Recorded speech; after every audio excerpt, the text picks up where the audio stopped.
What's going on, Lanny boy? Not much. What's up with you, Tommy boy? Oh, just here filming episode 10 of the podcast. Woo! That's a Double big digit. milestone. Yeah, official double digits.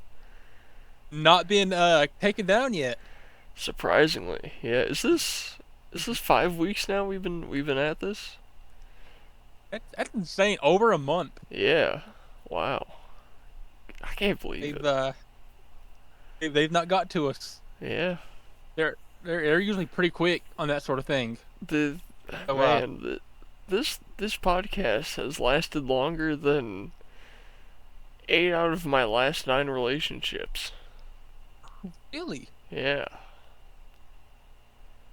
as somebody who has been lifelong incapable of even finding a relationship, it's lasted longer than zero of my last zero relationships. 19 years single and strong. Man, we Get can that embarrassing detail out. we can start one right now. We can take that up to 1 if you want. I mean, hey, not gay if you're wearing socks. That's the old I saying. got the socks. I I I got the I socks. just I just knocked my deodorant over. Y'all didn't hear that Are you though. wearing are you wearing like trampoline park socks or those Yes, mental these institution are grippy socks? here. These are from Severe Air in Pigeon Forge. Yeah, Highly recommend. Shout out I Severe love them. I Air. love them. Yeah, I Love love them. that The place. knit Yo yo places. yo. I do have a trampoline park. I want to anti shout out, and that is Top Jump. They're I believe in Gatlinburg, maybe, or Or Pigeon is it the one that's Forge. like on the? I think it's the one that's on the Pigeon Forge Parkway when you're about to hit Gatlinburg. It's the one that's kind of close to the Denny's Yeah, in yeah, Pigeon yeah. Forge. So Yeah, at, shout out at Denny's. Top Jump, you're not allowed to do flips or spins Oh or yeah. anything like that. You can only jump straight up and down on the trampolines. Now, Who if you're doing, the fuck listen. goes to a trampoline park with a foam pit and doesn't do a flip? Now they do have the airbags. Me and Beanie went back in March or May. It's one of the M months. Yeah. And do you know they have the whole like airbag with the trampolines Yeah, in front of it? yeah, that's what I'm So talking about. you're allowed to do front flips off of those apparently, but you can't front flip or back flip off the platform that's raised above it. You know the board, whatever it's called. It's not like a diving board, but you know what I mean. I think you're talking about Severe Air. I'm talking about Top Jump. Severe No, Air I'm doesn't I'm have a talking about diving board. I'm talking about Top Jump. The one Top Jump has one too. It's not What? the Top Jump. Unless they had one Is it recently. I the haven't been there in a couple of years. is it the one that's like on the left side of the road going towards Gatlinburg? It's connected to Kind a of like candy store. yeah. Is it the one that's close to the toy box mini golf? Is that the one I'm thinking of? I think so. Yeah, me. That's the one me and Beanie went to. They have the Okay. they have dodgeball in like the way. Well, no, it's got basketball in the far back corner. Yeah. Yeah, that's what I'm talking about. They had the diving or the jumping platform, Okay, when I was there, and they didn't have the platform and you weren't allowed to do any flips. Like, I did a front flip and this dude yelled at me. He's like, that's way too many flips, dog. You're getting kicked out if you do that again. I'm like, I did a front flip, dog. Like, I'm acrobatic as fuck. I could do a triple if I wanted to. I did one. see, the way it was never me and Beanie went. You couldn't do like flips and stuff on like the main, area, the main Yeah, they didn't jumping want me area. doing I don't that know. either. Yeah, Stupid. but well, okay, I'd say Beanie was doing flips. That's being a little bit too generous because he was like having to like he'd like flop with his hands first and then like propel himself forward. I was able to do Yeah. like full on flips and stuff with enough momentum, of course. And they're like the Asian J one dude there working it, don't know his name, but he was just like chill with it. And then I did a flip off the board before I saw that sign that said no flips. And he's just like, "Oh, you can't do that." I'm like, "Oh, okay." But I went right back to the front flip the next time round on the main trampoline part itself, and he was fine with it. Yeah. Like, it's his rules. Man, Severe Uh, Air, though. They really don't care that like, much. if you die, you die. They don't care. Yeah. I mean, you know how they have that, like, spinning thing? Yeah. Yeah, yeah. I was doing flips over that, and someone told me not to. Understandable. That is, Right. like, here's the thing. I've done that a lot. So, like, I know how to flip over that thing and not get caught. But I get the idea that an amateur doing it could get, like, swept away and break their neck, and, like, that Yeah. sucks. But man, I've The done whole all sorts of insurance. I've done all sorts of crazy flips into their airbag. Even off their diving platform. They don't really care about that. Even like the hard surfaces, like in between the trampolines, like the platforms. I've done flips like off the trampolines onto those, and the employees are like, "Oh, dude, that was sick! Hell yeah!" Like, yeah, that place is awesome. Severe Air is like the Waffle House of trampoline parks in this area, if that makes sense. Like the Man, workers don't care; they just work there, just trying to make a quick buck. A lot of them are, you know, they don't care if you get hurt or not. mm-hmm. And then you go somewhere uptight, like Top Jump or whatever. That's like the I'm trying to think of like a last year in comparison business for breakfast, like There's Denny's. And Denny's comparison, if that makes sense. yeah, yeah. At least Denny's tries. See, Top So Jump. Denny's Top is Jump Top tries Jump, to be and the Cracker Barrel of trampoline parks, yeah. and it somehow ends up being the Shoney's of trampoline parks. Top Jump Oh, comes yeah. off like it's the Waffle House of trampoline parks, and it's really the IHOP of trampoline parks.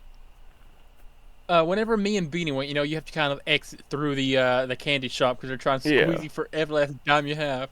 I paid. Well, first of all, I picked out this like Japanese or Chinese or Korean, some sort of Asian country peach Coke, right? This big, tall, like that tall bottle of a peach Coke, and it's I again don't know what country it's from, and I'm like, oh yeah, this looks cool. This can't be that expensive. It's like $6 after tax for this bottle of Coke. Yeah. Ridiculous. And it was, yeah, and it barely tasted like peach anyway.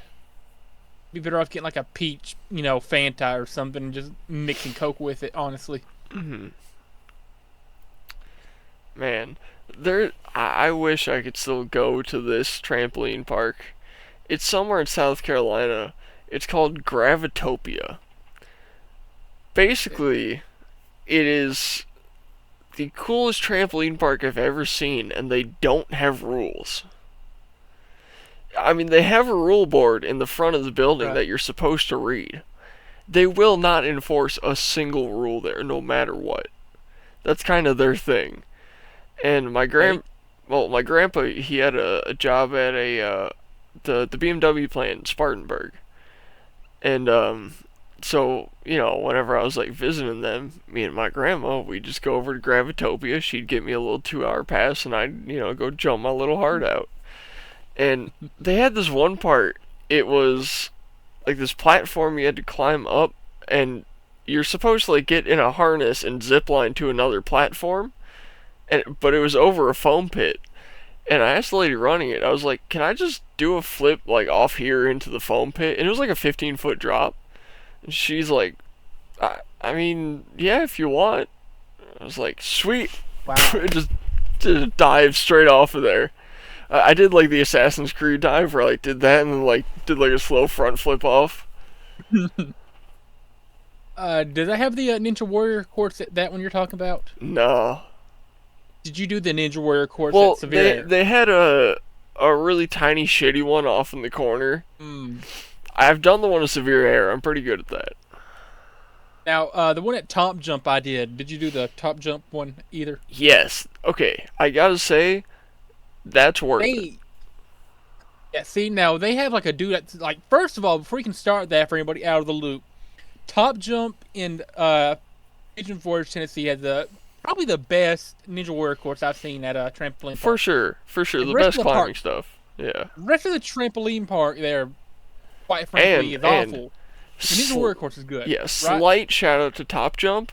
Thank Yeah. God you can buy a pass for either the rock climbing ninja stuff or the trampolines. The No, trampolines are I'm not talking worth the about. money. Just like, I'm but talking about. but the I'm ninja talking stuff, about. that's worth the Well, money. I'm talking about the Ninja Warrior course is like attached to the trampoline park. Oh, I'm talking about the climbing section. That's separate. That's No, worth no, the I'm money. talking. No, I'm talking about the trampoline parks Ninja Warrior course. Oh, I It's didn't like do that. off, like connected. Now, I did that one, right? The first step is like you have to do like a rope climb up a wall to even get up to the main like starting platform. And they have a dude like standing at the top blocking it off, like, okay, you gotta do like 10 jumping jacks, gotta run in place for 10, 15 seconds, have to stretch, blah, blah, blah, blah, blah. So before you even let it start, you have to do like these basic stretches, which like jumping on a trampoline for the first 30 minutes isn't enough to get you stretched apparently. So I'm like, okay, I look ridiculous doing this stuff. But Beanie's like, okay, I'll do it with you. So, you know, Classic Beanie. Beanie doesn't even want to do, Beanie doesn't even want to do the Ninja Warrior course with me. So he's like, oh, do you want me to record you? And I'm like, nah, man, I'm probably gonna fail in the first couple steps anyway. I didn't. I sped through that thing. Like, you know, I kind of got a slow start on the, you know, the step thing, like the, you know, what I'm talking about the first, like, you know, goes like. Unfortunately, here, I don't, because here, it didn't do it. Okay, Oh, so it's like. wait. Everyone, Are you you ever talking about watch the one Ninja Warrior? Are you talking about the one in Severe Air? No, I'm 'Cause talking that about has the the one side-to-side at thing. Top jump. That's Oh. not yeah, it's also there at top jump. That's like the first step. It's like the side to side. You know, you have the one like a slanted platform here, Yeah. pretty small. But you like go here, other side, other side, other side. Yeah, that's I start off on that. Pretty got through it, and it's like one of the giant like you know metal round bar things. It's like spin around and hook onto another one. That's what caught me up, but I still got right past it. I had like a pretty decent sized crowd for a weekday watching me. It was like a Wednesday afternoon. Had a pretty good sized crowd watching me, probably like 8 or 10 people, and I just breezed right through it. And then I think I made it up the warped wall too. You know the big old steep wall you have to run up. Pretty sure I did that. I swear to God, you're Oh, talking about Severe Air. No, I'm talking about Top Jump. I vividly remember it was Top Jump because it's the one in Pigeon Forge. Severe Air is also in yeah. Pigeon Forge, and it has that exact same No. thing. Severe Air is in Sevierville because it's right across from Sevierville Walmart. No, it's not.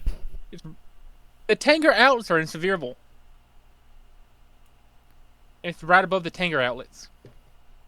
Yeah, that's... Really Oh. Google it. Oh, Really yeah, Google yeah. it. Okay, that's down the street from the Yeah. Walmart. I was thinking of the one up the road by the Dairy Queen. Like, it's that... There's a school across the street from there. Sorry, dog. I've never been inside that Walmart in Sevierville. I see the traffic by there. I've never even been in that parking lot.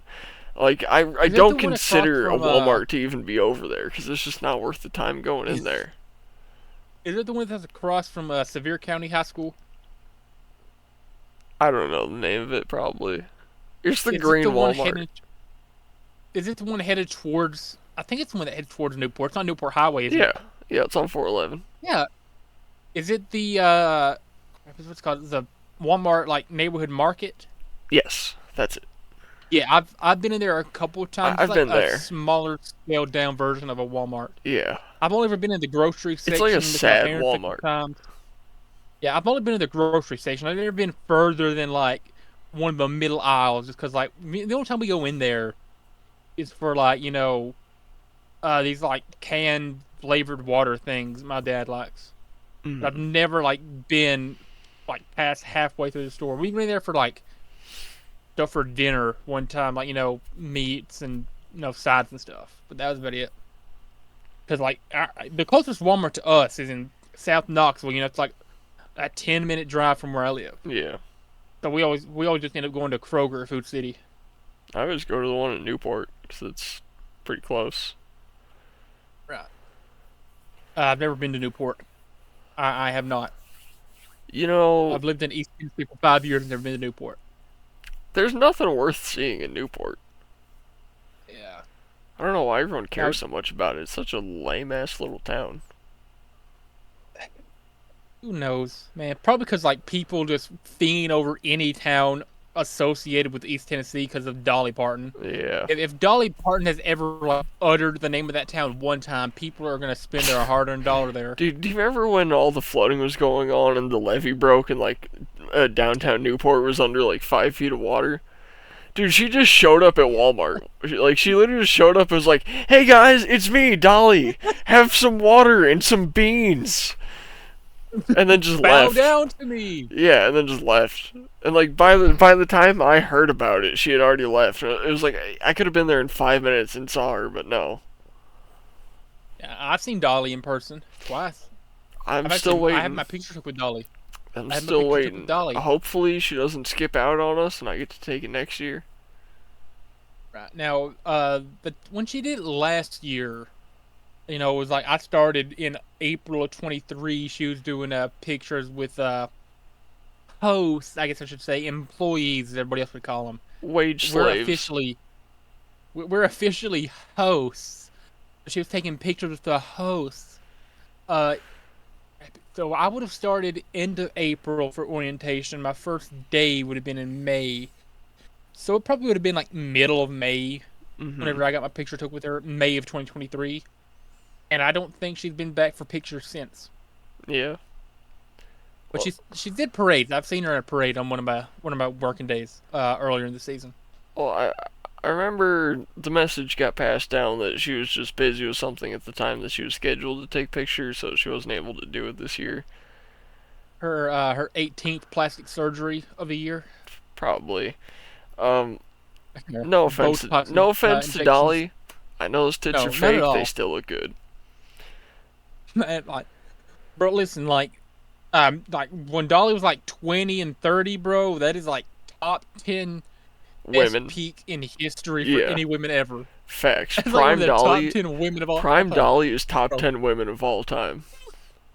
Up there with like 08 Megan Fox and like modern Dua Lipa, bro. And like Gwen from Total Drama Island. Hold on, we're talking about a teenage here. We gotta. A tread lightly. hypothetical fake teenager. Also, I'm pretty sure they're over 18. There's a scene where Courtney's shirt literally gets ripped off and she's naked. Fair play. We'll just assume she's 18. Yeah. We gotta make that list sometime. Like the top, like I don't think 10 would be enough to fill a whole like segment, but like maybe like top 30 best like female peaks ever in the next episode. Okay. We may have just had an idea here. Yeah. We could do like top 50, or we could do like top 15 each and compare them. And For the gotta next get Kate Upton in there. Yeah. Gotta get Grace Karras in there. Meghan Markle before she married the dude from the royal family. What's Princess Diana before they killed her? Yeah, she doesn't look so good after. Ooh. You know, that car crash really kind of smashed that area up a little bit. She wasn't so hot after. Oh man, she was kind of dead. Yeah. Kind of cold, if you will. Man, Jada Pinkett before the hair loss. She was okay. She was okay. Yeah, you think? Man. Jennifer Aniston, 90s Jennifer Aniston. 90s Jennifer Lopez. Ooh. Okay. Hot take. Early 2000s 90s. Britney Spears. Early 90s, like Matrix era Sandra Bullock. That's not ridiculous. No, I think she looked good. That is not ridiculous. Man, who's the girl in Twister? Mr. Let me look it up. Or Helen Hunt. Yeah. Jamie Gertz. Which one? It's a blonde one. Oh, Philip Seymour. Helen Hunt. Yeah. Who's God, was it Castaway?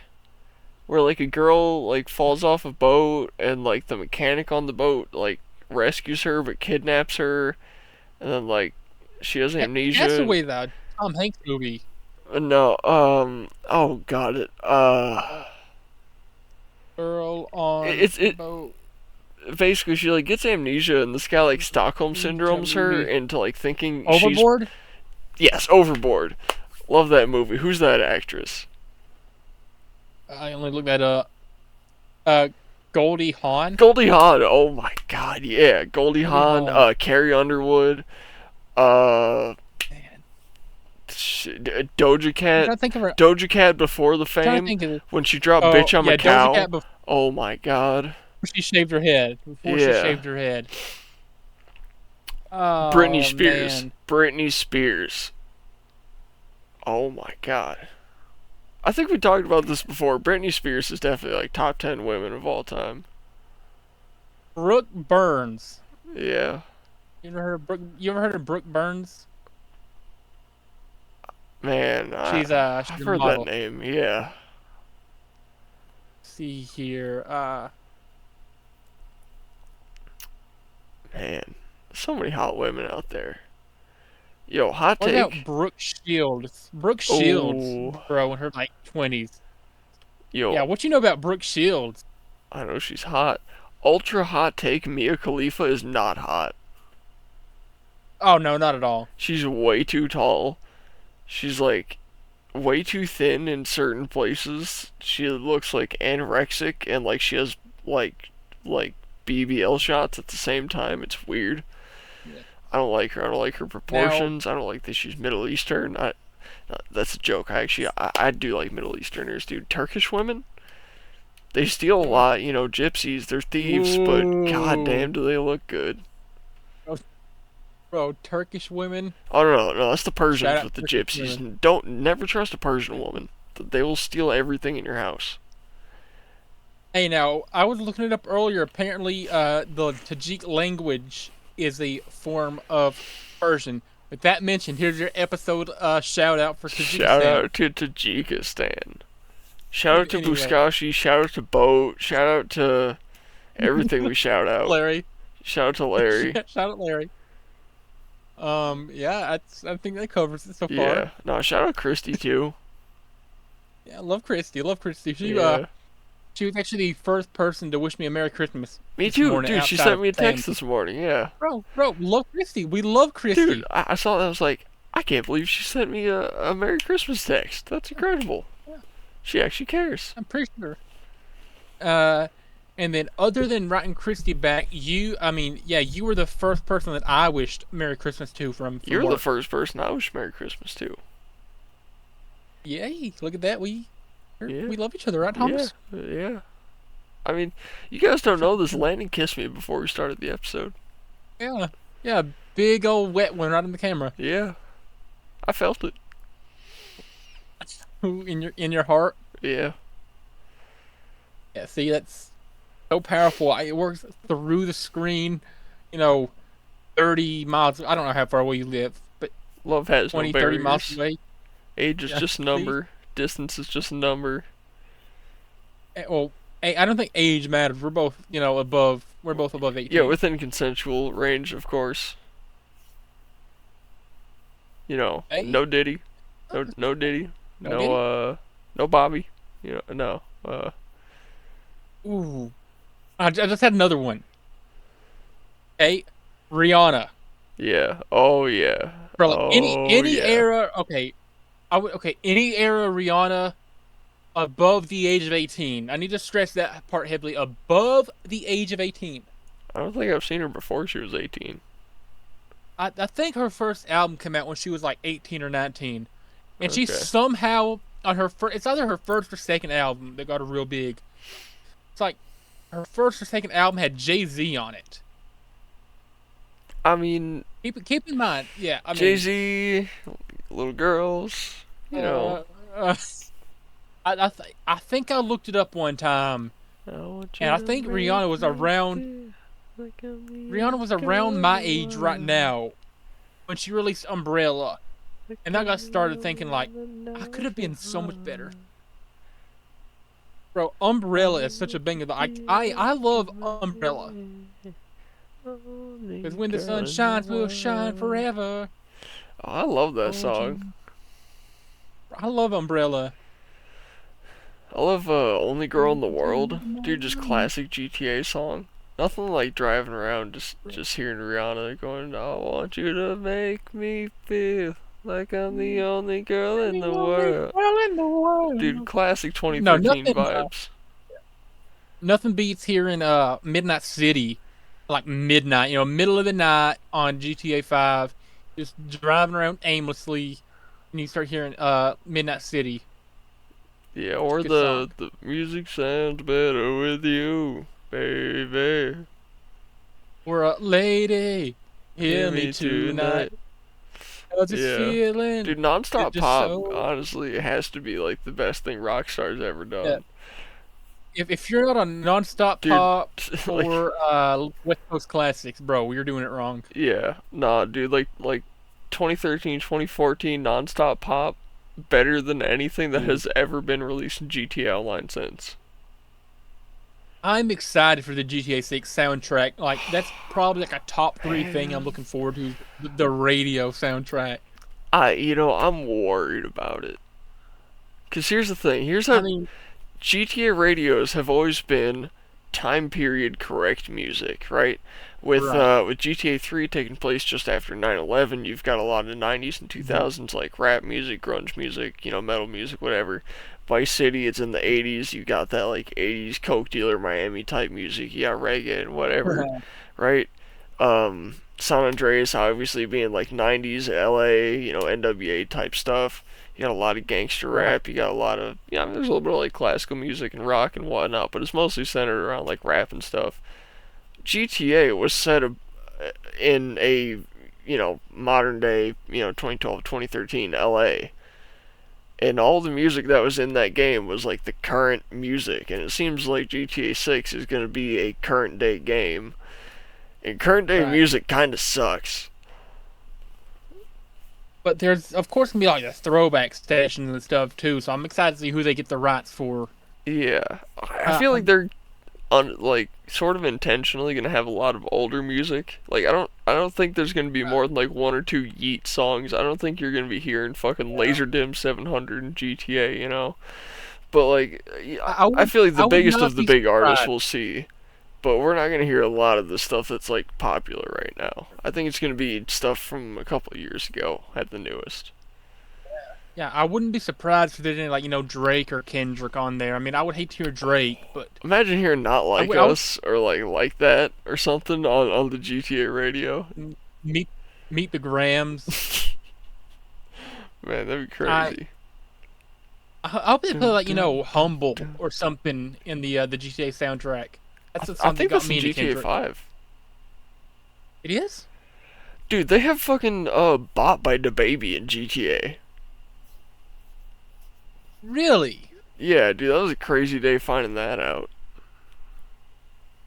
So they've just been update. It might be on just GTA Online. No, it's in story mode.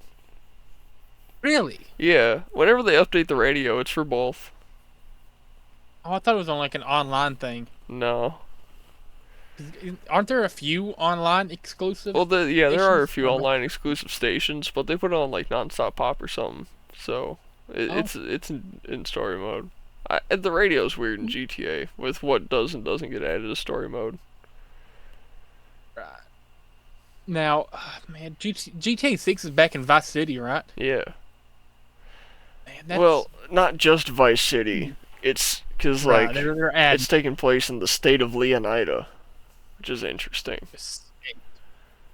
What's- That's like the first GTA game I played was GTA 5, so I'm not really Hmm. versed in the history of it. Wait, really? 5 was your first? Yeah, yeah. I mean, okay. So I got Xbox 360 when I was like, probably 9 or 10. I think Same. nine, Yeah. nine, right? And obviously at that age, I was too young to play GTA, and also I was more interested in wrestling. I put in probably 400 or 500 hours into WWE 2K15. That was the first 2K game I ever got for Christmas.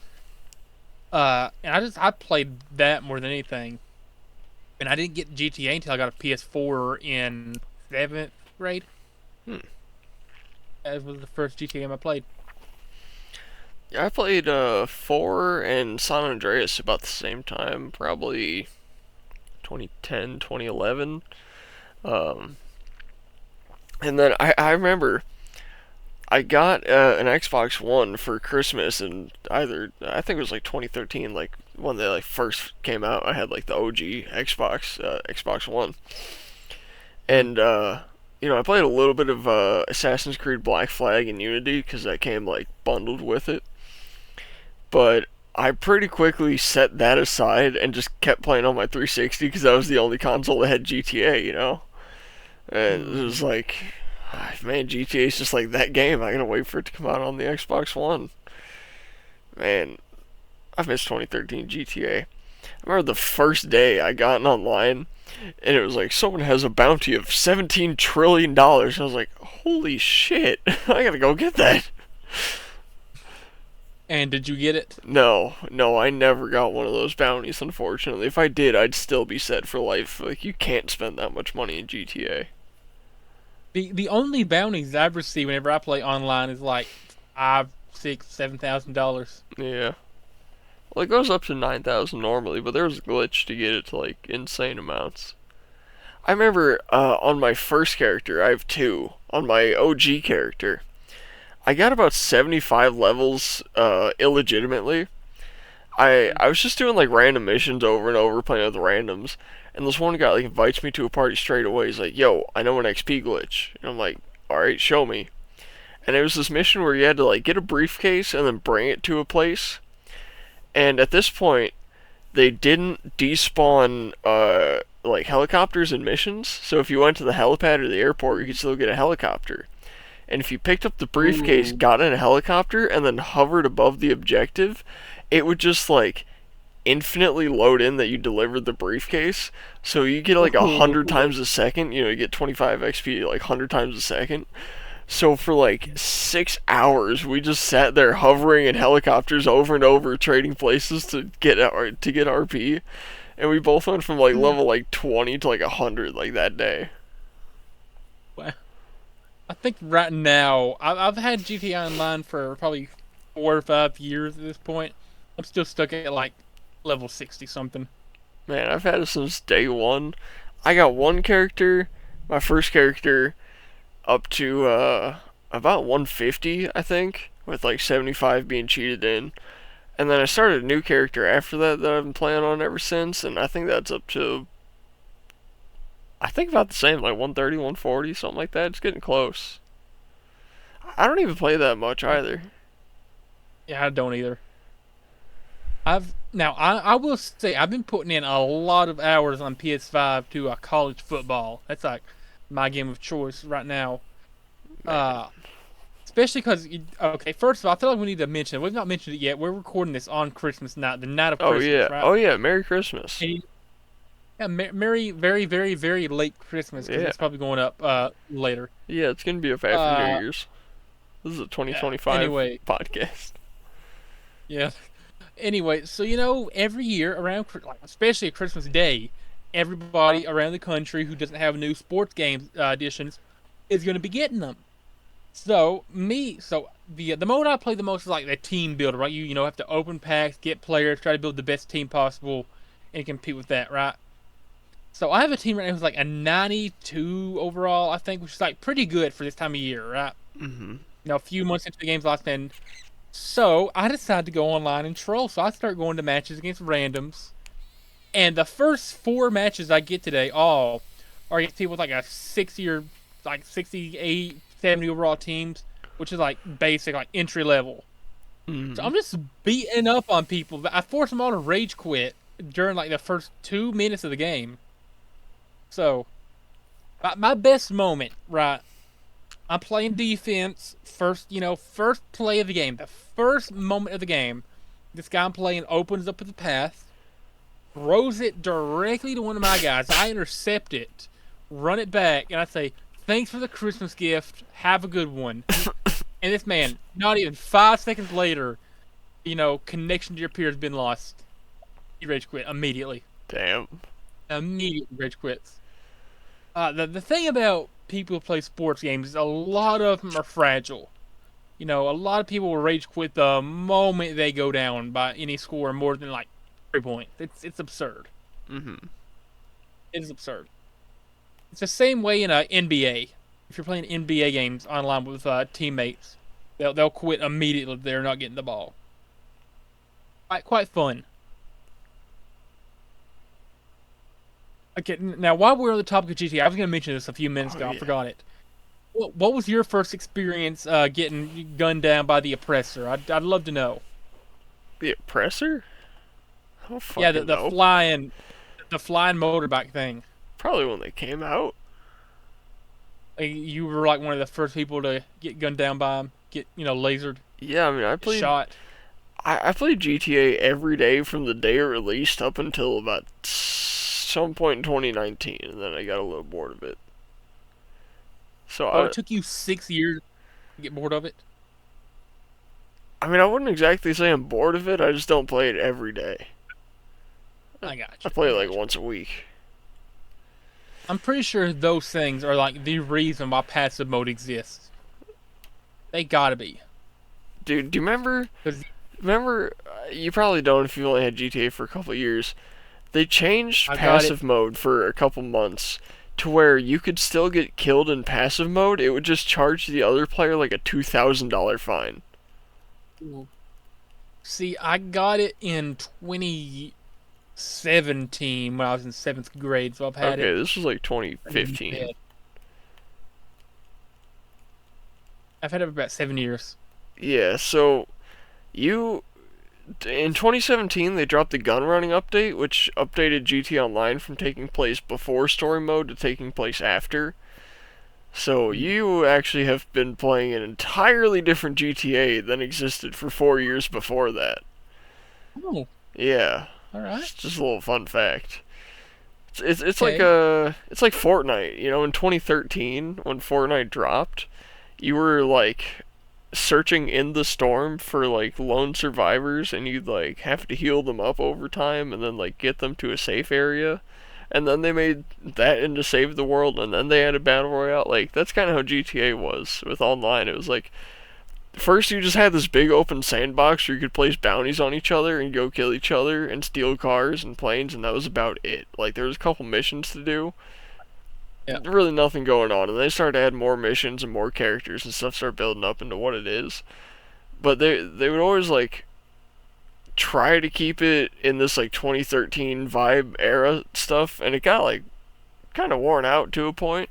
And then in 2017 with the gun running update, they like fully updated GTA, and that's when we got like the oppressor and all the crazy Yeah. vehicles and the big guns, and GTA Online became what it is now. But I forget where I was going with this because I'm really high. But yeah, 2013 GTA was Online was a totally different game.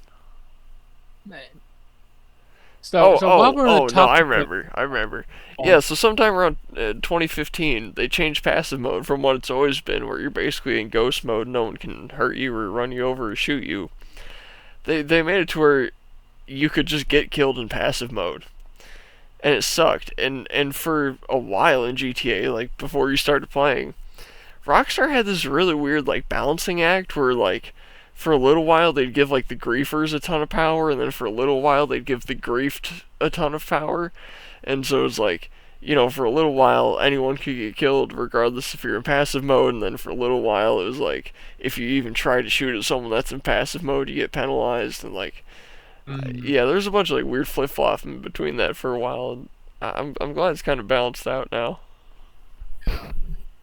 now, I guess while we're on the topic of Christmas, what was the gifts you got today, Tommy? What were your favorite things you Man, opened? I guess got. let's see. I got some energy drinks. I got some clothes, which was pretty cool. I got a Yeah, phone, but it's not here yet. It'll be here gotcha. soon. I got I got some Reese's, some chocolate. It's pretty cool. I like Reese's. Yeah, Uh, valid. trying to think of what else I got, cause I know I got more stuff. Right. Oh, let me look. I got most of my stuff right here. I guess that's Okay. all it. I just got a bunch of clothes, really. But my favorite gift was this right here. The Yes, sir. Astro, where is it? A40. This is a brand new headset. The sound quality is so nice. Like as soon as we were done opening presents, I ran out here to my PC, plugged this in, and I just listened to music for like half an hour. I was just playing just all kinds of different songs, different instruments, different genres, whatever. Just eargasming to the quality of these headphones. They're so much better than the A10s. Something came up on my Snapchat memories today. I've had this headset right here, this Turtle Beach. I don't even know. I don't even know the model, but it's Turtle Beach. I've had these for 3 years exactly, and they're Yeah. still holding up. I used to be a Turtle Beach fanboy for a long time. Like, I would, like, exclusively use Turtle Beach headsets. Mm. And, since I've switched to Astro, dude, I cannot stand Turtle Beach. Like, the quality is just not there. Yeah, I mean, it's what I'm riding with until this one wears off and stops working, and then I'll probably upgrade after. I gotta say, though, It's something. your microphone sounds incredible. It sounds way better than my A10s, and I'll wait to, see when we're done to see how this sounds. Hopefully, it's a lot Yeah, better. I, sounds I would quite nice. Sounds expect it pretty to clear. be. Yeah. The old one, Yeah, it sounds sounded quite very clear. like washed out and like monotone. So, it'll be interesting to see the difference. All right. Now, I want to say though, the number one thing I got was I've made it clear that I'm a Dr Pepper fan. All Oh right, yeah, right, Tommy. yeah. So, I was asked yesterday, so I ended up getting this thing early. My parents were like, "Hey, do you mind to go take the trash out?" I'm like, "Yeah, all right, I will." So I step out on the front porch, not even in like an Amazon box or a mailbox or anything, just like sitting on the porch with a label slapped on it is a box with the thing inside of it, a Dr Pepper mini fridge that Wow. holds 6 cans of Dr Pepper. So I got that in my room, my bedroom right now. But they didn't put it in like shipping box or nothing. It's just a Dr Pepper mini fridge box with a label slapped on it. But I step Saving out and I'm money. just like, oh yeah. But I step out on the porch, like I have like 1 foot still in the house. And I have to look back and say, something came in the mail, something like that. Mhm. And they're like, oh, surprise. So that's like the first thing I got. I got a bunch of candy too. I'm still working on that, obviously. Yeah. Uh, I'm trying to think. I got some clothes too. Got a couple shirts, new pair of sweatpants, which I desperately kind of needed. Mhm. Falcons, Atlanta Falcons fleece blanket, cause and my mom's like, oh, cause whenever we start going out on the RV next year, on trips, you could use a blanket, so that's valid. I got a hat, a Kentucky hat, a new phone case, cause the one I had Oh. for a few years was starting to fall apart on me, so it's a Kentucky phone case. Yeah. Yeah, yeah, I got some dope stuff. So I got my grandpa a really nice multimeter, which is like a electrical Hmm. diagnosing tool, and he's just been asking me for one for a while. So got him one for Christmas. But I couldn't just give it to him for Christmas. I had to make him work for it. So I Hmm. took the box that it came in, right? Wrapped that up. I Right. put that in a bag. Wrapped the bag. Put the bag in a box. Wrapped that box. Put that box in a bag. Wrapped that bag. Put that in another box. Wrapped the box. Put that box in a bag. Wrapped that bag. And then put that in an even bigger bag. Wrapped that bag again. Put Oh, that in another box. Wrapped the box and then put that box in an even bigger bag. Wrapped the bag and then gave it to him.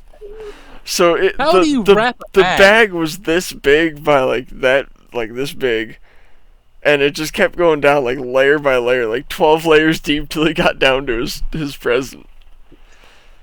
Like a nesting doll, kind of. Exactly like a nesting doll. How do you wrap a bag?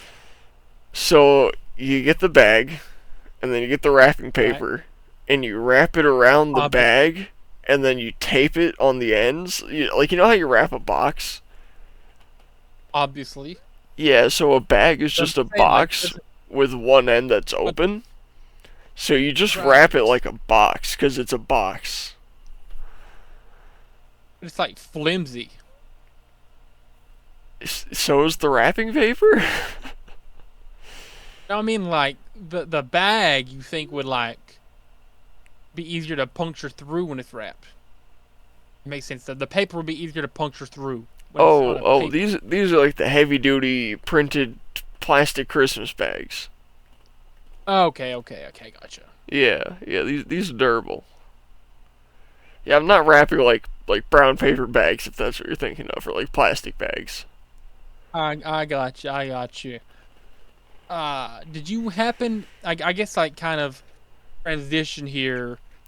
Did you see the slideshow I sent you? Did you ever get into Oh the my god. the thing? Well, see, if you said you wanted to podcast later, I was gonna look at that now. But you said you want to do it now, so I'm gonna look at it later. I thought we were gonna look at it together on Oh yeah, here. wait. Well, I'd have to take my Uh, flashlight away.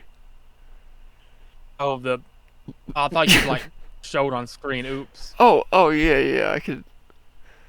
Yeah, the No, slideshow no, that I sent you. no, because I don't have access to that email. It's just on my phone. Okay, do you have an email? Do you have a Gmail on your computer? Yeah, you can send it to the podcast. Oh, okay. What is the email for that? I don't know if you want to say it on the online on here. I don't care. Yeah, people can send this email. Screw it. Yeah, send us emails. I'm not gonna respond. Actually, no, I will. You're not gonna like how I respond, but I will. Is it the real unqualified show? I believe so. Um, See here, we'll figure this out. it's Yeah. unqualifiedshow@gmail.com. Wait, so it's not the real unqualified show? No, that's the YouTube at. The Gmail is just one word, all undercase, unqualifiedshow@gmail.com. Oh. Okay, so just unqualified show. Okay. Let me see if you get it. We're gonna give you a little lesson in pro wrestling. I made this mainly for Tommy, or Tommy Boy, Thomas, Uki, whatever you want to call him. Yeah. This is basically a 40 slide crash course. We can kind of breeze through it if there's anything that you want to ask about. But this is a crash course in pro wrestling. As you know, we've mentioned it. We've had discussions and stuff about it. Thomas Pro is wrestling lesson for aspiring. Tommy Boy. Oh, okay, so you got it. Pro wrestling. I love the name. Okay, so here we go. Though this is pro wrestling explained as best as possible for Tommy Boy. So if you want to just like lead us through it, Yeah, hold on. Let me grab my as we keyboard go. really quick so I can click through them. So I'm assuming that they can see the slideshow right now. They can, yes. So, part one, the basics. Okay, so here's a rundown on what pro wrestling is in the simplest form. A form of live athletic theater mixing drama and storytelling with mock combat. This mixes the idea that in story they are legitimately competing and these stories are reality. This is called kayfabe, remember that. Everyone involved kayfabe, remember that. Everyone involved, including most of the fans, know that mostly everything going on is predetermined and scripted, but by suspension of disbelief, they are treated as legit fights. Don't think about it as real wrestling. Think of it as a show about wrestlers who resolve conflict by wrestling in matches, okay?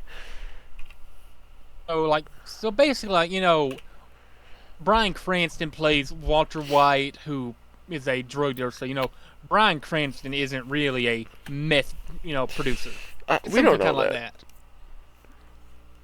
far as we're aware. Yeah. He doesn't publicly come out and say, I cook meth. Right. Wait. Alright. Slide 3. Do you want to take this one? Do you want to, go off every other one? Yeah, so the wrestlers compete as characters, or as they're commonly called in the industry, gimmicks. These are basically the people that they portray in the ring or, backstage segments. Basically anything that is involved with the show or the performance. These can be broken down into the 3 major types. You have baby faces, or they're commonly called just faces. Those are the good guys. Think like John Cena. Think like, 80s Hulk Hogan. Mm-hmm. You have heels, or the bad guys. Think your guys like, Triple H or The Rock for most of the 90s. And then you have the guys who are called tweeners, short for in between. That's like somebody who's hard to tell. They have qualities like both. Think like Walter White, like an anti-hero, basically. Okay. It's what it is in the simplest form. But, that's less common. More commonly, you see the good guys and the bad guys. So wrestlers are involved in storylines and feuds slash rivalries, which tell stories, obviously. These typically involve at least one heel and one face. Interesting. They usually have a reason to be feuding, such as over a championship belt, more on that later, betrayals, disagreements, bad history, overall bad blood, or literally nearly anything. Matches and promos, when wrestlers talk on the microphone either to each other or just themselves to the crowd, are the two main ways to advance these storylines. Yeah, so more often than not, those are some of the causes. I mean, you'll have other things, but that's like the core ones that most people associate with it. Man, there's some John Cena saying something about Chinese something that's like really iconic, and I can't think of it right now. Being chilling. No. It's in WWE, Oh, okay. and he's like, Yeah, if he's like blah blah blah blah blah saying something, somebody's like, or in Chinese, and then he like says it in Chinese. So what's funny about that is I'm pretty sure, I don't know if he's fluent, but he knows quite a bit of Mandarin, I guess. Yes, he is a Chinese Communist Party asset. So I've seen a clip before. It's like comparison. So like, and if you want me to say it in Mandarin, here's this, and he says like he just repeats what he had said in English in his promo, as it's called. Yeah. Fluently in Mandarin, and then it cuts to it's like meanwhile the '90s, and as like The Rock, because he was like the biggest star of the era. He was like the one who was like, the best on the microphone back then. He was like, I remember "Bing that bong, one. ling bong, hit Stone Cold, aye!" Yeah. Quite fun, quite fun. Yeah, Anyway, yeah. on to slide 5. Ready, Thomas? I am. Hey, the matches are held in the ring, which is basically the stage where the wrestlers perform. It's different sizes depending on where you're going. They're mostly 18 by 8, 16 by 16, 18 by 18, or 20 by 20. For anybody overseas wanting to know what that is in meters, do that work yourself. We're using freedom measurements. That's 20 foot by 20 foot. The two biggest companies in the United States are, WWE and AEW. They both use 20 by 20. Most places you'll see around the world are 18 by 18. It's basically this giant metal support structure that has, like, corner posts and then beams running along side. It's got the wood beams that run along the entire length and distance that makes the stage part very, very light layer padding. It's not soft at all from what I've heard. You got the canvas, you got the ropes, and you got the turnbuckles and pads. Ropes, from what I've heard, are typically either going to be actual ropes with tape over it, painter's tape or something, or it's going to be steel wire encased in rubber hosing that's just colored. It just depends on the promotion. See, again, And then, like, you got the... I want to build the ring. I would actually make the ropes. I mean, I don't know exactly what I would use. I'd use some rope, like something that's slightly elastic, so you can actually like bounce off and like pick up some speed. I mean, the ropes have a little bit of elasticity, but still, it's got to be like stable enough to support like a 240-pound man running full speed and rebounding off of it. Yeah, but think about running into an actual solid piece of rope. Like, that's not... That's why they go back.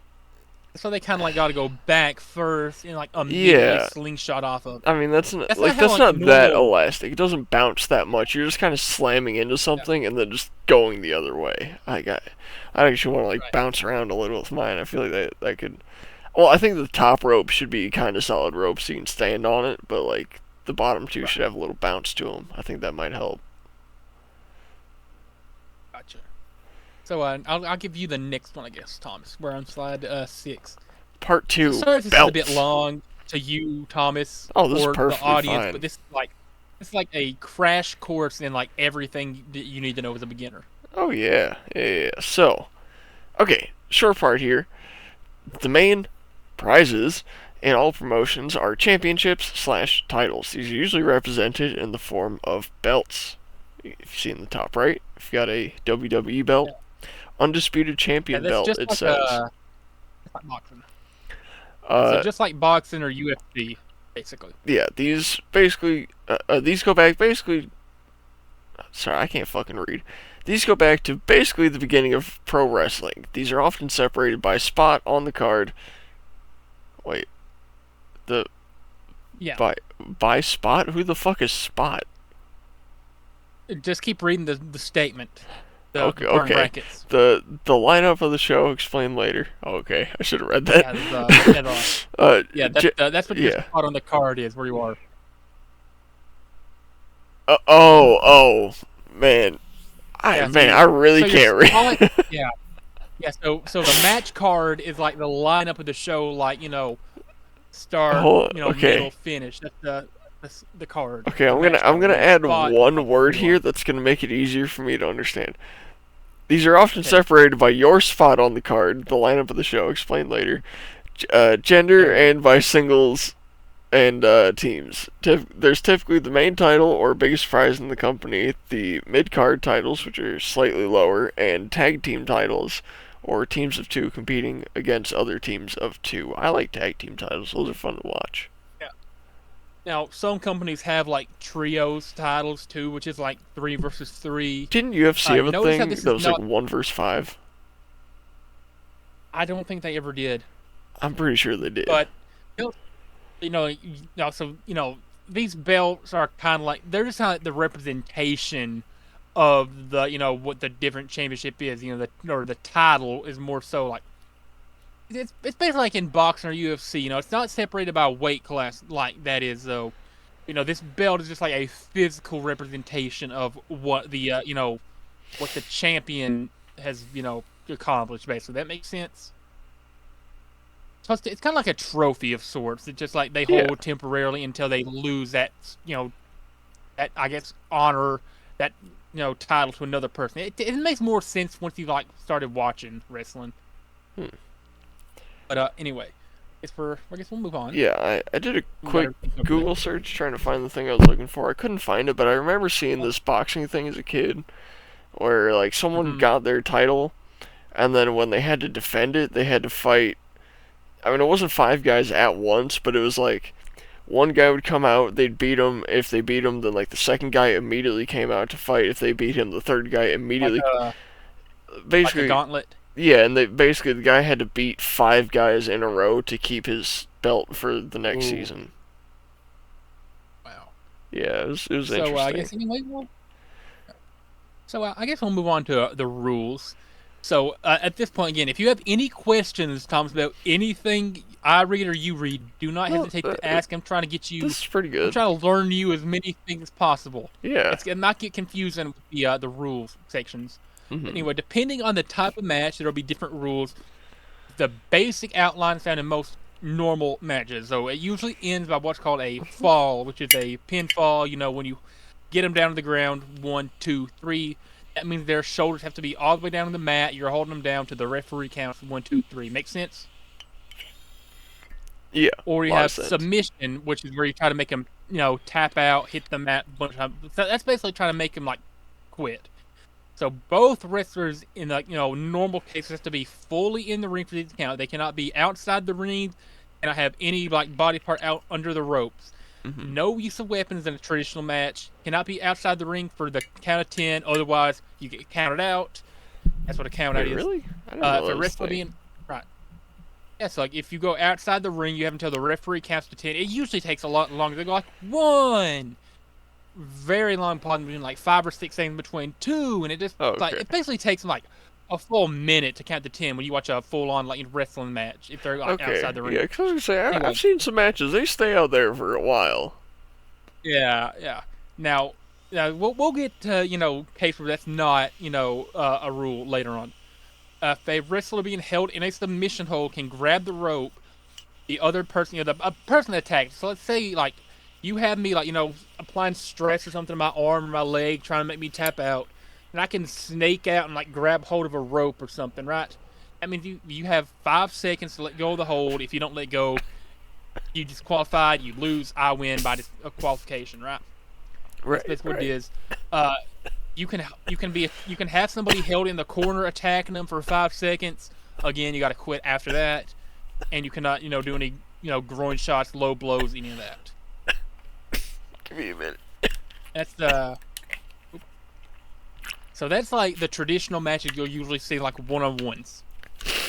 The most normal match you'll see, the traditional one, those are the rules.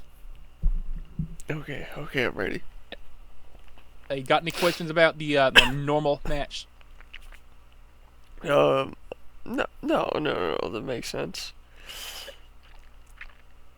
Okay, But, number 8 is but yours. Yeah.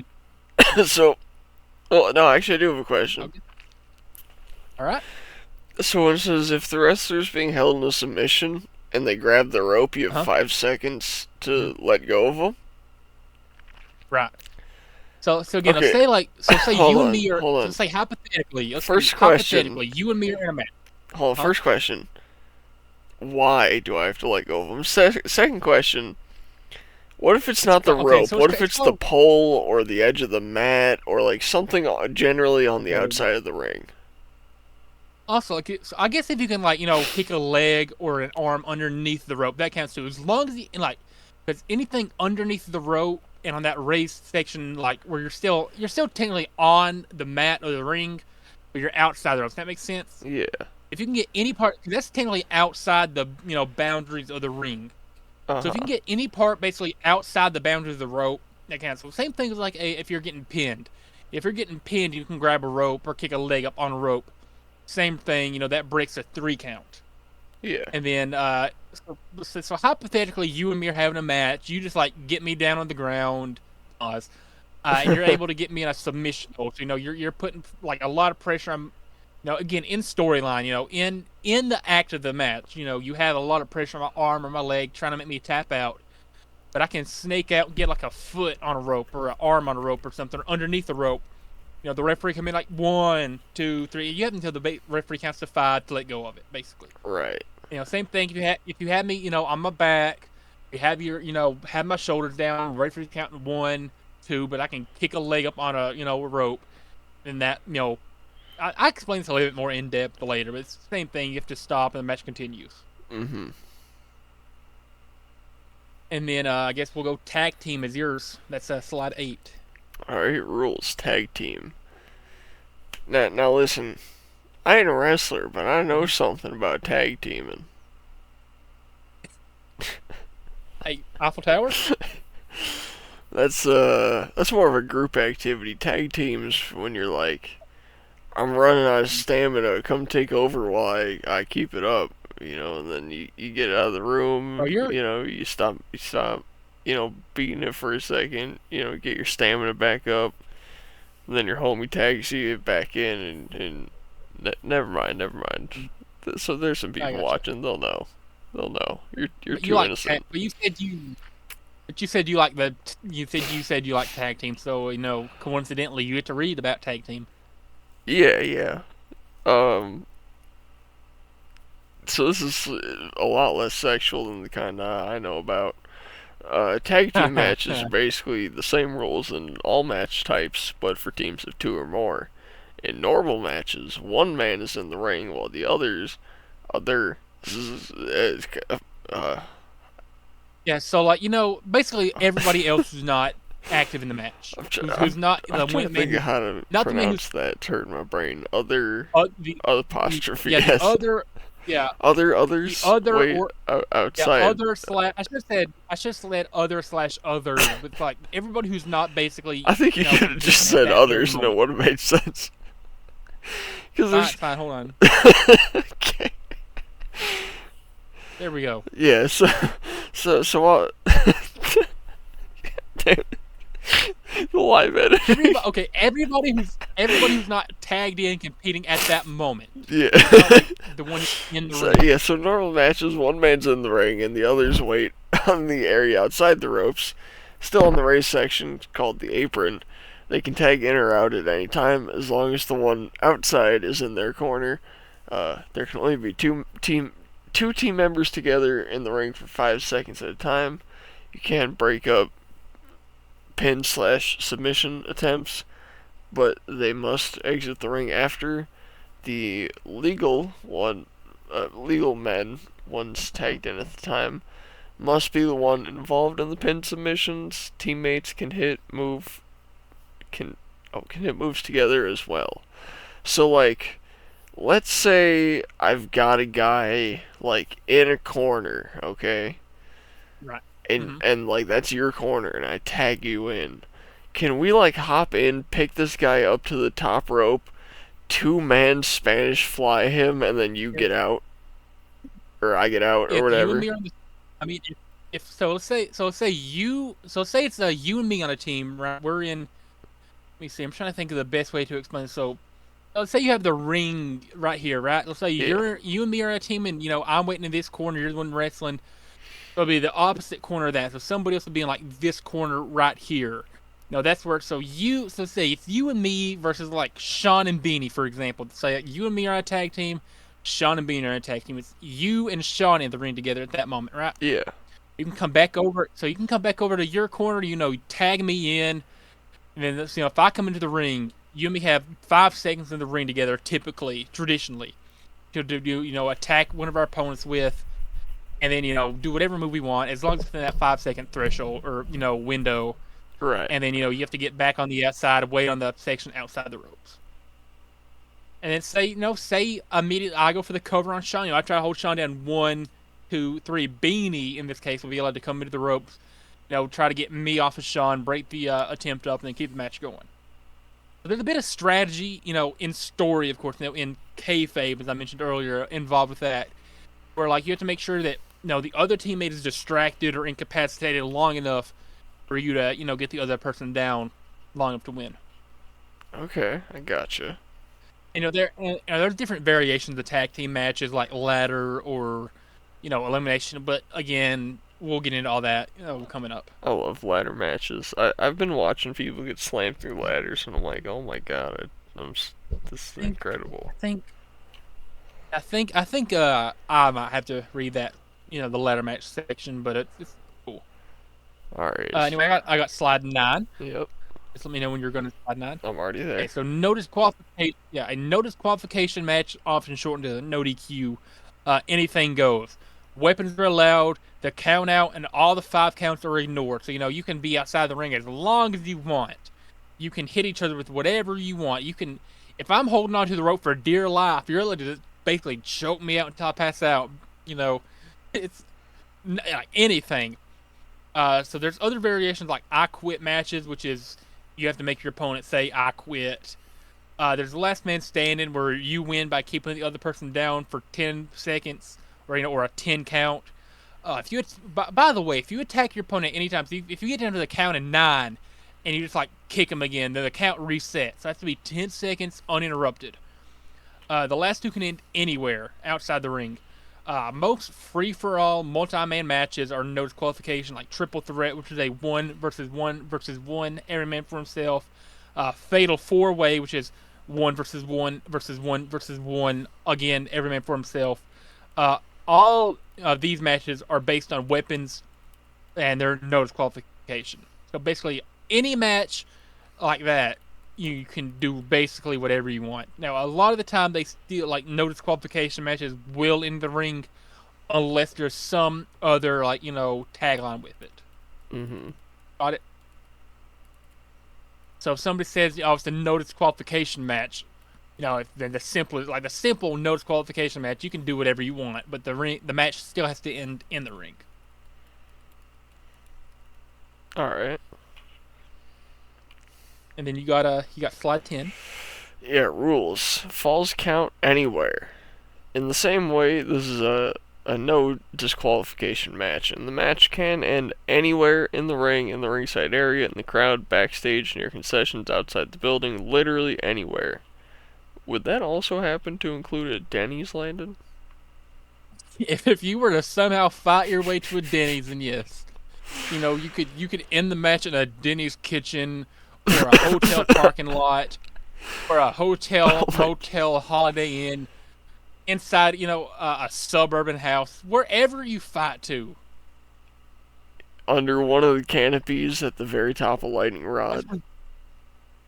The roof of the building, across state lines, in the a nearby lake, wherever you fight to, basically the match can end as long as the referee can follow you along. Like, you're saying I could beat a dude's ass all the way to Tajikistan. It literally means the match can end anywhere. Wow. That's incredible.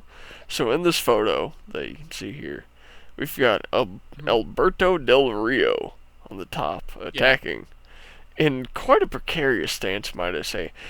In fact, for what the okay, I don't know what's going on with my PC right now. My lap, no, my what the fuck is this thing called? My keyboard keeps like disconnecting and reconnecting, and it's making a bunch of noise, and I hate it. And I know it's gonna be in the recording, and that pisses me off.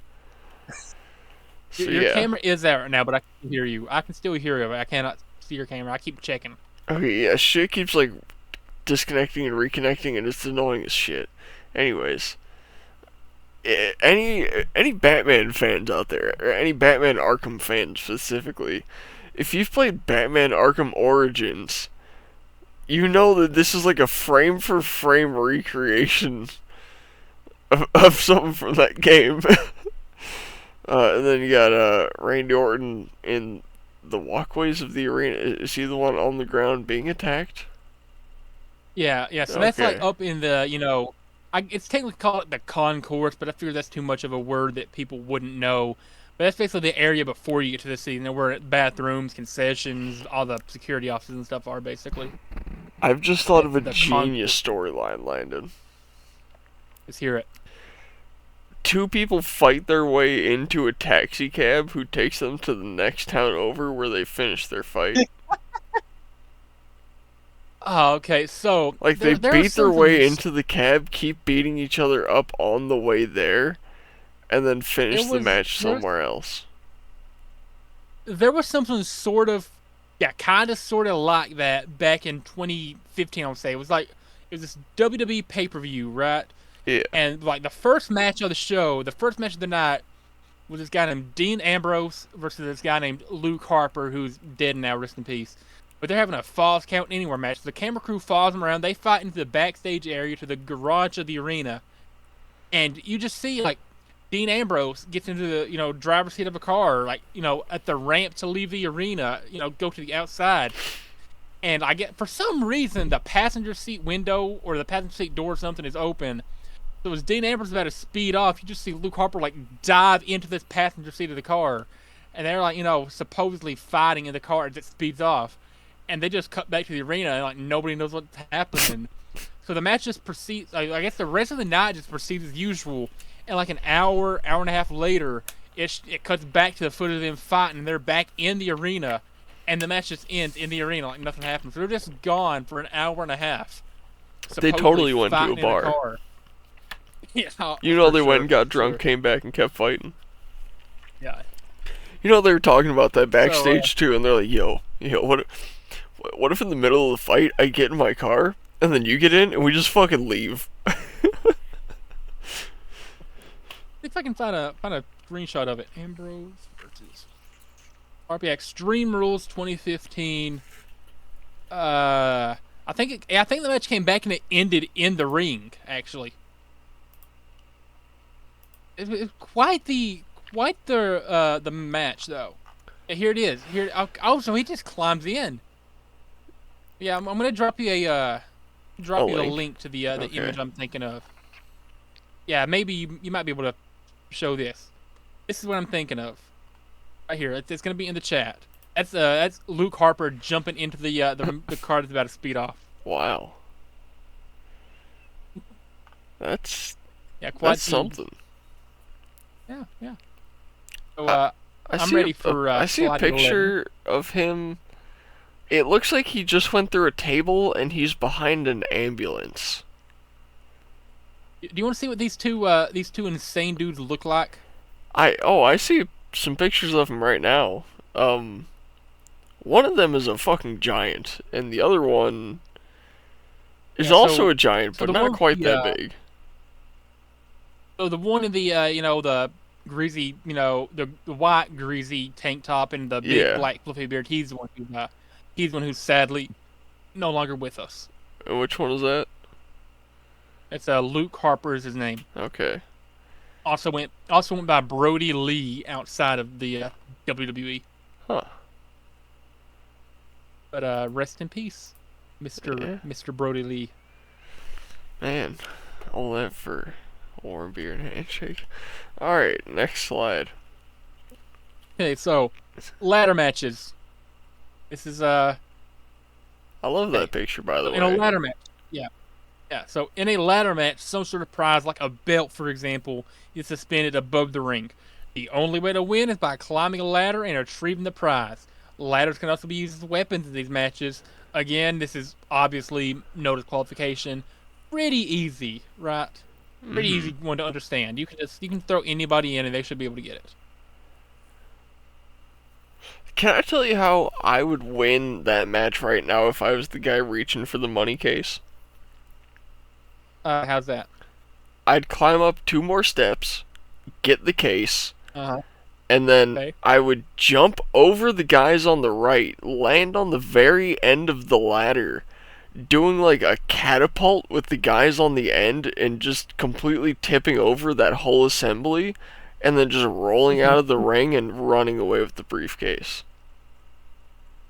Okay, so that briefcase, it's a thing in WWE where it's like this typically happens in like June or July. It's called Money in the Bank. All right, I know have you heard of someone it? that owns one, yeah.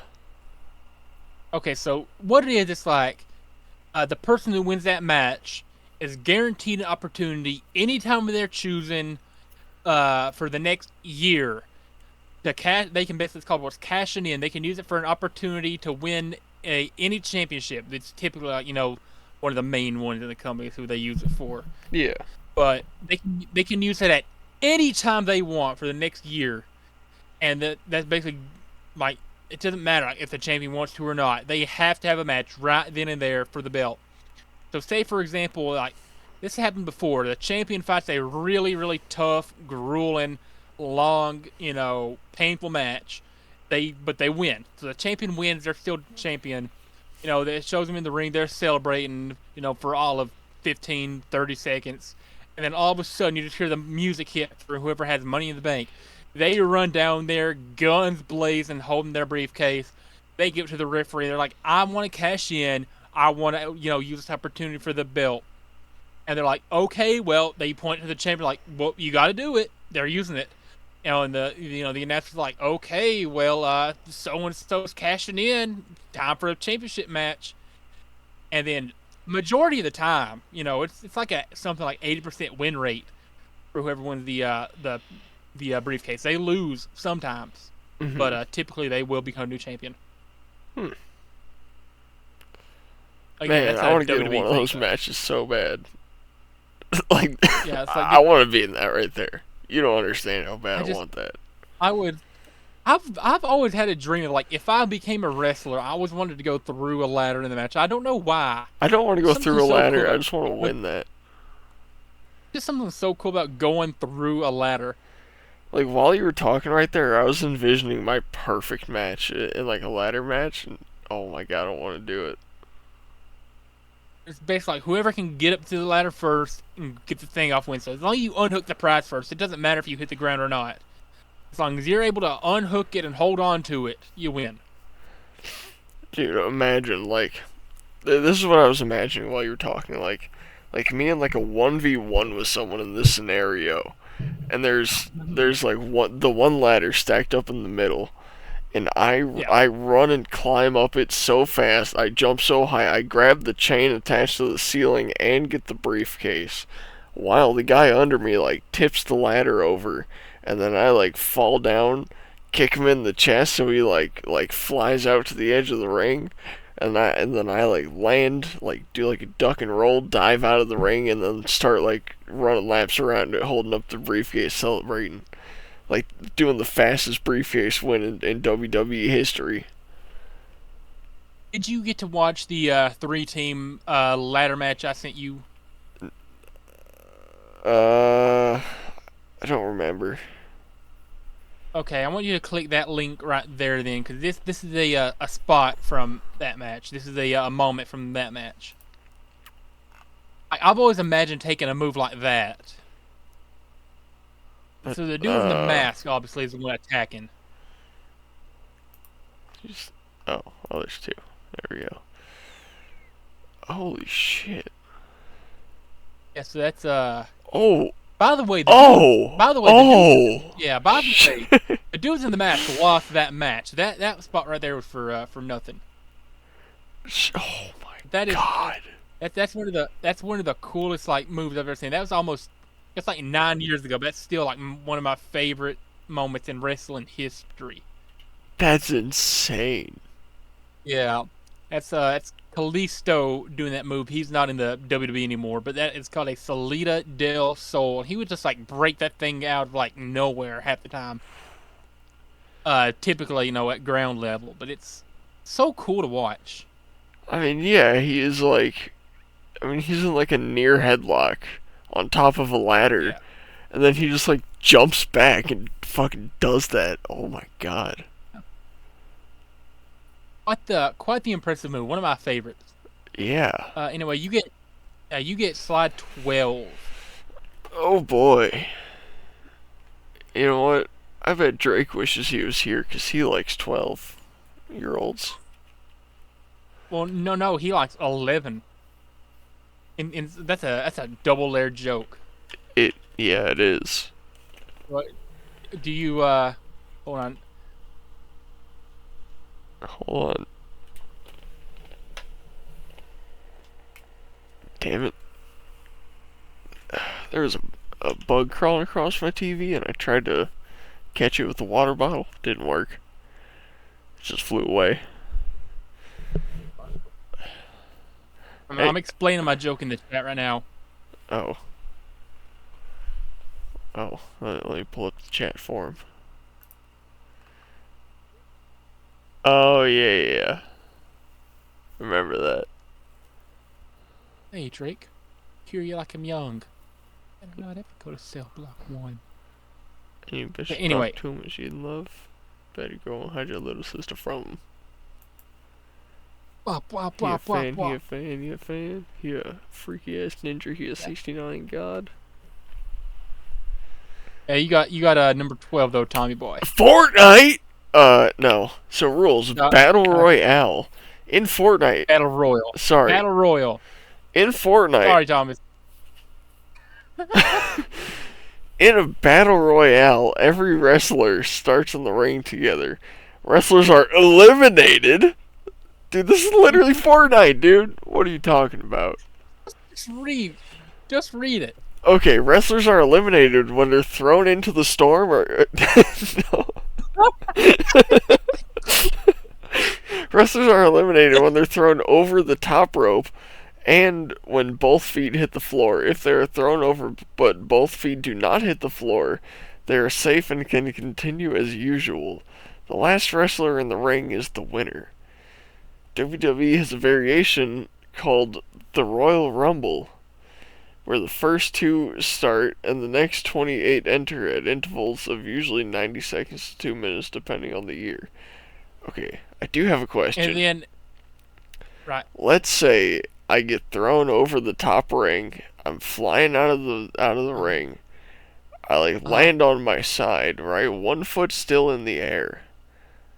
When I go to get back in the ring, do I have to hobble around one-footed until I'm back in, or can I stand up on both feet and get back in?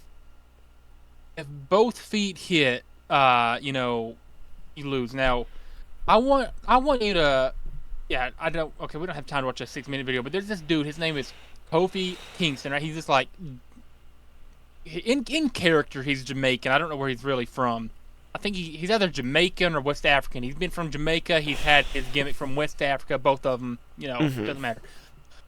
In the Royal Rumble, so Royal Rumble is basically the exact same thing as a Battle Royal, but it's just like, instead of everybody coming at it, once, it's one at a time.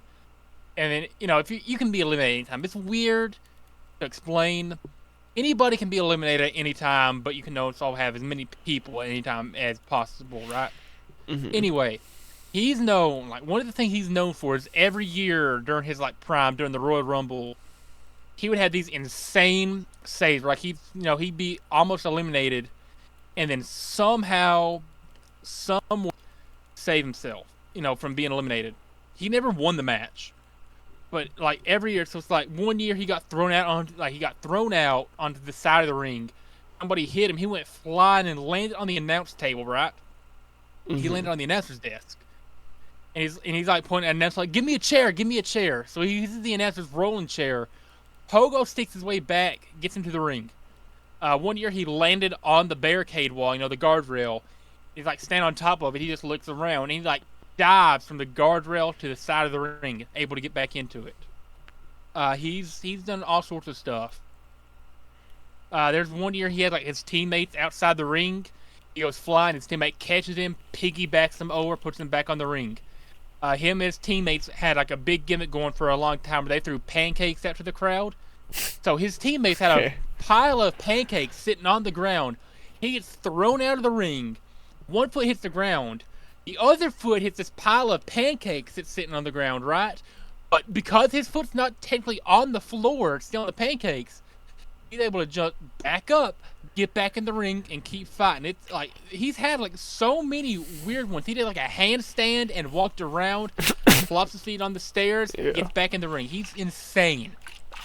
I need to find a video of that and let you watch it in your own time. But he is. Right. I love Kofi Kingston. I love Kofi Kingston.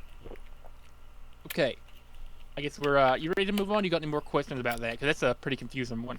No, we're good. We can move on. Hey. So, steel cage. When the ring is enclosed, a steel cage, obviously, on all four sides, as pictured. Some cages have a door for entry and exit. This is typically in the bigger promotions.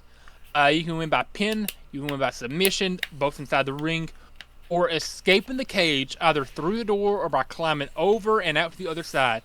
You can use the cage to do damage. You might see weapons used occasionally, but it's rare. Then WWE has a variation called Hell in a Cell, where it's like it's got a big cage. It sits on the floor. You got some room to walk around on the floor outside the ring, but obviously still a giant, like 16-foot tall cage over it. It's got a roof. So it's basically try to stop you from escape. People usually still escape it, bust through the walls or something, but that's, it's a different thing. Who's that? You're not going to see that anywhere else. God, who's that, that fat guy that got slammed through the roof of the cage and then broke the mat? Yeah, McFoley. I've met him. I have an autographed picture of that match. I met him at a Comic-Con. He's a genuinely nice dude. I love him. Dude, he literally broke the mat. He had a tooth up his nose from that moment too. Like, I don't know how he lost, but he had a tooth lodged up his nose. They were carrying him out on a stretcher, and he's like, "Nah, I want to finish." He goes out there and he finishes the match. So first of all, he got the moment of him getting thrown off the cage through the the announcer's desk was planned. I don't know if you've seen that. I have. But he got thrown 60 foot off the rope. That part was planned. He goes back up. He's fighting the Undertaker in this match. Undertaker does a choke slammer. He grabs him by the neck, brings them up, and then slams them on their back. So, originally, what was planned was for him to get slammed on top of the cage and just keep fighting. It wasn't planned for him to fall through the roof of the cage and, splat onto the ring. Mm-hmm. Little fun fact there. I mean, and then I guess you get the. There we go. Every fact is a fun fact with you, Landon. Love you, Thomas. I love you too. I guess you get to read the conclusion for that section. For that, part. Well, what's the conclusion? It's the next slide. Oh. Yeah, the conclusion for this section at least. So Jesus. So obviously there's nowhere near close to every single match type. Oh, wait. I fucked that up. So obviously this is nowhere near close to every single match type. But just the basics that you'll see in most companies. Some companies have a lot of money and can have a lot bigger things going on, like the Elimination Chamber seen in WWE. Yeah, this is not happening on small shows. I don't know, man. I could probably build one of those for like $5-6 grand. Now that's the old version. That's a new version. They had an old version where it's like a lot bigger. It weighed like 12 tons, I think, and they had to hang this thing. Keep in mind, that thing's not around the ring for the whole show. Only the matches where that specific type is happening. The one in the picture. Mm-hmm. The rest of the time, they have this giant metal, probably 10+ ton structure suspended from the roof of the building for most of the show. It's actually like a marvel of engineering. Yeah. I guess we'll get on to part 4 if you're ready. I am. So, part 4, match cards, as I mentioned earlier. So this is the lineup of matches for a show. Typically has a layout that goes like this. So the opening, which is either the lowest level wrestlers or maybe a big match to get the crowd pumped up. In recent years, a lot of, high level guys are like, okay, yeah, I'll go first, set the tone for a really good show. And it's, it's either or. The mid card, as it's referred to, is the guys who are just rising up, but also have the potential to be really good. Then you have the upper mid card, which is not a very common term, but this is like right around the end of the show, but still not, the big guys. They're like guys who are really good, who are like pretty much lined up to be the future, or they're starting to just now come off the peak of their career. And then you have the main event, which is the most important match in wrestlers on the show. If there is a match for like the biggest company's title or the company's biggest title, rather, this is where it's usually going to be. This is where it's going to be. And then we got a little bit more about that for you. Match cards, oh boy. Continued.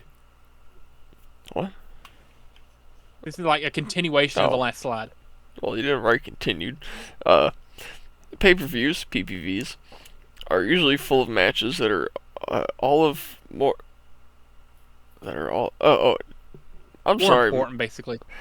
See, I read stuff and I forget to think of the sentence it's making, and then I'll see two words that normally don't work, and I'm like, that doesn't make sense. And I read it like, no, it does. I'm just retarded. Yeah. I was trying to make it sound fancier than it really is. Yeah. So pay-per-views are usually full of matches that are all of more importance than a normal TV episode.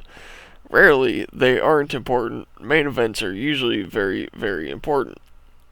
I feel like that was a lot of words to say one thing. Yeah. Sometimes main events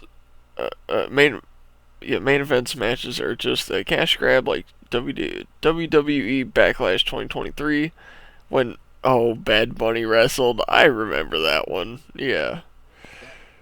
Bad Bunny's a rapper. I mean, I don't even know if it's that accurate. He's like an R&B artist. Yeah. The show is in Puerto Rico, where he's from. So yeah, cash grab. There's also no taxes in Puerto Rico, if I remember correctly. Yeah. Now, I will say Bad Bunny isn't like a bad wrestler, but there were more important matches that could have, took that spot. I thought you were going to say he's not a bad rapper, and I was like, I kind of disagree. But you see that picture right there, both those women's matches that are above it, the the one on the left and the one on the right, both. I would have preferred either. I would have preferred if either one of those main evented. We're in the the last spot of the night, but nope. Just because Bad Bunny.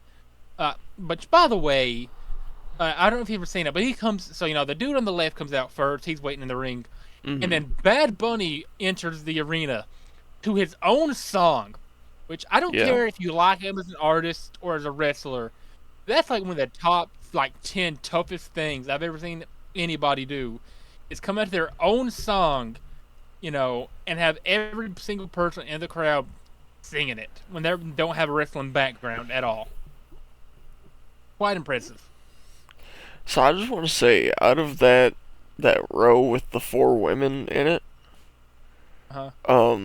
either of the 2 on the inside, smash down to 10 out of 10. And then the 2 on the outside, not interested at all. The one on the left looks like Marilyn Manson. The one on the right looks like a fat Asian. Oh, she's not fat, but she is Japanese. She looks fat. She's not fat at all. I mean, now Zelina Vega though, bro. Zelina Vega, I'm pretty sure has Puerto Rican background, so she would have been a better fit because she's actually a wrestler. I'm just saying. Yeah. That match there would have been better because that match was also for a belt. Yeah. Anyway, got any questions about match cards or lineups? Yeah, those 2 I was talking about, the first 2, are they single?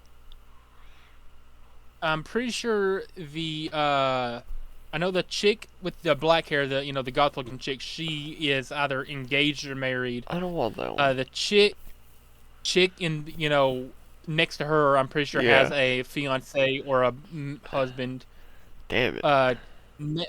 the fine black woman right there, Oh the yeah. beautiful black woman, the BBW. Oh yeah. She is married, and then Damn the it. Asian chick. I don't think the Asian one. I don't Fuck. think the Japanese one has anything public, but Fuck. she might be single. She might be I'm the not only taking it. I'm one. not taking it.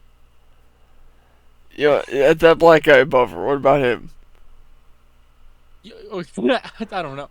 You know what's hilarious? Like all three of the ones who are taken are in relationships with other wrestlers, with male wrestlers. Yeah, it's a pretty common thing. Yeah, yeah, quite common. Yeah.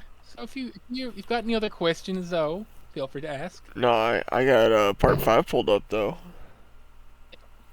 We're moving on to non-wrestling roles. So there's a lot of important roles in the world of wrestling that isn't wrestler. Like yours. A lot of, so they all have responsibilities that may not be considered. I need to say that by average fans. Again, I threw a lot of this together just in a haste, We trying can to tell. yeah. So it may not be considered by average fans. So let's go ahead and cover some of the most well-known examples of wrestling roles that are not wrestling. Referees. This is my part Referees right obviously enforce the rules of the match. Count to 3, 5, 10, whatever's needed when it's needed, and tell wrestlers when they break any rules. But they do a lot more. They have to make sure the wrestlers don't get hurt, keep them oiled up and informed on how much time they have left, and tell them any updates or changes in the oiling strategies to the people backstage who are running the show. They also relay info from one guy to the other when needed. They must do this discreetly so the illusion of reality is still there. I realize now that for you, I should have used a much different word than discreetly, but it's too late now. It's been put out there. What's wrong with But discreetly? basically anything after the when they break the rules part. From make sure wrestlers don't get hurt and on. That part is all like the part that's out of character. The stuff they're doing for real. Like in character, of course, they're trying to enforce the rules, count, blah blah blah blah blah. But everything else they're trying to do to make sure that everything doesn't fall apart. Makes sense. Yeah. A lot of time they'll be wearing an earpiece or something connected to the back, so somebody running the show can be like, "Oh, you got 10 minutes left of this match. You got 9 minutes. You got 8 minutes, something like that." Okay.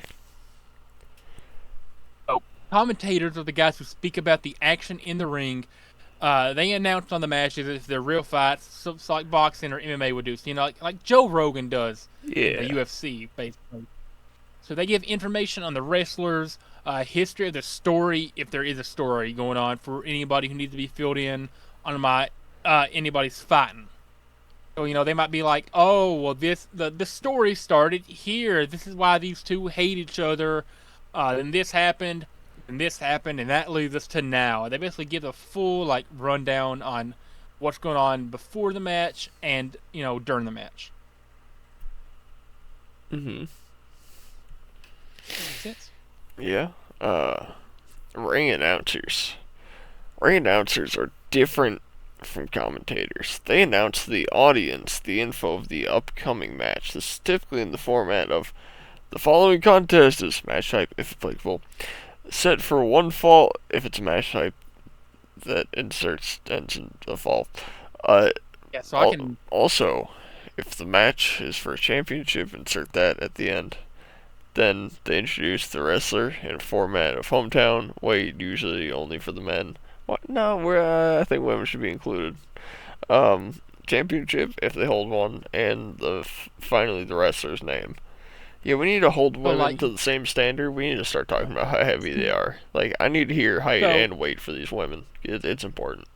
Oh, so let's say for example, so I'm gonna make one up. So let's say like John Cena's fighting The Rock. This match has actually happened in the past, but I'm gonna go ahead and add a spin that didn't happen in real life. So let's say John Cena's fighting The Rock in a steel cage match, for example, right? Mm-hmm. Let's say for example, in this match, John Cena has the WWE Championship belt, and he's the current WWE champion.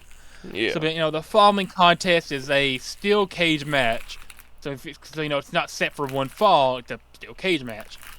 So And it's for, so it's like the following is a steel cage match, and it is for the WWE Championship.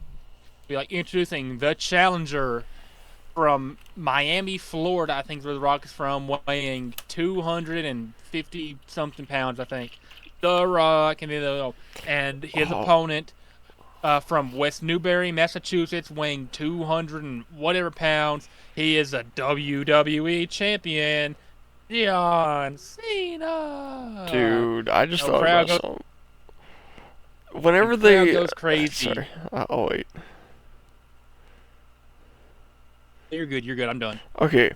Whenever they announce The Rock's weight, they shouldn't be doing it in pounds. They should be doing it in stone. Oh, that would be actually really nice. Like, imagine if they were like, and The Rock coming in at 32 stone. He weighs 260 pounds. Yeah, what is that in stone? 260 pounds in stone. 18 stone. 18.5. Yeah, dog. Imagine if they were like, and from Miami, Florida, The Rock. Or, no, fuck, how do you do it? And from Miami, Florida, weighing 18.5 stone, The Rock. Like, dude, that'd be so much funnier. Where's he billed from? Where do they say they say he's from Miami, Florida, weighing 260 pounds. That's crazy. Yeah. John Cena weighs 251. The fact that that's 30 pounds heavier than me, that's crazy. That would take me a while to get there. I mean, give me like 10 years, I'll be there. You know The Rock played college football for University of Miami? I do know that. Yeah, I've seen the pictures. Quite impressive. Quite impressive. Yeah. Comes from a wrestling family. Like over half his bloodline is a wrestling family, which is insane. So, bookers and promoters? I see we've got, who's that? Vince McMahon at the bottom? Yeah, that's before the allegations. So these are the people who set up the show. Allegations are just allegations. Who cares? Yeah. Nothing's been proven. Exactly. Innocent until proven guilty. I like that video of him getting, I think it's like Donald Trump is like spraying shaving cream on him and he's like getting his head shaved in the ring. That's a hilarious video. I can explain it. I can explain that. So this is WrestleMania. I know Trump's a big wrestling fan. So like you don't have to explain that. I know that. Yeah, so they're having this thing called Battle of the Billionaires, which like they bring in Trump, who like you said is a pretty big wrestling fan. Yeah. And he wants to be involved in a storyline. So I think it becomes like an ownership dispute sort of thing, where like Donald Trump in storyline buys WWE for a while, and I think McMahon might have bought it back. This is before I'm a fan. Yeah. Anyway, they're getting in an argument. They're like, okay, we'll each pick a guy to represent us at WrestleMania, and whoever's guy wins, wins, and whoever's guy loses, it's the billionaire they're associated with head shape. So it's like, I think Donald Trump picks this big, bald, black dude. His name's Bobby Lashley. I think that's who he picks. Okay. And then McMahon picks this giant, 270-pound Samoan dude named Umaga. So Bobby Lashley and Umaga fight. I think so. Bobby Lashley wins, which means Donald Trump has to get his head shaved. No, not Donald Trump, but I'm sorry. Donald Trump gets to shave McMahon's hair. Right. I messed that up. So Trump gets to shave McMahon's head. So McMahon gets scared. He starts running off. Lashley goes, grabs him, packs him back, and they shave McMahon's hair. That's how Trump got involved with it. He was at WrestleMania, and You know what's crazy? You know what's crazy about that? Donald Trump is in the WWE Hall of Fame. Yeah, he is. He is a wrestling Hall of Famer. Yeah. Pete Rose is a WWE Hall of Famer too. The guy that got banned from the MLB for betting on baseball. I feel like people don't realize this about Trump. His life before all this presidency stuff was incredible. Like, he was into wrestling, he was into music, he was into like art and writing and porn. He was on the cover of Playboy. Yeah, He was he like did so much stuff. pimping. He went on tours with rappers. Like, there's countless pictures of him with like all sorts of black rappers. He's referenced in dozens of like 90s and 2000s like rap songs, like people talking about how they want to get their money, bigger than Donald Trump or whatever. Like, He's I in a mean, Mac Miller, song. yeah, Mac Miller has a song called Donald Trump, like where he says "Take over the world" when I'm on that Donald Trump shit. Yeah, I, I mean, the guy is like, yeah, he's been known as like a larger than life billionaire rich guy for a while who just does everything. Yeah. He had a TV show for like 15 years. Oh yeah, dude, The Apprentice. Oh my god. So, Dude, anyway, you think, dude, I saw this video from The Apprentice actually. It was this guy that was working for him, and Trump's like, so Charles, you're a homosexual, I hear. And he's like, yes, I am. He's like, well, that's alright. I mean, restaurants have menus for a reason, I like steak, some people like lobster, that's why you got options there. It is what it is. And then, I mean, that video in specific, and then cut to Joe Biden talking to a reporter going, no, me and Obama do not believe in reconstituting what marriage is. We believe it is only between a man and a woman. Homosexual men should not be getting married under any conditions whatsoever. It's like, holy shit. I love the old video of him where it's like, you cannot go to a Dunkin' Donuts or a 7-Eleven without a slight Indian accent. Yeah. I love that one. Love that one. Yeah. Anyways, I gotta read this thing here. Didn't you read the last one? No.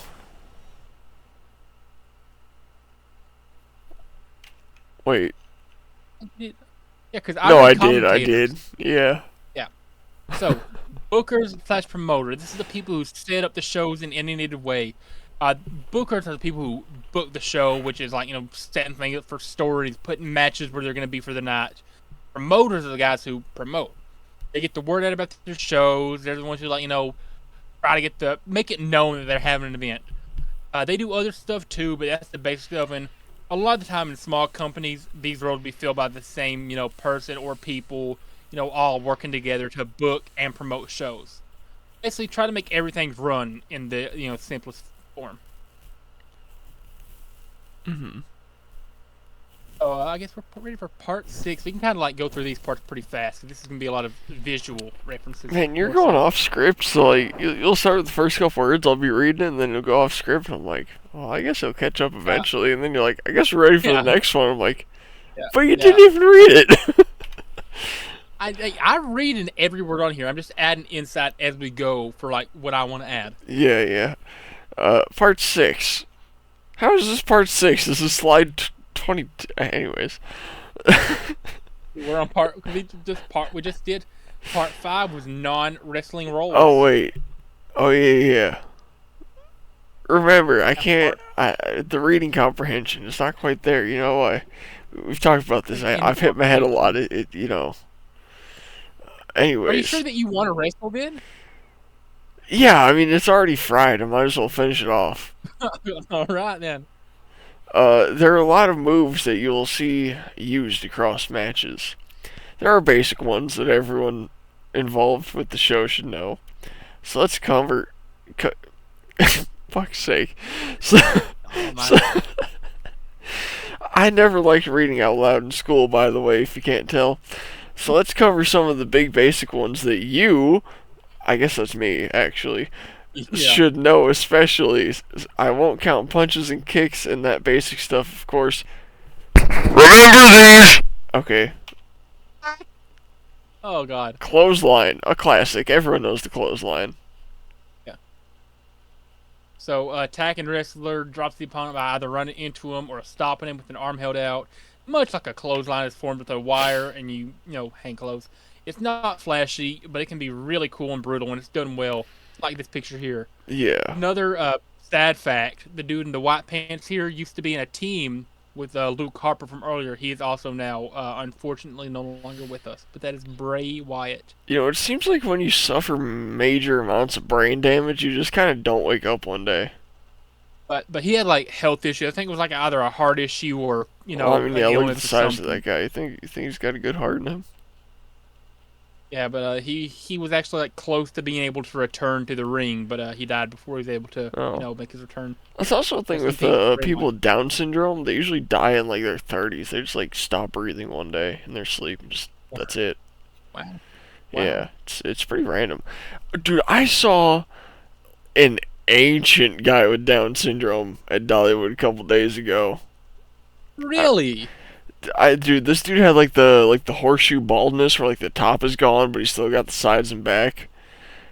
And it was like all white and frazzly. This dude had to be in his like 50s or 60s, you know? They live that long? Yeah, I mean, they can live Wow. as long as a normal person. Like, they can make it to their 80s or 90s, but usually at some point in their 30s, like, they'll just stop breathing one day and they just don't wake up. Wow. Yeah. But yeah, Bummer. they can get old sometimes, and I saw an old one, and I was like, "Holy shit, dude, good job." It's like a shiny in Pokemon. You don't see them that often. Yeah, yeah, man. Oh man, I remember I was driving. I don't remember where I was at, but I was driving back here one time, and I saw this old dude like waving at cars they were driving by, and you know I was driving by, and he waved at me, and I'm like, "Oh, he's got Down syndrome." Like, it was like an old dude in his robe just standing in his front lawn, just smiling big as could be, waving at every car that went by. I'm like, that dude loves his life. He wakes. I guarantee that guy wakes up every day and just waves at cars.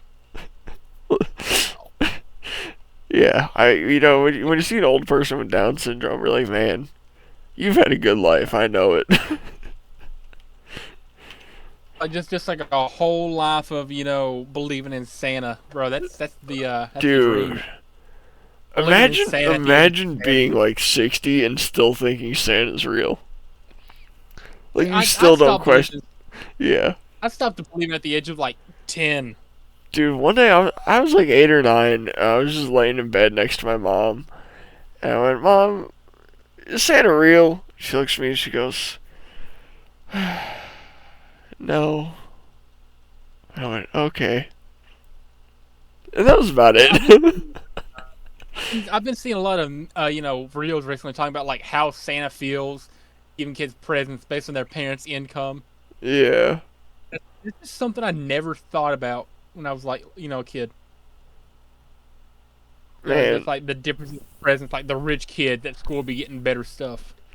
you know, I really want to, like, just tell random kids I see that Santa is not real. But I realize it's not a That's very like nice thing to do. it's like last day activities at work though. It's like you're on your last day. They can't fire you. That's, They can't get you in oh, trouble. that's true. That's the last day activities. I've, I've I've thought about it honestly. I've thought about it. So anyways, the drop kick. Attacking wrestlers jump in the air and kicks their opponent with one or both feet, dropping them. Literally one of the easiest to remember and coolest to watch, and if I had to guess, probably most dangerous for both parties involved. As long as you're coordinated and you know what you're doing, I think a lot of professionals should be able to you know. Yeah, I mean, I feel like compared to other moves, there's a bigger margin for error in this one.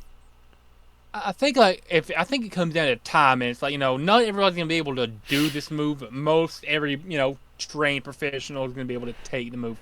Well, You yeah, just like fall on your back. like this one we're watching here. If that guy was like a half a second too late, he'd actually be getting kicked in the jaw. Yeah, yeah. Then probably broken. Yeah. Or like if that dude didn't like twist on the way down to like land on his side, he'd have landed like straight on his neck. Yeah. But that's what they're trained for. That's like you got to Yeah. get trained to be able to do this stuff. Yeah, it's not just it's clearly not just like simple stuff. Like, you gotta know what you're doing, but Yeah, it's pretty cool. You want to take this next one? Yeah, so we got the suplex. So the attacking wrestler holds their opponent by the chin or neck and quickly snaps them up and over the shoulder and head with both wrestlers landing on their backs. This example is from WrestleMania, I believe, 34. And yeah, I mean, this one looks a little bit lower than usual. That's basically what suplex is. Mm-hmm.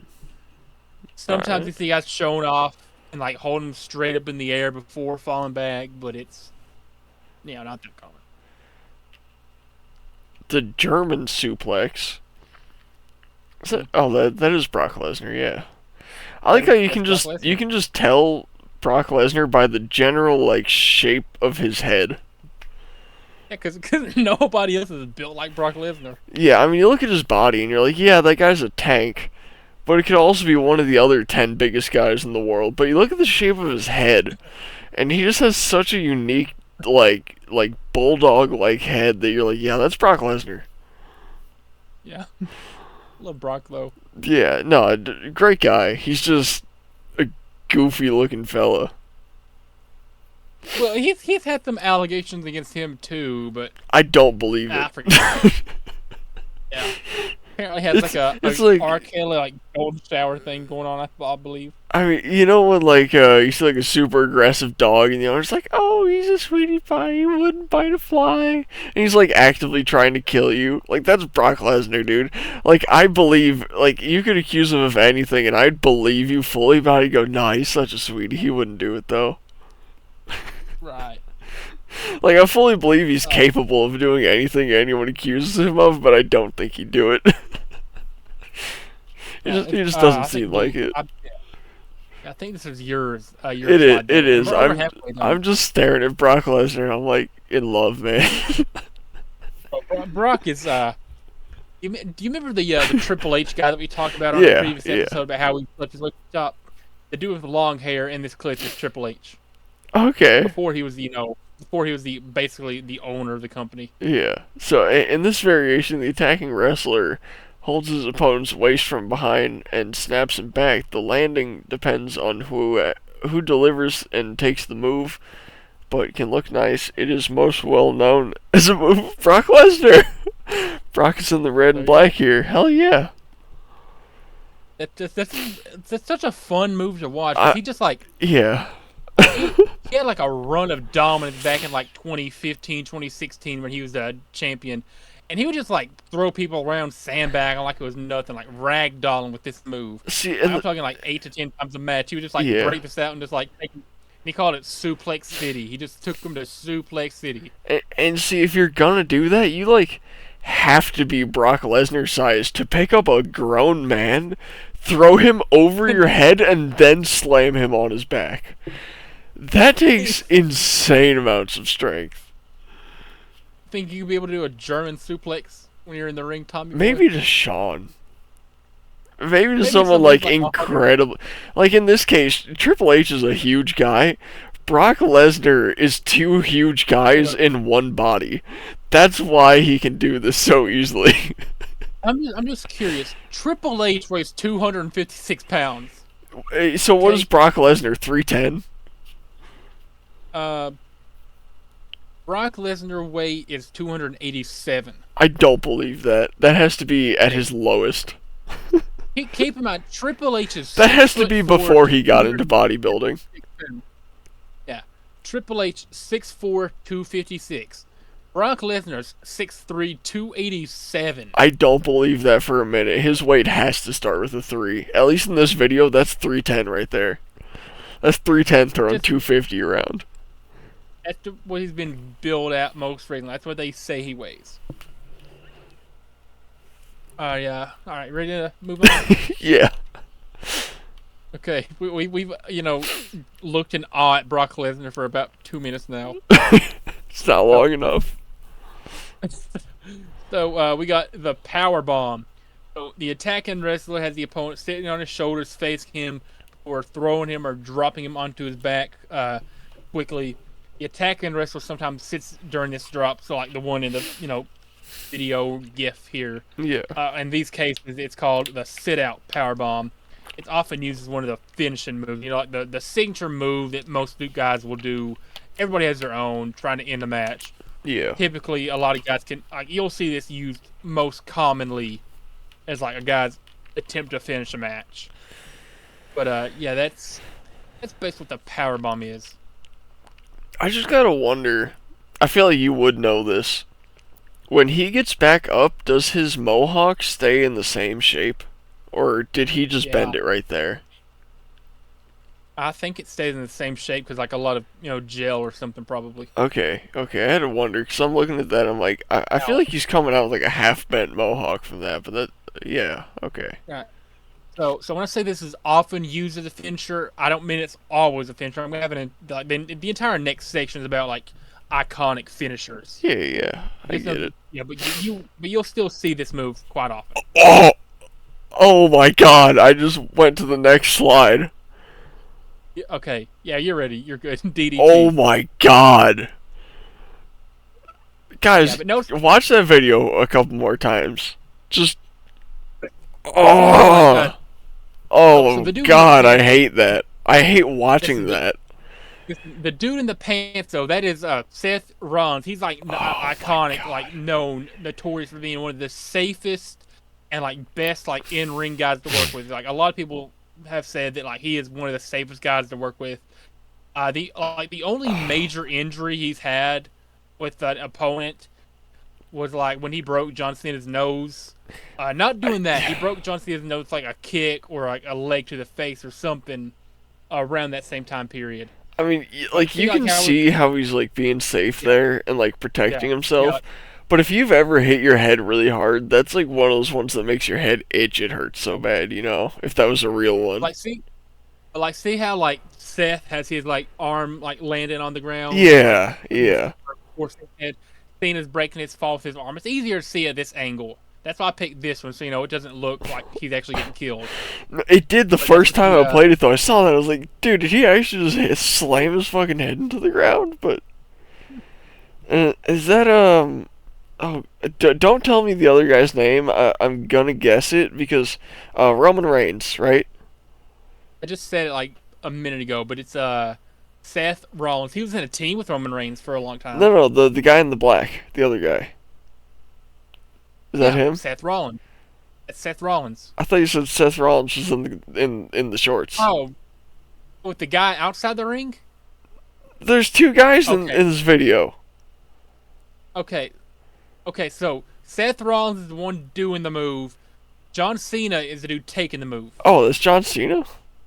That's John Cena. Oh, I can't even tell. The dude in the camo jorts, that is John Cena. Okay.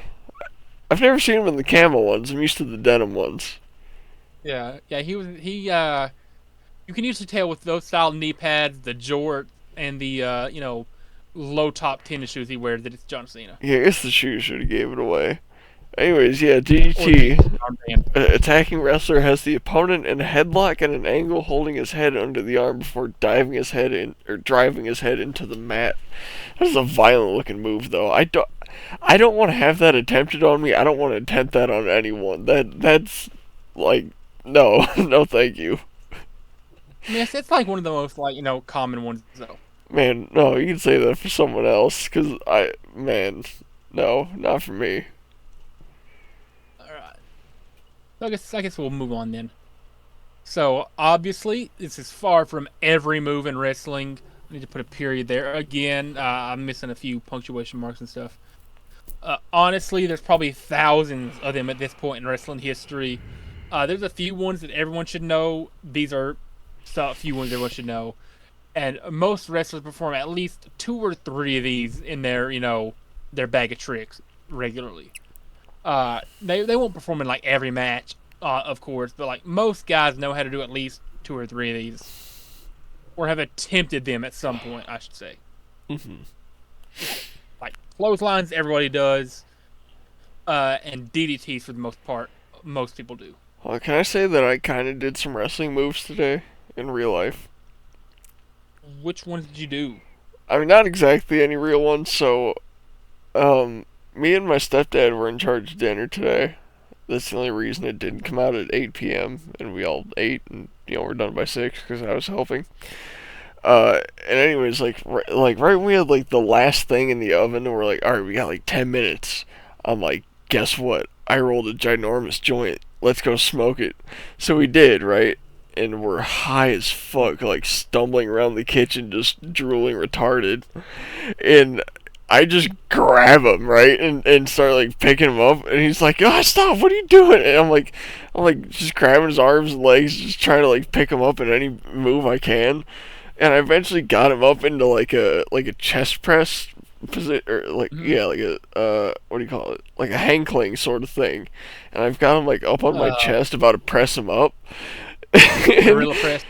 Pretty much, and he like. Like, yeah, keep in mind he has way less of a tolerance to me, so he's like freaking out, like having a panic attack in my hands while like picking him up, and I kind of like unintentionally suplexed him right into the kitchen floor. Oh. It was fun though. Yay. So I've read the conclusion. Do you wanna read finishers, Tommy boy? Yeah. Part 7, finishers. So at every dating party, you have to make sure that everyone is finished, and the way that you do that is by grabbing the shaft, sucking. Oh wait, wrong slide.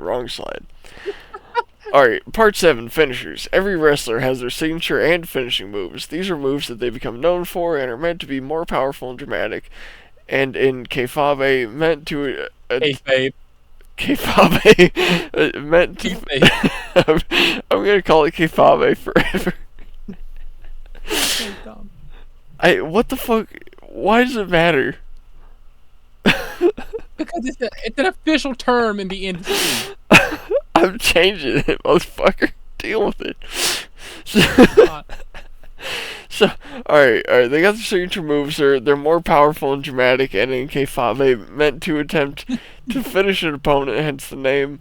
These will be different for everyone in terms of special ways of doing them, names, or other alternations to make it unique to the wrestler. Some examples. The RKO, most famously done by Randy Orton. I think every single person that has ever known a meme before 2020 knows the Slytherin snake, Randy Orton, and he's got him with an RKO. You know, that audio. RKO, it's so famous. Yeah. Or they're like, oh, watch out. Yeah, everyone knows that. Yeah. Yes, like I had to throw the RKO in there. Yeah, I mean, that's a classic. Even if you don't know wrestling, you know the RKO. Right. Then, also, can I just say, really quick, I mean, Randy Orton, I believe he's natty. Alright, he looks like it. Yeah, he's gotta be. I mean, don't get me wrong, he's got an impressive build, but like, I mean, how old is he? How long has he been doing this? He's been wrestling for like a little over 20 years, so I'd say he's like 44, 45 now. Yeah, I feel like he could just be a little bigger, you know, like he could eat a little more protein, do a few more reps. I feel like that body could look I feel like that body could look a little better. I feel like he's a little too smooth, but you know, that's just me. This clip right here is probably from like 2011, 2012-ish. Yeah, I'm just saying he could have been a little more ripped. Yeah, he's a little bit bigger now, but you know, still really impressive physique. Yeah, it's still good, but I feel like, you know, being like 10 years into his career and, you know, being like mid-30s, he could be a little better. We got attitude adjustment. Oh, John. Okay, I've seen this one a lot. I feel like it's another one that's been like kind of memed a lot. Just John Cena slamming people down. Yeah, anything John Cena, man. Yeah, I mean, he's bigger than wrestling. And people have been doing the whole "you can't see me" thing outside of wrestling for like probably 12, 13 years now. Yeah, I mean, attitude adjustment, it's just a hilarious move, too. It doesn't look like it would be that effective. No, but it's just one of those things that you see it and you're like, ah, he did the thing. It's just one of those. Oh well, he's John Cena. You know. Yeah. We got super kick, Yeah. which a lot of people do this. I think the most famous one is by Shawn Michaels. This is actually from one of the matches I sent you to watch, I believe.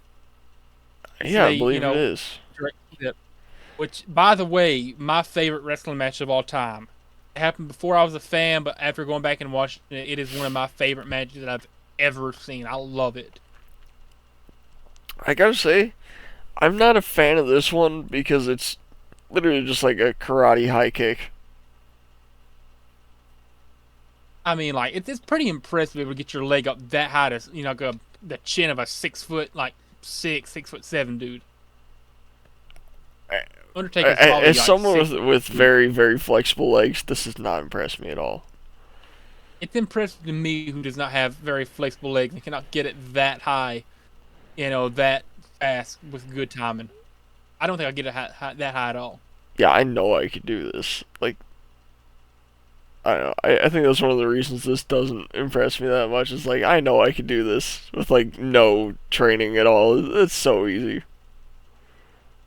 All right. Oh, the spear with Roman Reigns. Yeah, Roman Man. Reigns is the one doing them. Sean showed me a compilation of these, and this guy just loves spearing people. And I remember I was sitting there talking to Sean, watching some of these just brutal ones, like this one we're seeing now, and I'm like, dude, there's a reason you can't do this in football. Mm-hmm.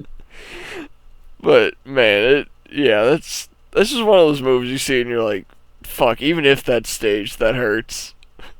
Yeah, I mean everything they're doing's gotta hurt. But that one especially, that's one where it's like, it's not gonna feel nice. Like that's a 230-pound guy flying into you, taking you to the ground. It doesn't matter if he rolls off at the end; he's taking you to the ground. Like, oh, for sure, for sure. yeah, that's quite a move. But yeah, that's the spear. And do you want to grab our conclusion? So again, this is nowhere near the amount of finishers that exist at all. There's a few famous ones that you might see recreated from company to company. Some people make up their own. Some people copy others that we didn't cover here. Some people use some of these.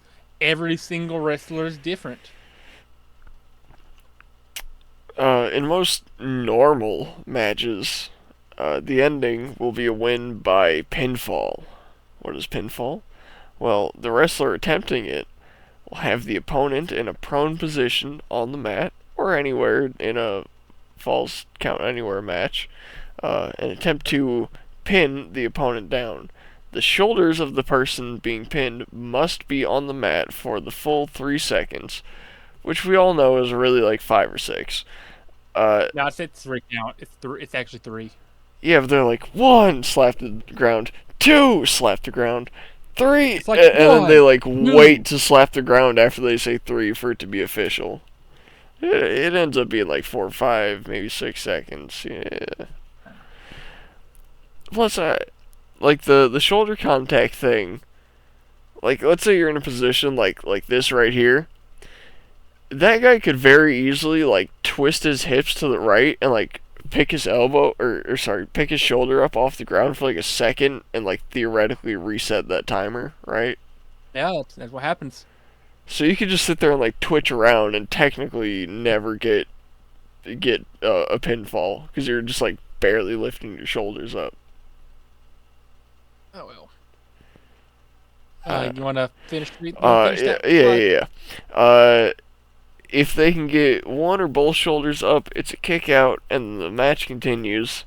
If the person being pinned can grab a rope or get a foot on a rope, that's a rope break, and the match can continue as normal. When I explained all this earlier, I completely forgot that I actually added a slide for it. See, I want to say one thing that I think should change about pinfalls. I don't think your shoulders should have to be fully pinned against the mat.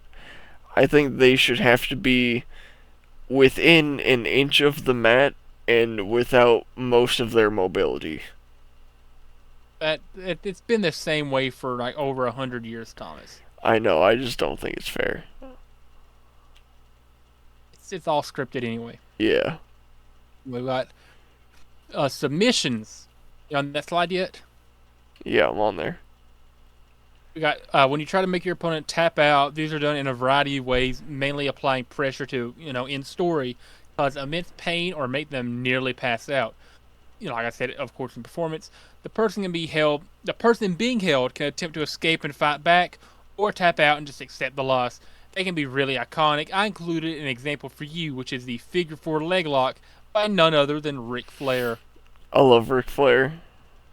Yeah, so this is when Ric Flair's probably in his 50s. He was still going at it in his 50s on a weekly basis on TV. And that's him with the really bad spray tan and patchy hair on the right side. So I just want to tell you something about Ric Flair right here. Uh-huh. When you look at someone on steroids, it's very easy to tell what kind of steroids they're on if they're on one of the major ones. And I can tell you right here in this picture that Ric Flair's on a shit ton of HGH, which is a human growth hormone. Of course. You know that video of Joe Rogan like flexing on his podcast with the shirt off, and he has that weird like barrel stomach that's all like grown apart. Yeah. And so that's a side effect of taking HGH. And if you look at Ric Flair right here, he's got the HGH gut. He's got that weird like muscular fat on the outside of the stomach, and that six-pack like V-line cut down the side without the actual six-pack. Right. So I can tell you right there that Ric Flair's on some HGH. Well, and then I think we might have mentioned Carlito in the past. Carlito. Is that the guy on the Caribbean left? dude. Yeah, I think we may have mentioned him before, but that is Carlito. I was thinking he looked like a Red Foo from LMFAO. That's I didn't really notice that resemblance, but yeah. Sorry for party rocking. Yeah, he totally looks like that guy. That's a good song. Man, isn't it crazy that we would have had another LMFAO album the next year after that one released if Red Foo had just canceled the tour when Blue Bull went into the hospital instead of continuing on without him and trying to do like solo ventures and just cutting him off completely? They're like related. They're like, I think, uncle yeah. and nephew or something. Dude, we should talk about that later in the show. It's crazy. That's what the bro. They had like a chokehold on music in the 2010s. I'm sexy and I know it. Bro. Shot. Yeah, dude, they're in everything. Everybody. Hey, you got number 38. Oh yeah, that's mine. Near the submission. There are some rules to these. In normal matches, if the person being held can reach out and grab hold of a rope or get a foot on a rope, this is also a rope break. I think we talked about that in the last slide. You did. And the person attacking has until the count of 5 to release. This does not apply in matches with no disqualifications. But just keep reiterating stuff that I mentioned earlier because I totally forgot that I added these two slides in before. Before we recorded. We probably talked about this half an hour ago. Yeah. When it says no disqualifications, that really truly means no disqualifications, right? Right. So you can give them nut shots. You can hit them with whatever weapons you want. Basically anything short of killing them. So you can get disqualified. I mean, if you kill them, there's no match to happen. You probably, That's an instant win. By technicality, I guess so, yeah. Yeah, like if I sneak a Derringer into my boots and just blow the guy's brains out as soon as we get in the ring, I win. I'm the man left standing. God almighty. But okay, let's say hypothetically we're doing a no disqualification match, and I quote unquote kidnap the guy, tie him up, throw him in the trunk of an '03 Camry, drive him out of state, and then 2 weeks later at the next event, Like, right when, like, the first match is about to begin, I, like, drive into the arena in that Camry, pull him out of the trunk, throw him in the ring. Can I keep fighting? Like, does that still count? I'm sure they would have done like a check for him before that. No, but I that's never happened, so I don't know. But I mean, like, Great during question. our match, there was That's an a agreement that there's no fantastic disqualification. We might have That's gone a past the allotted time for the event, but our match never had a conclusion. We just left. If we come back and just start fighting again, I think technically that would have to count as a continuation of our match, and they'd have to postpone that day's fight until ours ends, and there's a winner confirmed, you know? that is a fantastic question. Yeah. Anyway, we got 2 slides left. If you want to take the last 2, you can, because it's really just like Okay. terminology. Part 10. Terminology. I don't know what that's the study of. Probably something to do with termites. Terminology is like terms, Yeah, phrases. I don't think it's the study of anything. It's just analogy. Not We're going to cover some pretty common terminology that you may hear that we've not covered yet. These are pretty important. Spot. A certain notable move that will occur. Examples may be a backflip off the ropes, or a big fall someone takes. Botch. When a move goes wrong, or it fails. I think we all know what the word botch is. You know, like botched plastic surgeries, botched yeah. BBLs, botched, um, TV show. sure, bump. I don't think we need to describe this one, Landon. I think everyone knows what taking a bump means. But for those who don't, a fall to the ground typically on your back, face, or front. There you go. Also, it could be, say, you're doing drugs, right? And you don't want to chop out like a whole line to snort because that's way too much. You take a bump. You take a tiny, tiny little bit of whatever powder you're snorting, just a little tiny amount of it, or a bump, and then you go, and that's it. The whole thing's gone, and you're off on your day, microdosed on whatever you're taking. We got the champion's advantage. A champ can lose a match by countout or disqualification, but keep the belt. Kind of unfair, in my opinion. It's Jobber. yeah, it's like a weird rule. Now, jobber. I got a word similar to that. Jobber do. It's just one of those words for like a thingamajig, a thingamabob, a whatchamacallit, a who's a whatcha, you know. Just one of those things that you can't quite describe. A thingamajigger, so to speak. Mm-hmm. But this says jobber, not jobber do. A jobber, someone who loses a lot. To do the job means to lose. Give me an example. Who's someone that just really sucks in WWE and loses all the time? Somebody who loses a lot. Okay, so during the 2018, 2019 era, there was this guy named Kurt Hawkins. He went on a losing streak of 200 something matches before he finally won one. 200? Look at the official number. Hold on. Kurt Hawkins losing streak. That's insane. 269 consecutive losses. Dude, imagine someone's like, yo, what's your wrestling record? Oh, I'm 0-269 right now. It's not looking so good. Yeah, like, what the hell? He loses 269 consecutive matches. Then he finds somebody that he used to team with in like the late 2000s. He's like, listen, you want to team up again? The guy's like, you suck, but sure. They go to WrestleMania. Their first match back together as a team. His first match after 269 losses. He wins the tag team belts at WrestleMania, biggest show of the year. That was his first win in 270 matches. Nice. It was fun. Terminology. Slide 2. Heat. The last slide. Hatred or disliking from the fans. Usually just their characters. Sometimes wrestlers will have real life heat with each other behind the scenes. I believe most people just call that beef. Yeah, but the wrestling term is heat. Okay, nuclear heat. I believe that's what's about to happen in Ukraine if they keep asking to join NATO. Stop fucking asking, guys. You're not getting in. We've been saying no for 30 years. Stop asking. Anyways. I was gonna say Japan knows a lot about this. Oh, that too, yeah.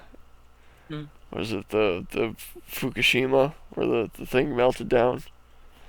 I was gonna say Hiroshima, Nagasaki. Oh, that Here too. comes That the too. sun. Doo doo doo doo. Here Comes, comes the here comes the sun. Yeah. sun, and I say it's not all right. So when fans seem to genuinely hate the wrestler, not just the character, and they're genuinely upset by them. I mean, that would suck to be one of those guys. That's, man. Yeah. That's, yeah, that's one I was like, I didn't want to fire you, but they fucking hate you. Most of the time, you really have to like do something wrong, like actually have a bad reputation, or you just You have to gotta be like pull really, John Cena's cock and balls out of his pants and milk him on stage. No, I feel like people would like you for that. Or you could be a bad guy and just be really, really, really good at your job, where people start to associate your character with you, and then anytime they see you, they just boo you at the building. Selling, making a move look real and like it really hurts a lot. I feel like Basically, just trying to make it look like you're fighting. For real. yeah, I mean anyone who's into acting knows the term selling a shot, Right. Shooting. That's like I was saying, where you get a derringer in your boots and you just kill the guy as soon as you get in the ring. A shoot is typically when something is done on purpose. No way. To cause pain intentionally.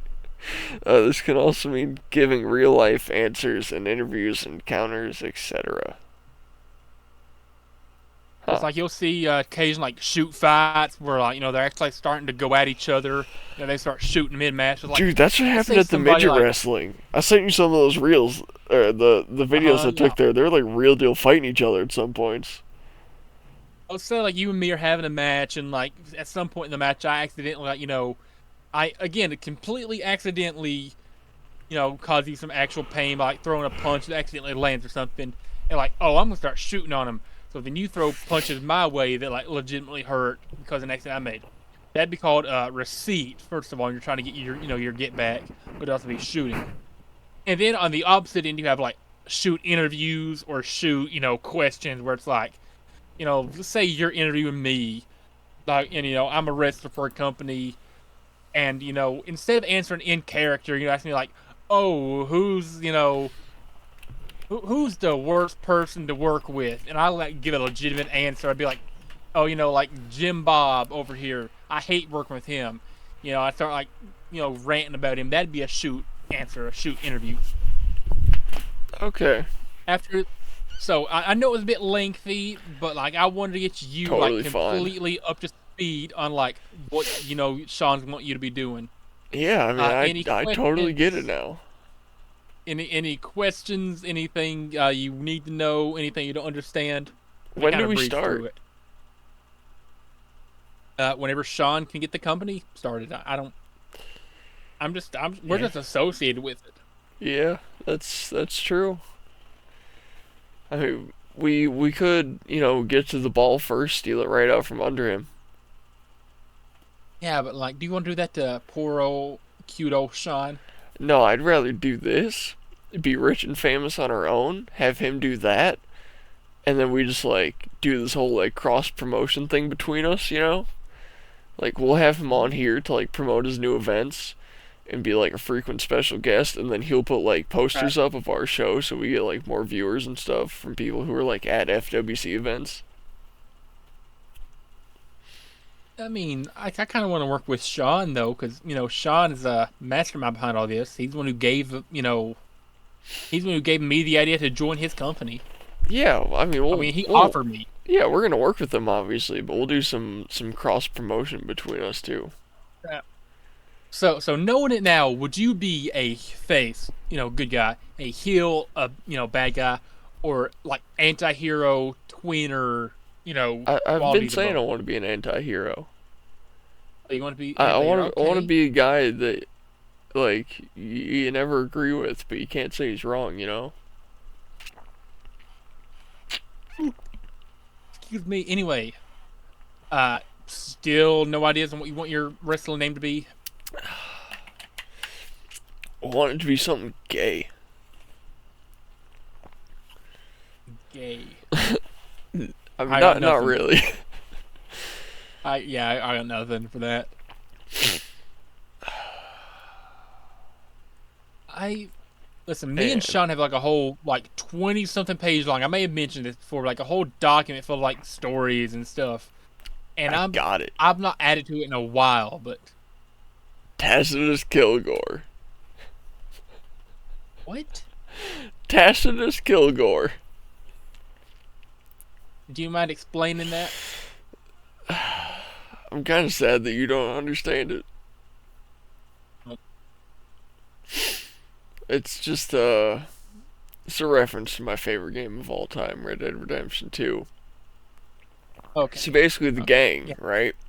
Whenever they have to get mail, they send like Levi or someone to the local post office, and they have them set up a PO box under the name Tacitus Kilgore, and that's who they get all their mail sent to. And then they'll have someone Okay. go and pick up for Tacitus, and then Okay. yeah. But there's one line, I forget what Arthur's doing, but someone's like, "So what's your name, bud?" And he's like, Tacitus Kilgore at your service. And I love that line so much. And also, like, That's good. sometimes when I'm out in public and someone asks me what my name is, I'll just say Tacitus Kilgore because I don't want to tell them my actual name. You should have got that put on your name tag at work. Tacitus. That would have been Tacitus, yeah. that would have been hilarious. Because like, you could tell them like that's the name you go by. You can tell that's like a nickname that more people. I could tell them. Beanie got. I could tell them I'm transitioning and that's my new name. Then they think about can't it, tell me you no. you can get nicknames on your name tag. Remember John for the longest time. Shout out John, by the way. We love John. Yeah, shout he out had John. Yeah, Mr. Yeah, Bebop. Beanie has Beanie. on Yeah, his. his name's not Beanie. You can get basically whatever as long Sean as has one that says appropriate. Andy.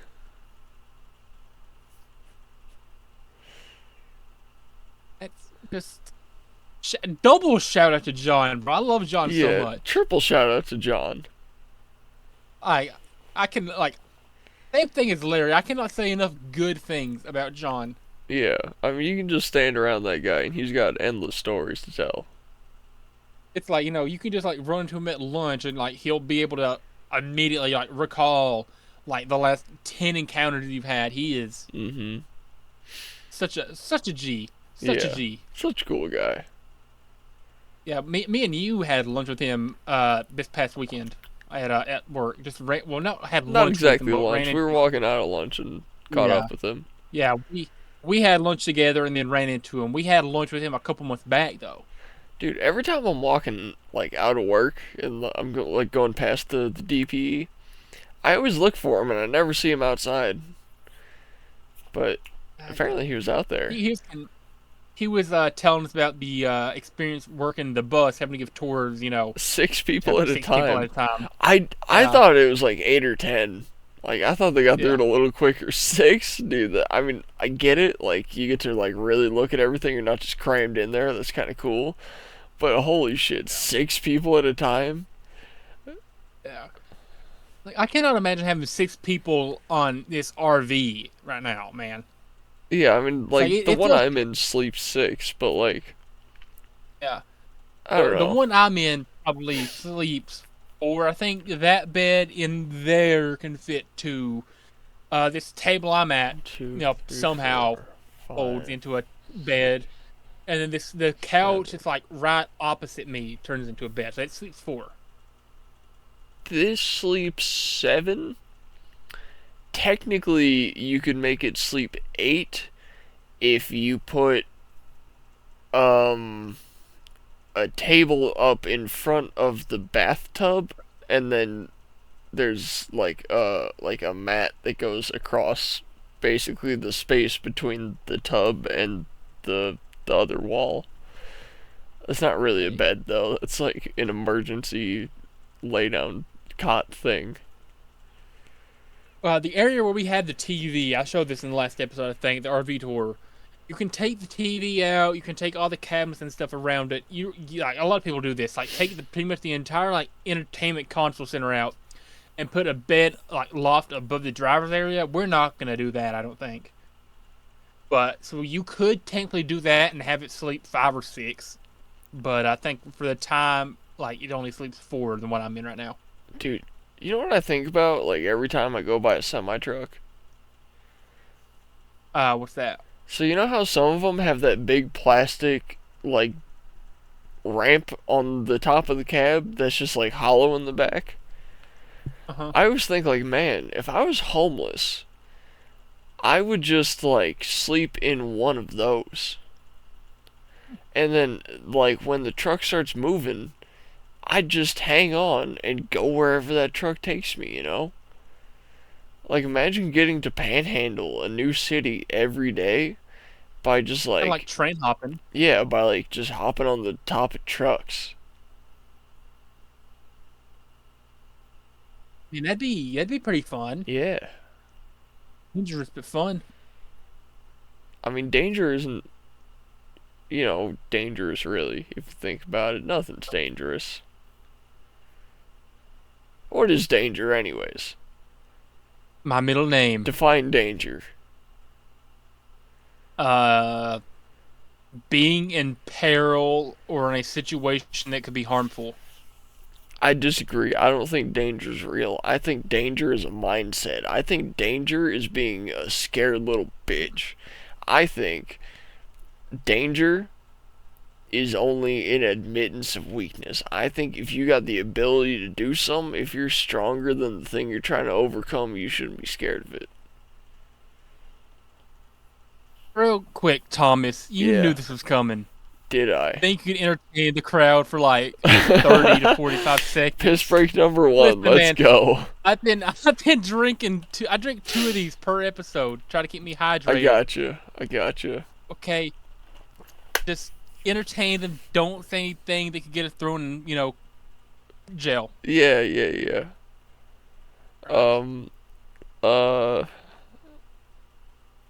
Shit. What do I say? He's not gonna take that long. Look, just do it. Don't let your dreams be dreams. Whatever you want to do, get out there and accomplish it. You can be bigger than yourself. You can be better than yourself. You can be the biggest fish in the pond, or you can be the smallest fish in the pond. Be who you want to be, but be your best self. And do whatever you want to do. Do what you believe in, and do it to the best of your ability. Whatever it is you're doing. It doesn't matter if it seems completely insignificant. It doesn't matter if you hate everything about it. Do what you're doing to the best of your ability. Someone's going to recognize your talent. Someone's going to help you go far, even if that someone's you. Eventually, if you hold yourself to a high standard, you do your best work, everything's going to go right for you. Alright? I believe in you. Landon believes in you.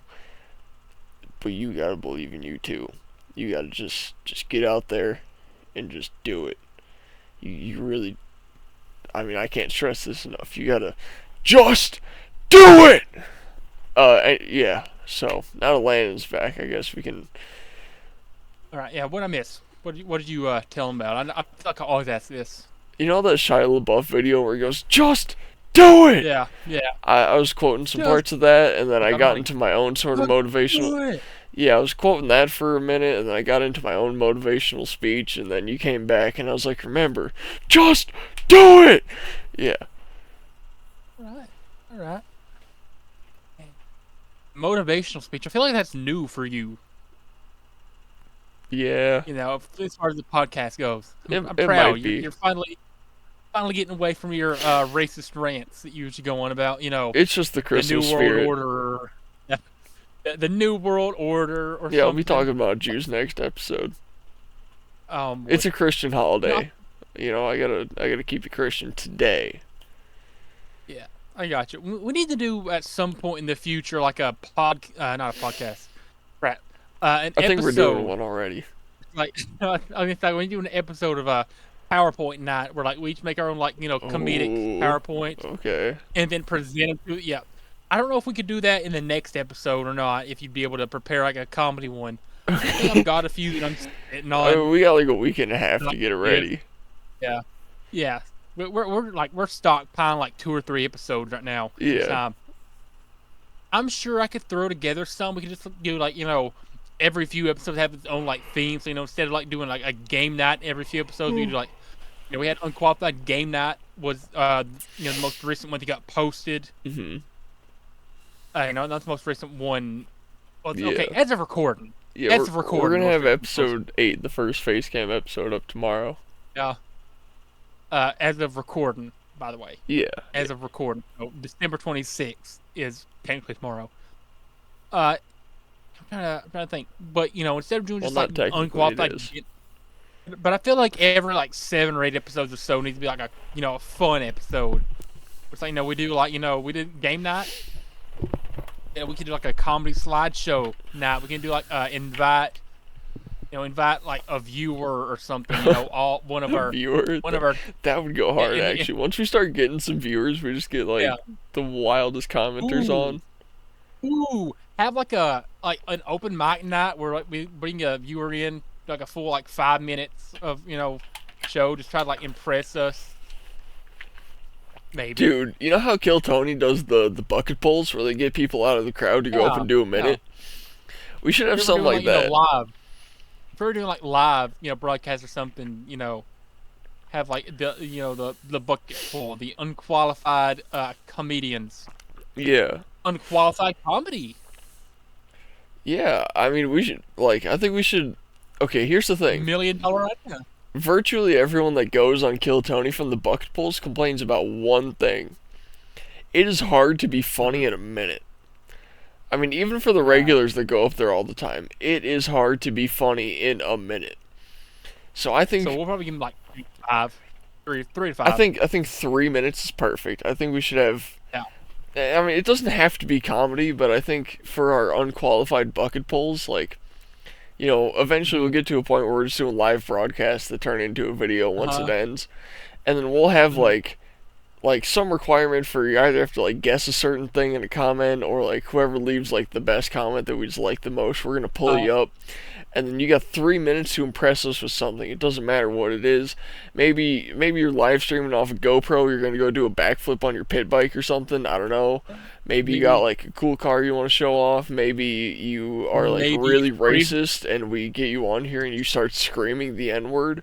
Whatever it is. Maybe you're a rapper who can freestyle. Maybe you sound like the next Mariah Carey. Yeah, maybe maybe you're out here shooting women in the face like P. Diddy with that one time Jennifer Lawrence gave him a gun. Maybe you can name like every single president of some obscure country in historical order, like Tajikistan, for example. Yeah, maybe. Which, by the way, that would be an automatic win.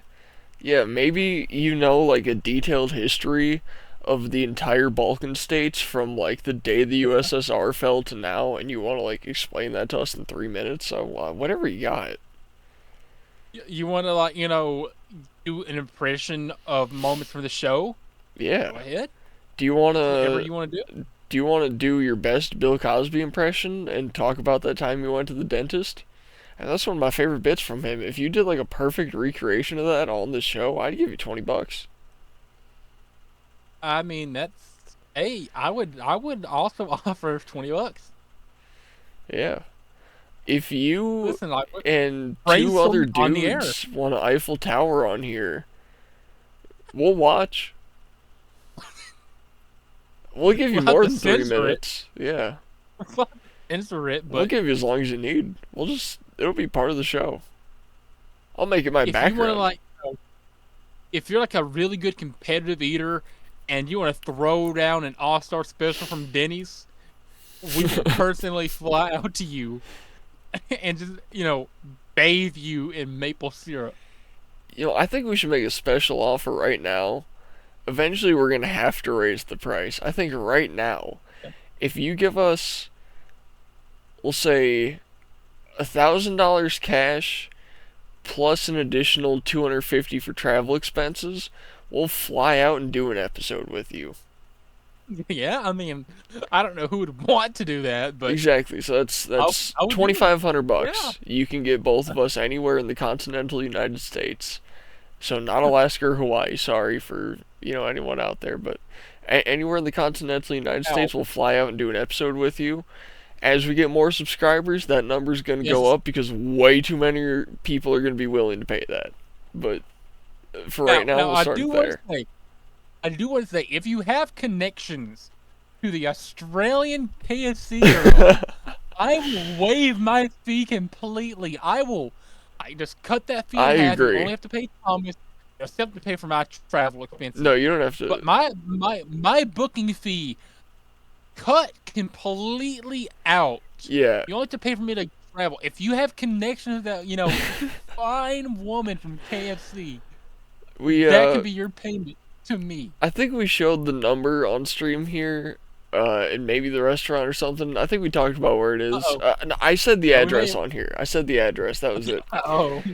Uh-oh. If you can somehow like prove to us that you know that woman from that KFC in Perth, Australia, And she is over the age of 18. I need to stress this enough every episode. I If she is over the age of 18, as someone who has worked in fast food, if she was not the manager of that place and way over the age of 18, she would not have answered that phone. So what's that supposed to say? it's illegal.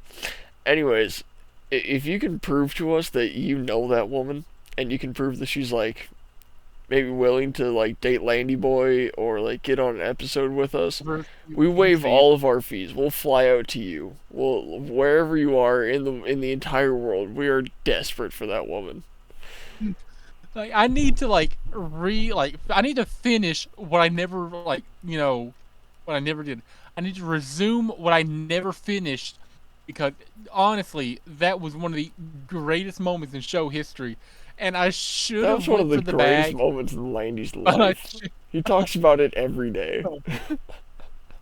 only every show, not every single other day, but Almost that- every day. We genuinely. talked about it at work for multiple times, with different with a couple other coworkers now are where the Yeah. the Australian KFC girl. By the Shout way, out Australian man, like, KFC girl. if KFC Australia wants to fly us out there, have me and her do a little dinner date review of the cheesy chicken stacker thing.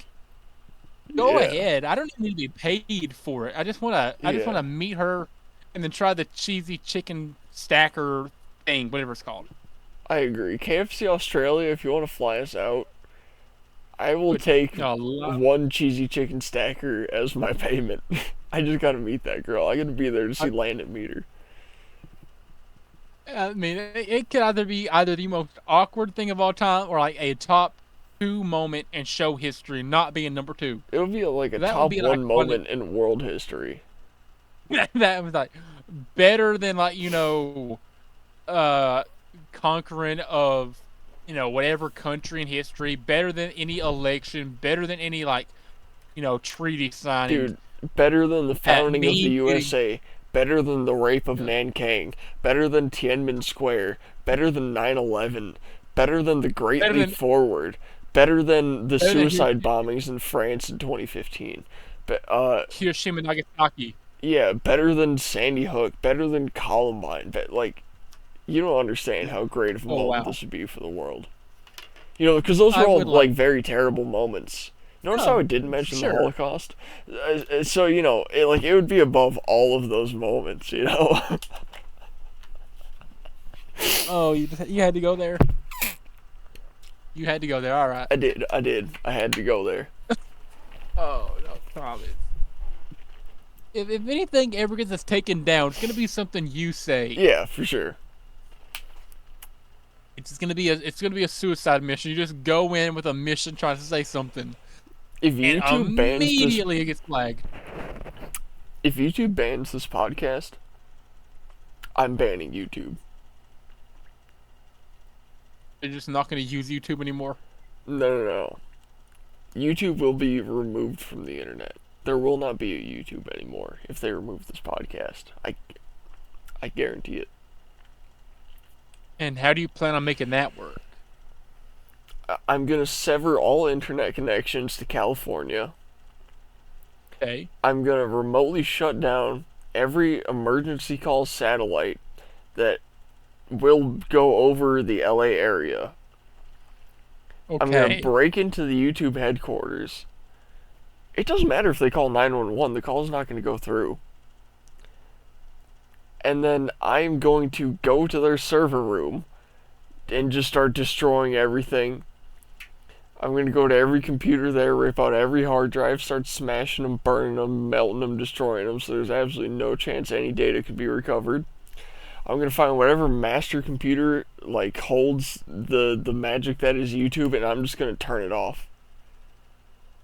You got to go in there. It's like, it's Thomas time, and then start Thomasing all over the place. Yeah. I got to make one of those. It's a stupid joke, but I got to make it once per episode. I'm sorry. We make it at some point every episode. It's a blank. It's a blank time. It starts blanking all over the place. It's every time. As bad of a movie as Morbius was, at least we got the Morbin time joke. Bro, Jared Leto is such an interesting specimen. Such an interesting do you case follow study on him on humanity. Snapchat? I do not. I swear to God, he's a cult leader. What's pull up Jared Leto's Snapchat right now. See if he has a story, and just click through it. He posts 5 or 6 things a day, and they're insane. He'll post a picture of himself in some white linen cloths, and then he'll post another one of him eating avocado toast, and he'll be like, "Ah yes, another day." And then he'll post another one of him next to someone, and just no context. And it's there's just this uncanny feeling you get from watching his story.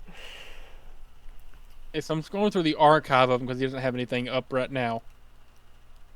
Is it that's Morbius right there for you though. Yeah. I mean, his story is just so weird. He does not seem like a real person. That is, wow. Such a, like I said, such an interesting case study on a human. Yeah, I can't believe he said it's Morbin time and started morbin all over the place. One of the most iconic moments in cinema history. Dude, do you remember that time in Back to the Future when they went to 1865 and stopped the... Okay, never mind. Yeah, I'm a casual. I've never seen it. Yeah, I was gonna make a joke and say they went back to 1865 to stop the Emancipation Proclamation, but then I realized that you would have no idea to know I'm lying because you haven't seen the movie. I mean, you could have kept on and I would have believed it. Yeah, but it wouldn't have been as funny though. Now, I do vaguely remember that they went to 2015. Yeah, that movie, and there was hoverboards and hover cars and stuff was 50 and they themed. Completely did they think 30 years was enough time to develop that technology? I guess. Okay. It's Black Ops 2 takes place in 6 days. 6 days from now? Yeah. And when did it come out? 2012 or 13. And what predictions did they make that are, going to be wrong? Well, actually, now that I think about it, I think we have legitimately everything that's in that video game. Oh, really? Yeah, not I'm thinking about all the futuristic military equipment, and I'm like, no, we have that stuff. Again, game that I never played, so. You've never played Black Ops 2? I've never played any Call of Duty games. What? Yeah, yeah, I'm really, really behind. To be fair, I wasn't a big gamer as a kid growing up. And then as I progress, I've just Still not played any of them. I'm having a moment of silence for you. I'm just gonna like sulk in it for a moment. Landon, I know it's pretty embarrassing. one of these days, we're going to hang out in real life. And I'm going to force you to sit down. You're going to play through Call of Duty Modern Warfare, Call of Duty World at War, Call of Duty Modern Warfare 2, Call of Duty Black Ops, Call of Duty Modern Warfare 3, Call of Duty Black Ops 2, Call of Duty Ghost, Call of Duty Advanced Warfare, Modern Warfare 2019, and Black Ops 6, and Black Ops Cold War. So just back to back to back to back to back to back to back to back to back to back to back. It's going to be about 40 straight hours of Call of Duty. And you're going to experience every single classic 2000s childhood memory put into just one day. It's going to be an overload for you, but you're going to be so full of just pure nostalgic experiences that you didn't know you could have and you didn't know you were nostalgic for. And you're going to be crying in my arms, and I'm going to kiss your sweet little forehead, and I'm going to tell you that everything's alright, my sweet little lanky boy, as I sit there and hold you in the warm embrace of my arms. And yeah, it's going to be a day. It's so 40 hours, you said. Well, compressed into. See, I think the first three Modern Warfares plus World at War plus the first two Black Ops, technically they're all three Black Ops. I think that right there would take you about 40 hours. And then counting Ghost, 2019, Cold War, and Black Ops 6, I think would probably take up another 25 to 30 hours. Here's the thing. Realistically, we could skip Advanced Warfare, Infinite Warfare, Black Ops 3, Black Ops 4, the new Modern Warfare 2, the new Modern Warfare 3, Vanguard, World War 2. I think that's all the other games that have come out in that time. We can skip all of those because they have absolutely nothing to do with the overarching Call of Duty story. But those first, like, pretty much all the ones I mentioned are very important, and they paint such a large, beautiful story over such a large period of time. It's incredible. All right. And then after that, you're gonna play every single Far Cry game. They're like 20 hours each. Oh, wow. After that, there's like 5 or 6, right?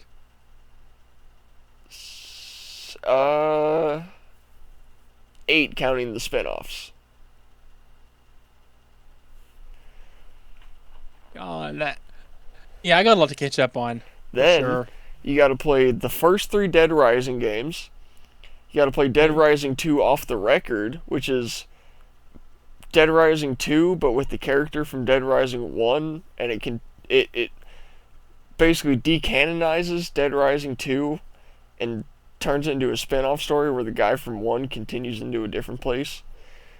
Then you got to play Case Zero and Case West, which are Xbox 360 exclusives, which provide more backstory to the zombie apocalypse taking place in the games.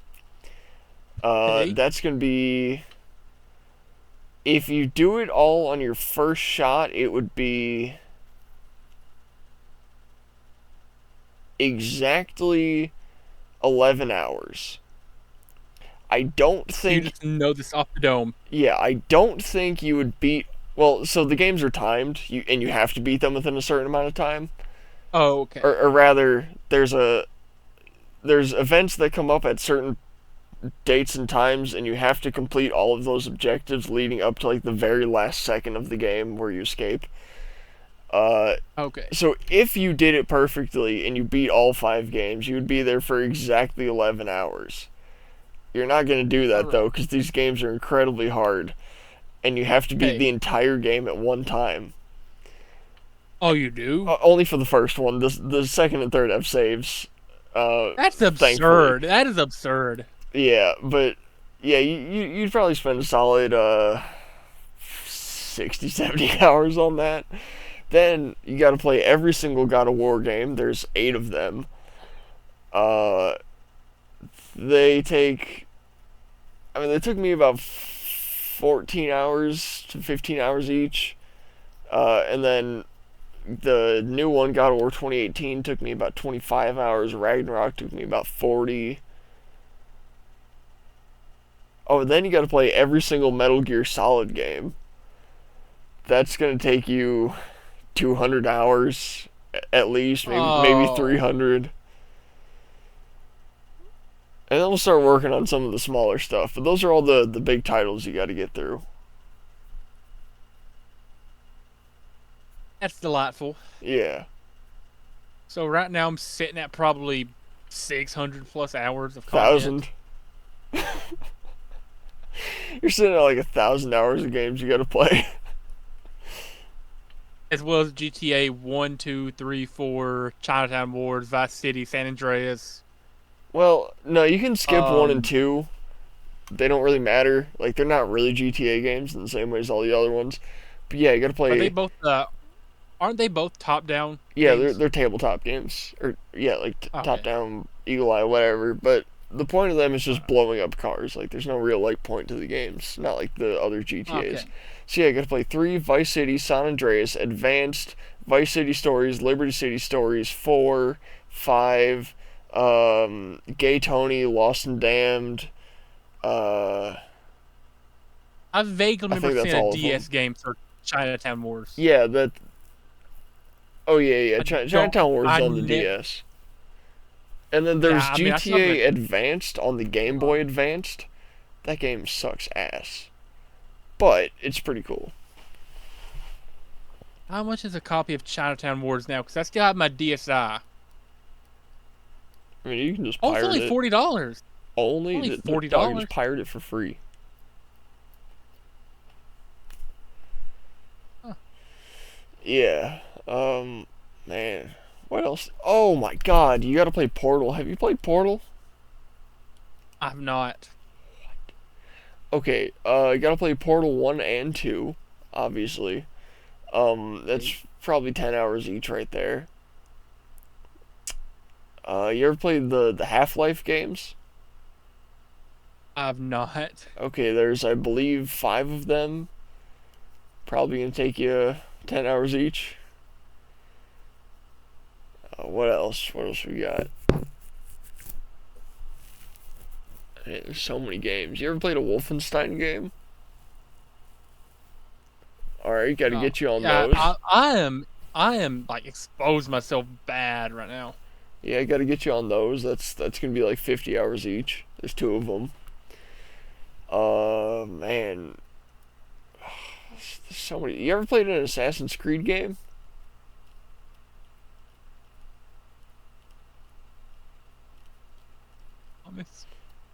Don't say no.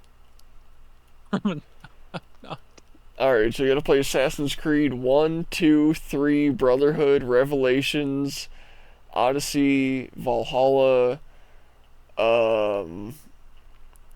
Black Flag, Rogue, Unity, Syndicate. That's probably it. There's a couple other ones that kind of suck, but we can skip those. Wow. Okay. You ever played a Tony Hawk game? I have actually. PlayStation does the PSN monthly games every month. Some point last year, Pro Skater 2, I think it was like a remastered version. Yeah. It's one of the Pro Skater guys. They're like 1 or 2 or something. It was like a remaster though for the PS4. Alright, so it's either PS4 or PS5 that I had it on. And I played that for quite a while and enjoyed it, and then I eventually, got bored of it, but it was pretty fun. The remasters are pretty good. Not as good as the originals, in my opinion. So you gotta play Pro Skater 1, 2, 3, 4. 4. You can skip 5, because 5 sucks. You gotta play Downhill Jam. You gotta play Underground 1 and Underground 2. You gotta play Tony Hawk's Ride, where you have an actual, skateboard as a controller. And, that game's a lot of fun. Okay. Um, Okay. there's one other one I can't remember. What the fuck is that called, man? It's you got this like special ability where you can like control each foot on your board and like a slow down time thing. Um, Uh, Project 8, that's it. Tony Hawk Project 8. That's like my favorite Tony Hawk game. really? You ever played a Ratchet and Clank game? Nope. I don't got time to name them all. You got to play every single one of those. How many have they made? Too many, like probably 6 or 7 or 8 or something. There's a lot of them. You ever played a Crash Bandicoot game? Got to play every single Crash Bandicoot they've ever made. You ever played Uncharted? Nope. Got to play all 4 of those. This is. Oh my god. You ever played a Spider-Man game? Got to play every single Spider-Man game they've ever made. There's too many. There's genuinely, from the PS2 to the PS5, there's like 25 different Spider-Man games. There's so many of them. And I've played them all. Wow. You ever played a Batman Arkham game? Thomas, I think you know the answer. Gotta play all 6 of those, including the 2 VR titles. Oh. Man. Yeah, you got a lot of gaming to do, Landon. You gotta like, you gotta like quit your job right now and just be dedicated to full-time gaming for the next like 2 years while you just play every game I recommend for you. You ever played a Borderlands game? Gotta play all 4 of those. Now, actually, you can skip the pre-sequel. Play the 3 numbered ones. Okay.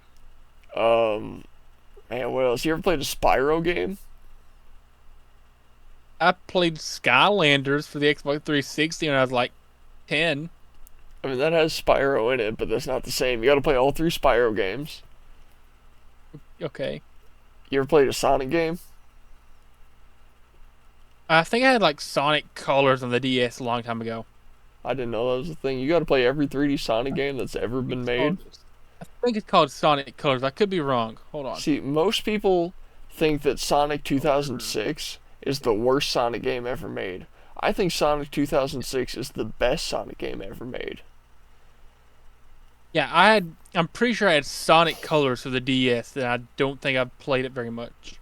Okay. You ever played a Dark Souls game? Gotta play all 3 Dark Souls, Demon Souls, and Elden Ring, and Sekiro. Hey. You ever played a, Man, I'm running out of games to think of. You ever played a Gears of War game? No. Gotta play all 6 of those. I'm a casual. Okay, I'm a always casual. You ever played Minecraft? Yeah, I know you played Minecraft. Yeah. Who hasn't have probably played Minecraft? I've got probably nearly I thought maybe over 2,000 hours on the PS4 version alone. Who doesn't? Well, PS4, that's crazy, but alright. Yeah, bro, Bedrock is, the best edition. Yeah, I've not played the Java edition in, years and years, but I've got over 2,000 hours in a PS4 version. I'm pretty sure the PS4 version is not Bedrock, actually, technically.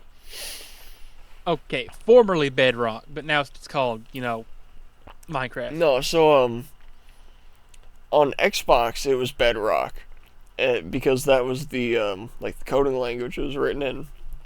It was a version of JavaScript. And then on PC, you had the Java version written in JavaScript.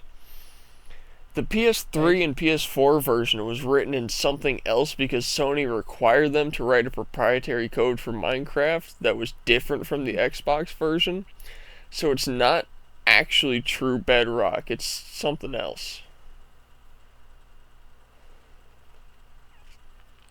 Don't people just, call it Bedrock, though? It's based off the Bedrock coding from Xbox, but it is slightly changed and there is a different code name for it. Even though it's the exact same game. The exact same. But Sony was like, no, no, no, you gotta recode a couple things, and they were like, okay, I guess we'll change how like 3 blocks work just in the coding, not in the actual Yeah. game. Yeah, Sony is weird like that Uh, sometimes. Sony, I've been loyal to them since 2017. Like I had the Xbox for a few years, 360. Then I'm like, can I get a PS4 for Christmas? I got that, and then the first big boy purchase I made with my own money was a PS5, I've and always that's what I been used. pretty loyal to Xbox because of the social aspect of it, but Mm. PlayStation does make better consoles, I think. Yeah, I still have my PS4. I still get on there occasionally. Just have like a lot of save stuff on there that I refuse to get rid of. Hmm. And then PS5 is what I mainly play on, for all the new games I get. Yeah. It's Yeah, like that's, I keep my but it's like, my Series S for like new Game Pass releases, but I mostly mhm. just play on my PC now. But like I'm gonna be giving my future kids my PS4 with all my old like Minecraft save data on it, or the WWE 2K23 save where I made 60 people from Dollywood on there to fight with. I'm gonna be keeping that stuff.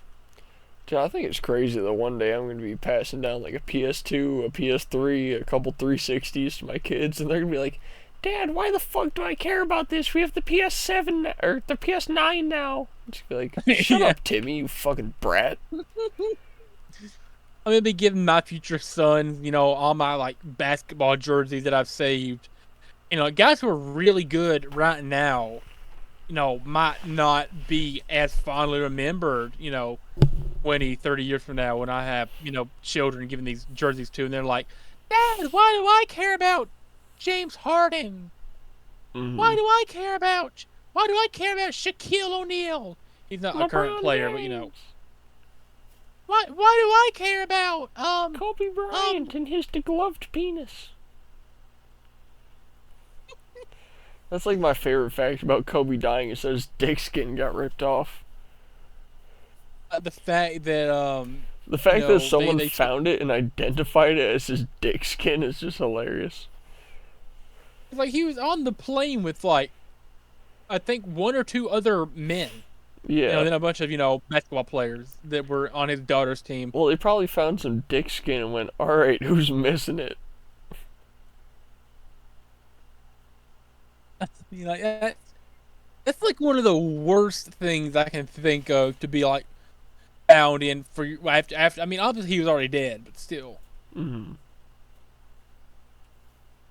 you know, I don't understand like the entire situation about that is like so weird Yeah, like, because why did LeBron kill him? it's already like an old helicopter, right? And then they're flying like it would have only been like a 30-minute flight for like a couple hour drive to get to a game, right? Yeah. In like a really foggy, like bad weather kind of day, and they, I think is what it was, and they're like, whoop, we're just gonna have to brave through it, and it caused the plane to crash. So, yeah, just not a very good day for Mr. Bryant at all. No, not at all. Or his. Fuck, what was that kid's name? Gina? Or. Gianna, Gigi. Yeah, It Gigi, was that's what I was Gianna. thinking of. Yeah, it was Gianna, I think, but everyone Yeah. just calls her Gigi. She was like, I think she was around my age, maybe a little bit younger. Like me and her were around the same age. I think I would have been 13 or 14, so I think she probably would have been around that same age when she died. I'm Wasn't she, pretty sure. like, fairly good at basketball? Oh yeah, yeah, she was like really, really good. Yeah, I Like know she was she probably was at the, like a freshman high school level, but yeah, I'm pretty sure she was like the only one of Kobe's daughters that was playing basketball, yeah. and it and like apparently she was like supposed to be like really, really good. I just remembered a basketball fun fact.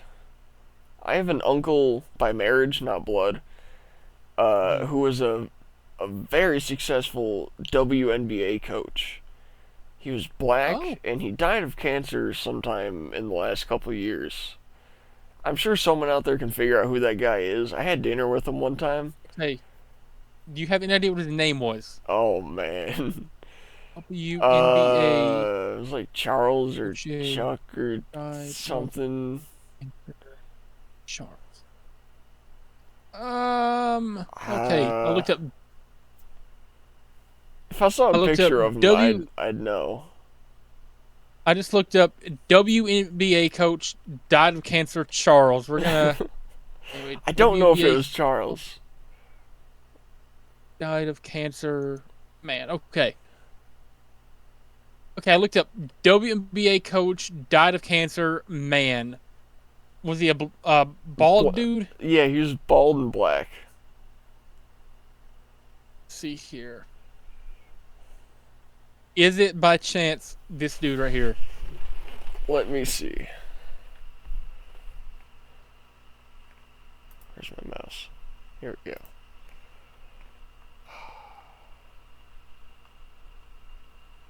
Michael Cooper?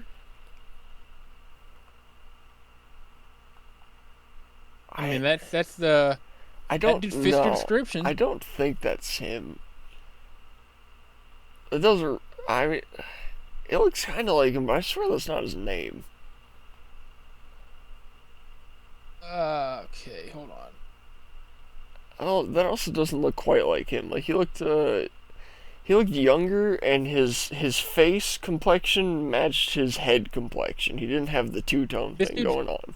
this dude has a little bit of hair, but maybe he shaved No, it. this guy was full bald. Also, Okay, way full blacker bald. than that. Yeah, okay. That's like a Puerto Rican light brown. This guy Uh, was actually black. all right. That like if you call that guy black, Jalen might as well be able to say the N word. I mean, Okay. Any idea how old this dude might have been? Was he like old, or was he like 50s maybe 50s 60s. It's hard to tell. Okay, Black people don't age very much.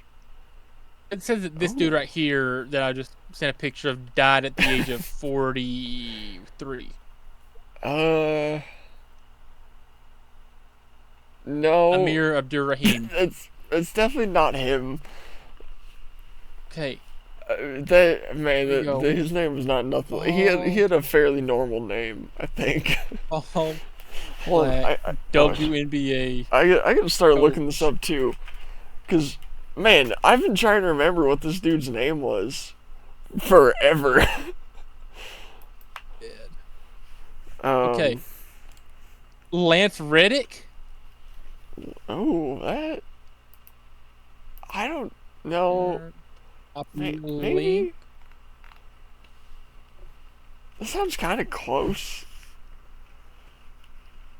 Okay, here's the picture.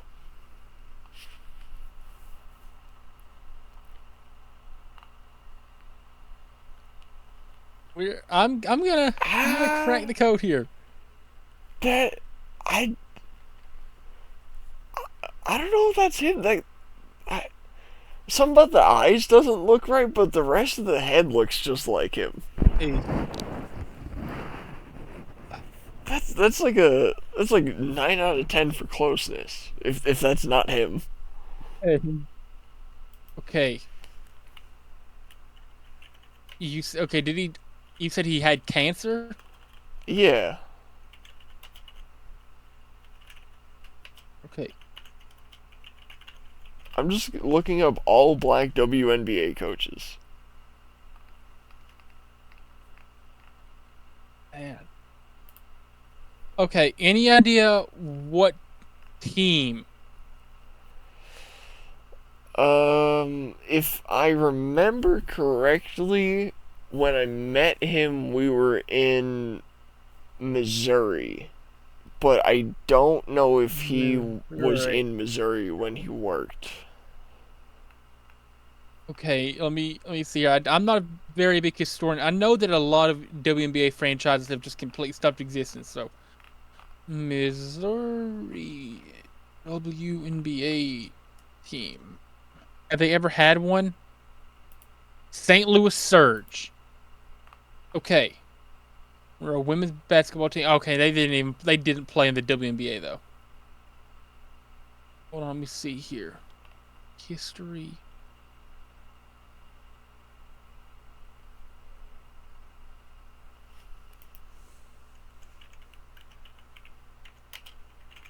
Nope, that doesn't give me anything.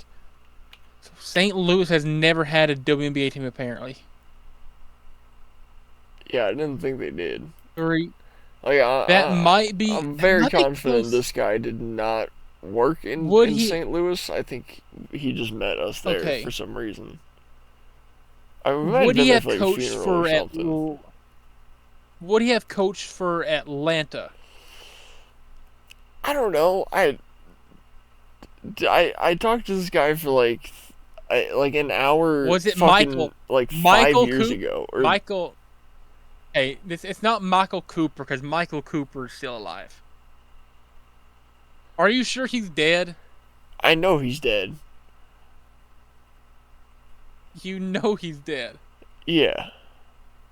Michael Cooper. Okay, so I'm just brute forcing it, looking Hey, at the you coaching know, history for I just looked every. up a picture of Michael I'm look. Cooper. It is not that fucking gremlin. Oh my god. That is a scary looking dude. I'm gonna brute force. I'm gonna look at the coaching history for every single WNBA team. We're starting off with the Atlanta Dream. I'm working on it too. Theodore Roosevelt Not Fred Dunn? Dude, Will. that's a dude that. No way. That's quite a name for a Okay, WNBA coach. okay, okay, okay. I got the WNBA team. We're gonna start off with the current teams. I guess let's work our way down to Wait, Derek former and Fisher was a stuff. WNBA coach? You know Derek Fisher? Yeah, How do you know Derek Fisher? I've heard him referenced in a few songs. Steve McGee, Okie Chapman. No, that's a chick. First stocks. James Wade. He's still alive.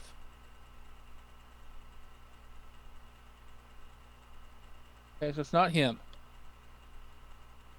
Connecticut Sun. What do you have coached for the Connecticut Sun? Again, I have no idea. I really didn't ask him about any of that stuff. I talked to my aunt who was married to him like right before that.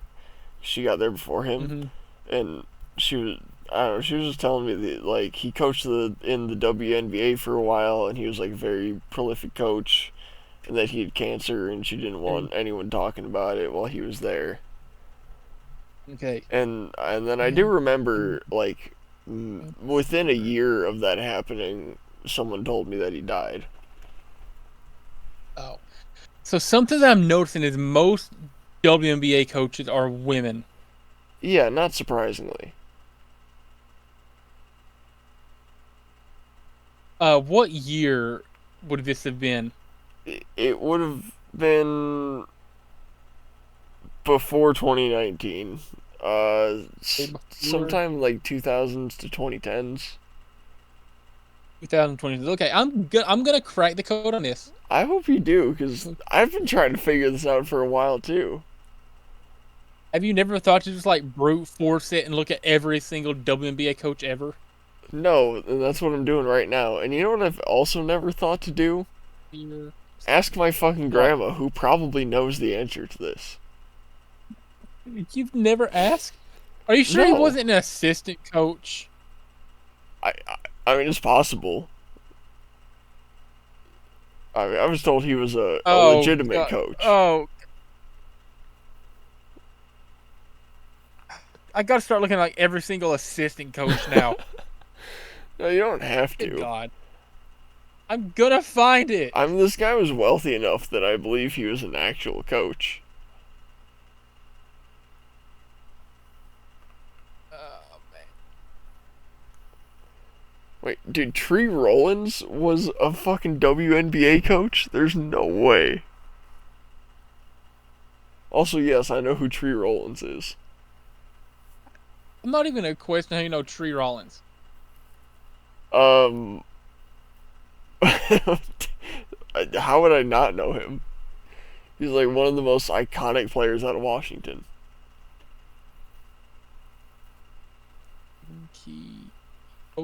Bro, Pokey Chapman. This woman's been everywhere.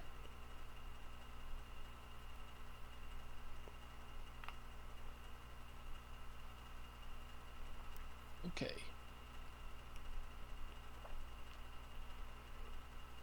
Michael Mitchell, no. They're all like everybody is still alive. Who's coached for them? Yeah.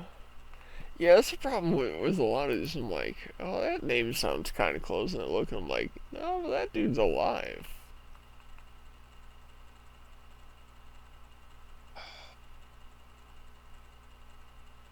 Wouldn't have been for the Chicago Sky. A Connecticut Sun. See, I was thinking Chicago Sky would make sense because the whole history of Illinois, but I don't think he was from Illinois. I don't know where they were from. They weren't from Missouri or Illinois. We just happened to be there, so like the location doesn't have anything to do with it. okay. Looking at Connecticut's assistant coaches. Rick Stooks.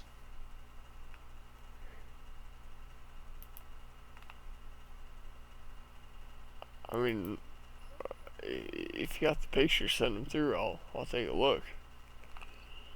Okay, no, this is not him. 'Cause I can't find literally anything about him. He's not. His name's just listed on Wikipedia. He doesn't even have an account. Michael Peck.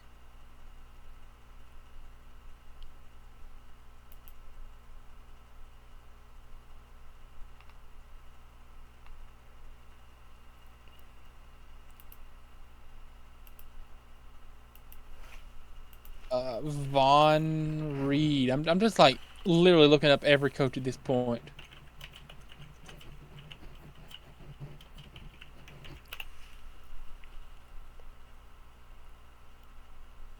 Oh man.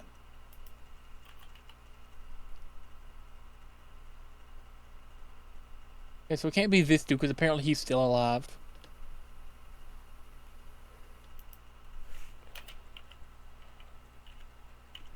You having any luck, Tommy boy? No, I'm really not. Scott Hawk. That's such a cool name. Yeah. Okay, he's white. Not him.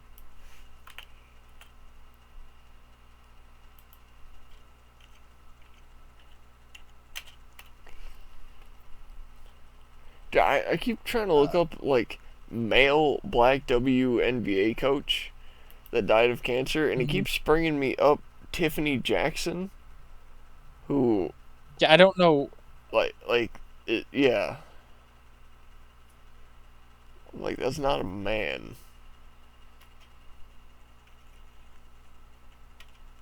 Hey, looking at assistant coaches now again. This time for Indiana Fever.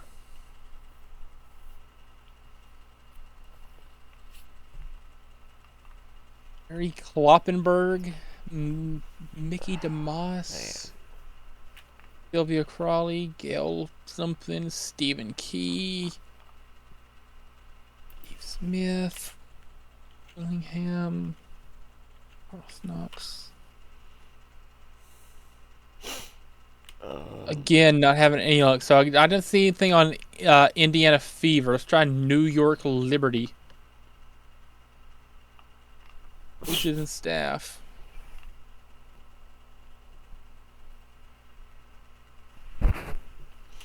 Man, this is an insane hunt. Bill Lambier, Walt Hopkins. Okay, so it's not going to be any of these guys. Assistant coaches. Jeff House? That sounds too white. Yeah, he's white. Yeah. Black Bruce people don't Hamburger. get named House. Bruce? Bruce Hamburger. I That's his don't. name. He's white. His Yeah, last name's Hamburger. I don't think that's my guy. You you can't make that up. His last name's Hamburger. Oh, there's a chick who coaches. Her name is Lowry Bird. Byrd. Oh, It's yeah, I know Larry Lori or Bird. Larry. Yeah, No, Larry. like Larry Bird. I'm saying there's a chick. Her name is Laurybyrd instead of Larry Oh, Bird. Lori Bird. Bird.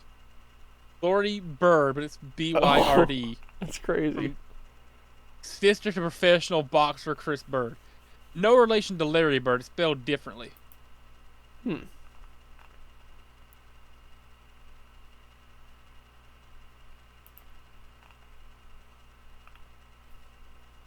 Not Herb Williams. Dude, I wish Google would realize that I do not give one shit about Tiffany Jackson. Like, stop showing me her. That's not who I'm looking for.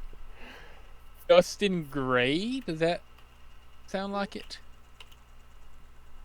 Nope, That he's sounds. white. Oh, actually, that sounds kind of close, actually.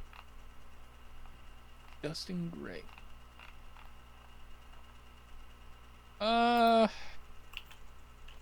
Yeah, so I'm not seeing anything for the New York Liberty. Washington Mystics?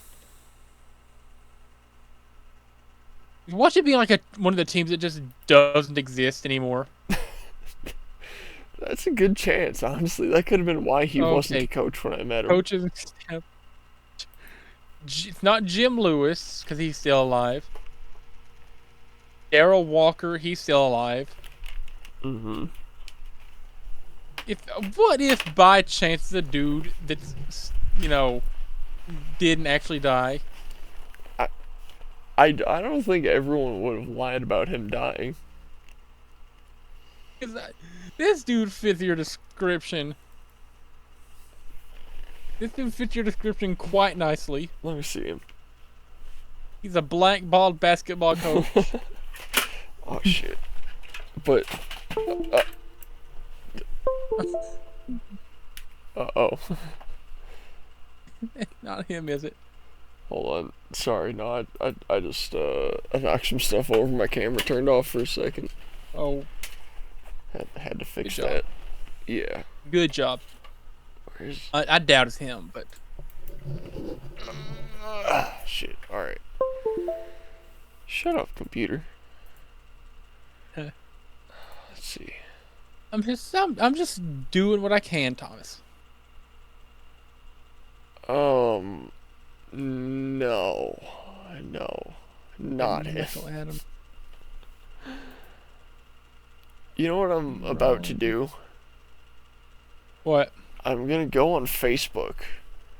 I'm gonna look at all of my aunts and uncles. Well, I'm gonna look at all of my aunts. I'm gonna figure out which ones are single. And then I'm gonna look at who they were married to, if they're married to anyone, and figure it out. Okay, I'm gonna keep trying the brute force method. Alright. Would it be Tyrone Beeman? His name is not Tyrone. Tyrone Beeman.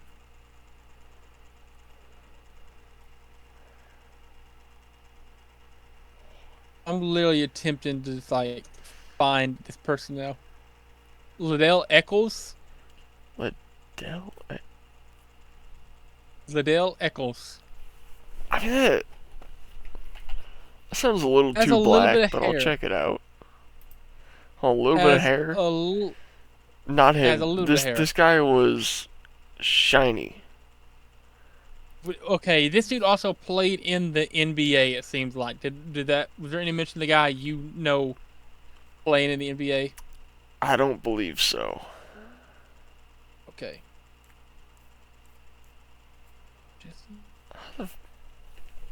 Dog, I don't like use Facebook. Shit sucks.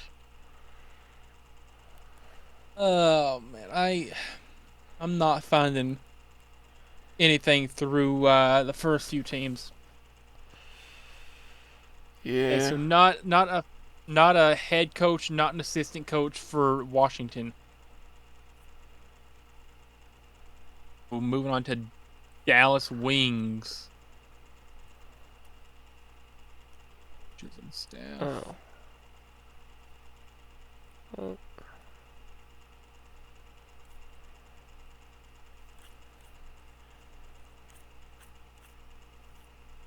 Nolan Richardson. Gary Kloppenberg is back again. Fred Williams. Taj Franklin. Brian Agler. John. Nope. None of that. man, Huh. Steve Smith. That sounds way too basic. Nope, he's white. Yeah. Yeah, he's white. He's white. Greg Williams. Nope, Man. he's still alive. Tom Cross. Tom Cross? Tom Cross. Nope, he's white. He had a white Frank sounding name, I remember. Frank Schneider. Frank Schneider. He's white, appears. Okay. Again, I'm not seeing very much information. I'm trying to remember, like, apparently. I'm trying to remember which aunt it was that married him, because I can't remember for the life of me. Wayne Stellick. He's white. Cause like, a lot of these I have to Google myself because they're not on Wikipedia. Jason Yeah. Glover.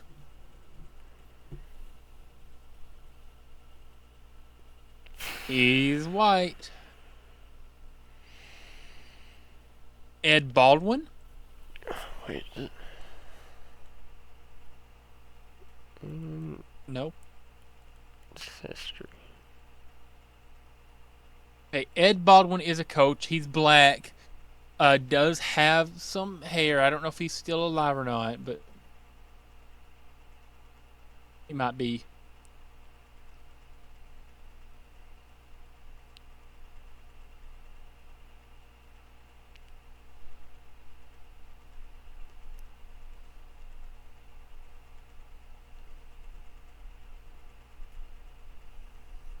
Is there any chance, Thomas, that he did indeed have hair and you're just misremembering?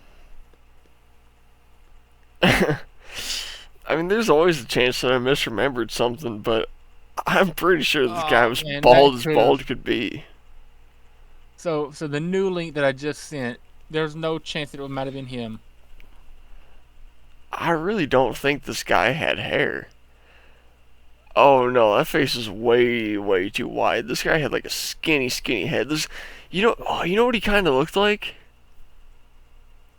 He What? kind of looked like Gus Fring, which is why I think like that last guy in the chat that actually has the picture coming up, the Lance Reddick. That's why I'm like, that guy looks so close because he's got that like thin head requirement.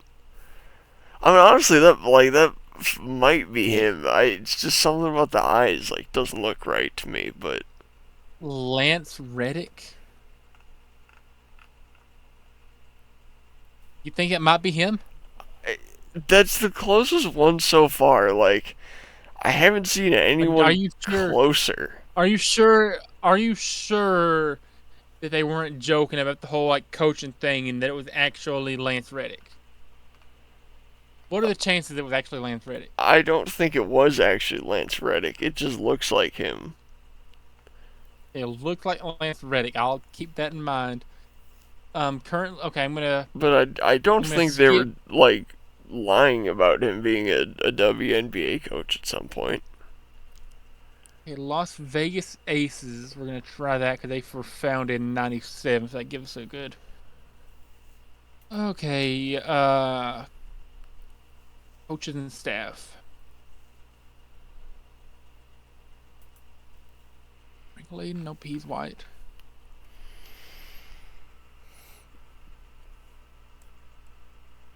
Shell Daly. only coached for like That? 6 games apparently. I don't even know. That's a chick. Oh. I was like, that sounds close. Dan Like, it might have Hughes been still something like alive. that.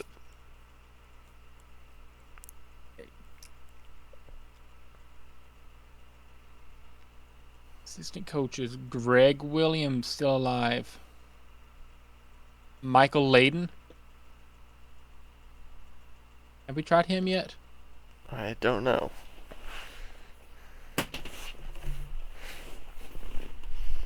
Oh, he's white. Yeah, we've definitely tried him already. Richard Smith.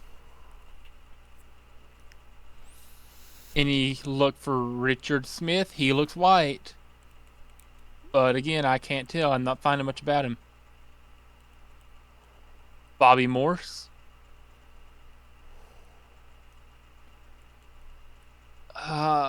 No. That's,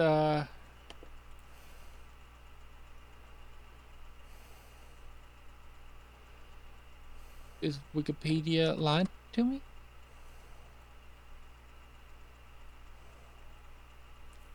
I mean, I don't think so.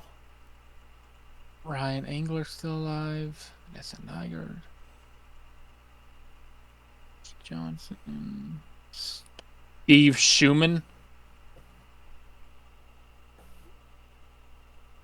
That doesn't sound right. Oh, yeah, it's because he's white. Yeah. James Wade. Okay, so we're starting to get in like 2018, 2020 area now. I don't think that's going to be... I don't think it's going to help me at all. Man. I think we might just have to accept that we're not going to find this guy today. Listen, I've got 4 more current teams to Okay. scroll through, and then some past teams as well. Hope is not lost, Tommy boy. If we... Hope is not lost. Okay, if we... Los Angeles Sparks. if we don't find him this episode, Hold on. I'll Orlando go... Woolridge. I'll ask my grandma and get a legitimate answer. Orlando Woolridge. It says he's a former WNBA coach who is dead. He's Okay. black. Okay. There's not very many modern pictures of him. Old pictures have him with hair. Well, yeah, I mean, this guy, everyone has hair at some point. Unless you have like alopecia from birth or something. Yeah. I want you to try this. This might be the closest we get yet. Okay. No, this guy was on the Bulls and the Lakers and the Sixers. I mean, he could have. Yeah, I think this guy was. No, oh no, it was definitely not him. There's like a face-on picture here, and his teeth are all fucked up. No, this guy had like the straightest picket row fence teeth you've ever seen. Okay. Like when I say this guy was like well, Gus Fring, I mean every detail about this guy was like chiseled to perfection. Okay. Like you'd look at this guy, and even if you're racist, you'd get turned on. Oh wow. Joe Bryant. Related to Kobe Bryant? His dad. Autobots, Hawk Tua, and transform on that thing. Yeah, it's Joe Bryant is Kobe's dad, but Oh no, this is not Kobe's dad. just for Gicks and No. Gicks and Chiggles, Gicks and Chiggles. No, I did not have dinner with Kobe's dad. You gotta admit, he's a bald black man who was a coach in the WNBA. Yeah, but it was not him. Okay, it was not Joe Bryant. I will note that. If I had dinner with Kobe's dad, I would remember that. I wouldn't be on here like, yeah, I had some uncle that was a WNBA coach. I'd be like, yo, do you know I had dinner with Kobe's dad? That'd be a way Hey, bigger talking point. it's not Orlando Woolridge then? No, no, I looked at him. Are you sure? That was the last one you sent me. 'Cause so far, he's the only one I'm finding who's a dude that's dead. Oh, Beeman Larry Smith still alive.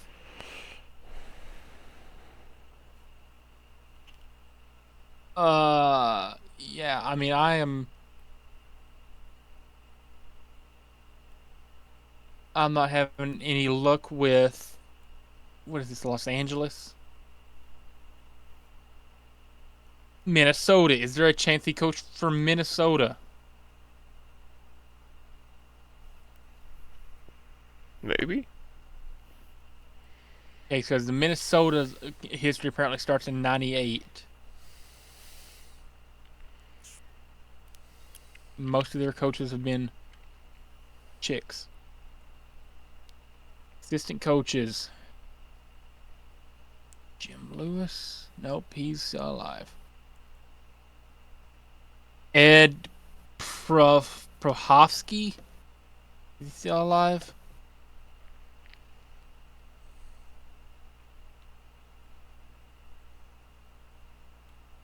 Jim Davis, Jim Peterson, James Wade, Walt Hopkins. Uh,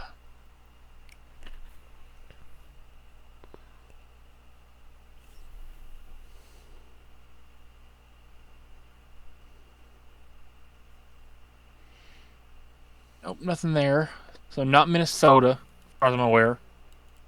Hmm. Phoenix. We're working on Phoenix Mercury's coaching history now.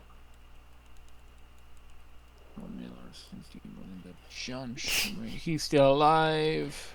This is the most Still work I've put alive. into anything in my entire life. Still alive. Yeah, that's all modern. Steve Smith. I feel like we've already tried Steve Smith. I think we did. Yeah, I think he might still be alive.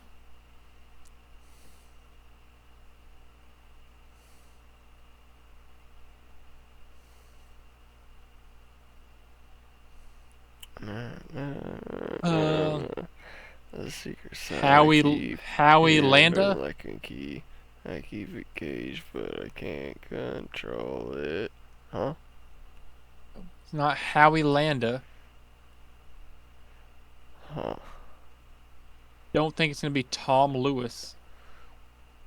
Well, wait till you see how we land on that dick after I do a backflip. Eric Cooper. Did we try Eric Cooper yet? I don't think we have. Coach. Yeah, I don't think it's him. I can't find anything about him. Make me still alive. He's still alive. Earl Cureton. Oh. Earl sounds like right. Sounds like He the was a kind of name you would have WNBA. had. He was a WNBA assistant coach. He was black. He was bald. He died at the age of 66. He's from Detroit. Detroit. That Here you go. He was born in Detroit. is it this one you just sent? That's Earl Cureton. Oh,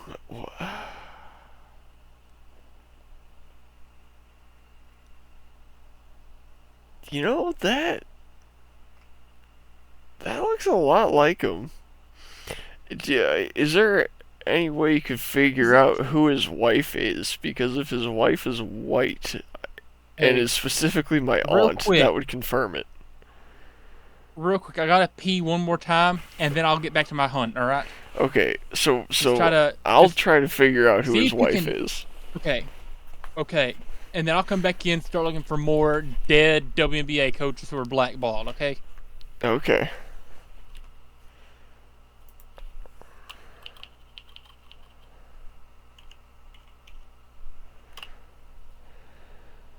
Oh.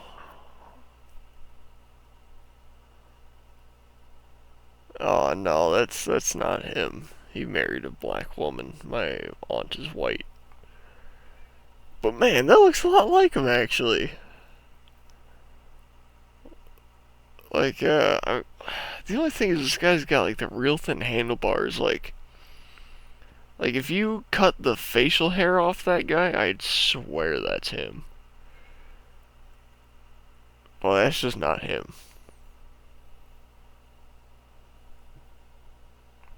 Yeah, as much as I hate to say it. Wait, you know what? Let me look up, who's that guy? Landon Ricketts or something? Lance Reddick.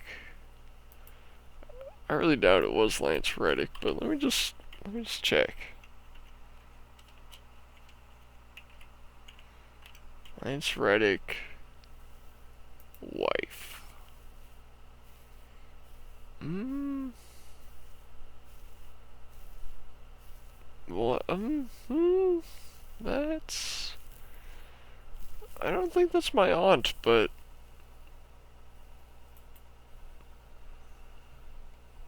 Stephanie? No, her name is not Stephanie. I don't... Any luck, Tommy boy?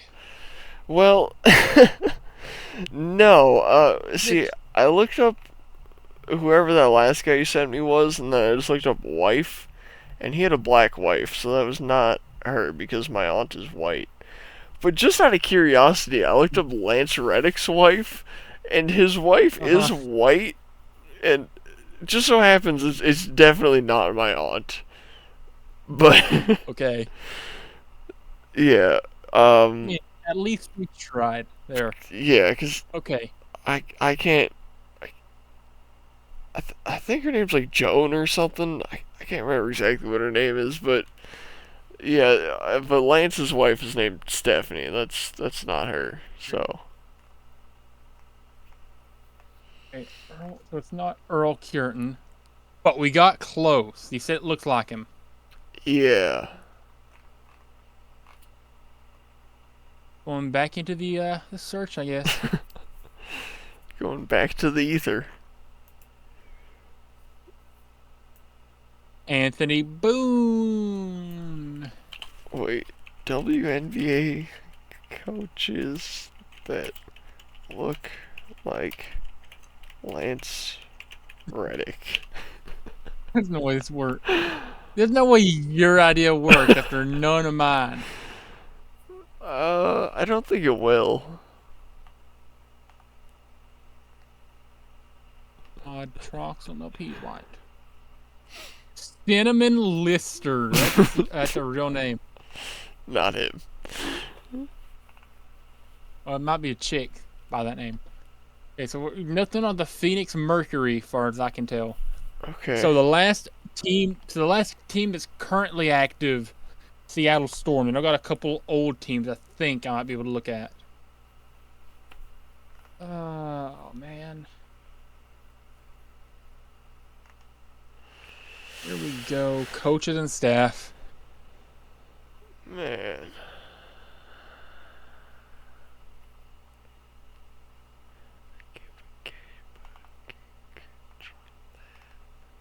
So far, nothing.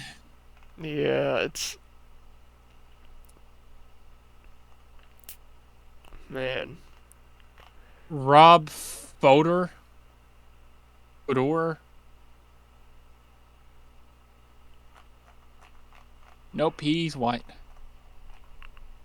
Ryan Webb. Bro, why are there so many white coaches in the WNBA. Like, it's a black sport. Should have more black coaches, you know. Could it be Ryan Webb? I doubt it. He looks too young. I mean, is he black and bald and But died of cancer? I don't think he's dead, though. I can't tell. I can't find anything about him. Oh, Not him.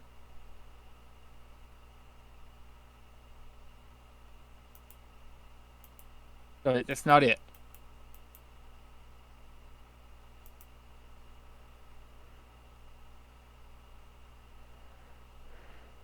I would love an answer, Thomas.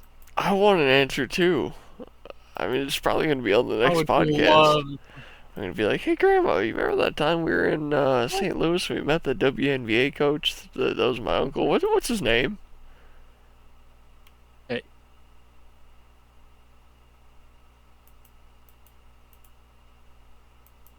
Oh, Cleveland Rockers. Let's see. Was he a coach for the Cleveland Rockers who played 6 seasons in the NBA? I mean, it's totally possible. Wait, do they not have a coaching record? Oh, they only have the head coaches. Oh, They don't have any of the assistant. Oh, wait, no, yeah, they do. I have to scroll down. Still alive, chick. Okay. Oh, wasn't for the Cleveland Rockers. What about the Charlotte Sting?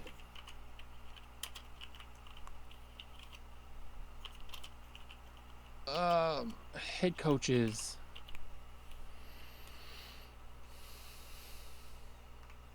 No. And no. It's not Hugh either. I'm like on the timeline of just teams that are, no longer in the league, and I'm running out. I've got I know. I'm a few trying more everything left. to find out who this is. Okay. Let me see here.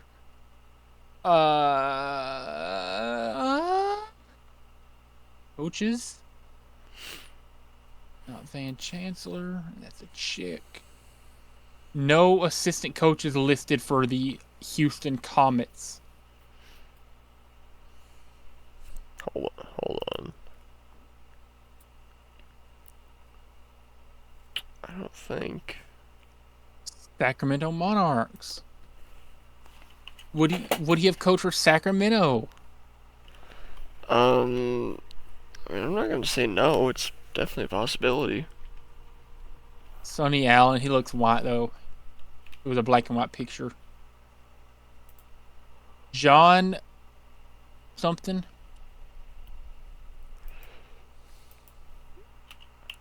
Hold on. Bill Key. Just by reference, how old is the ant in question, so we know what age I don't range fucking coach know. look for. Okay, I'm sorry.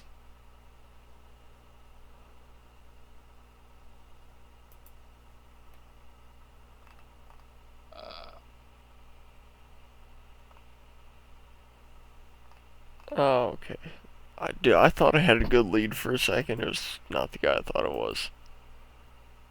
Wasn't for Sacramento, so we've got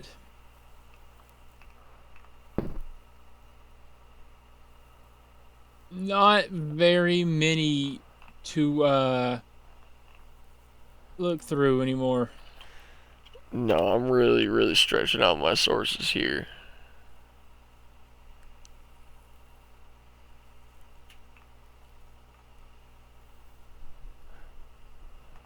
Okay.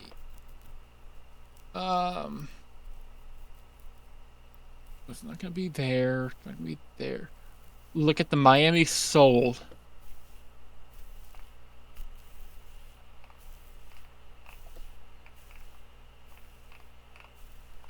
Notable coaches. Is this for like 2 years? Wow.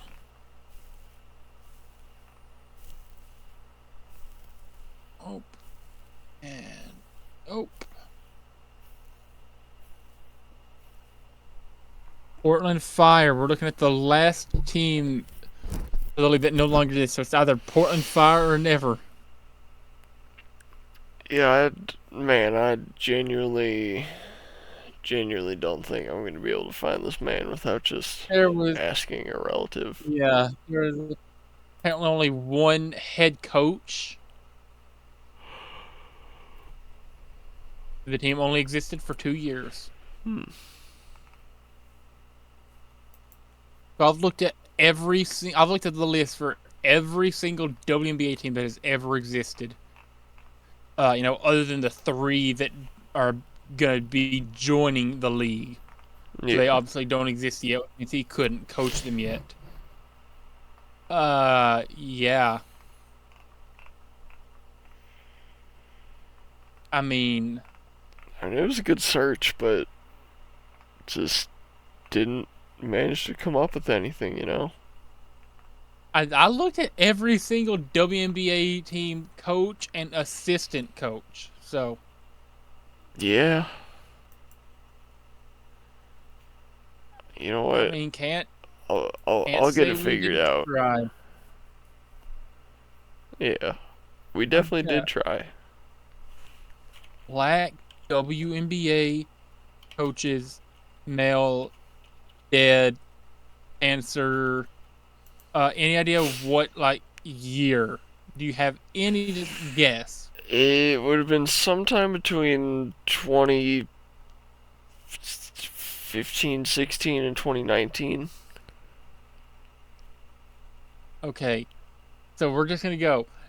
Black WNBA coach, male, dead, cancer, and then we're gonna go year. Alright. Okay, nothing for 20. Should I say dies of cancer? I feel like it's a lot better. Nothing for 2015 as far as coaching go. 2016.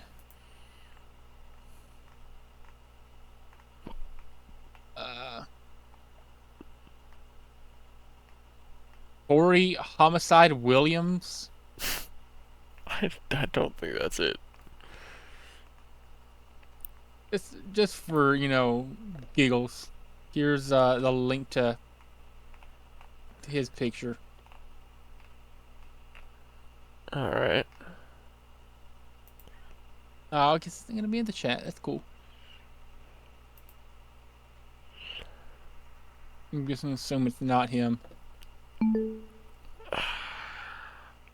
40.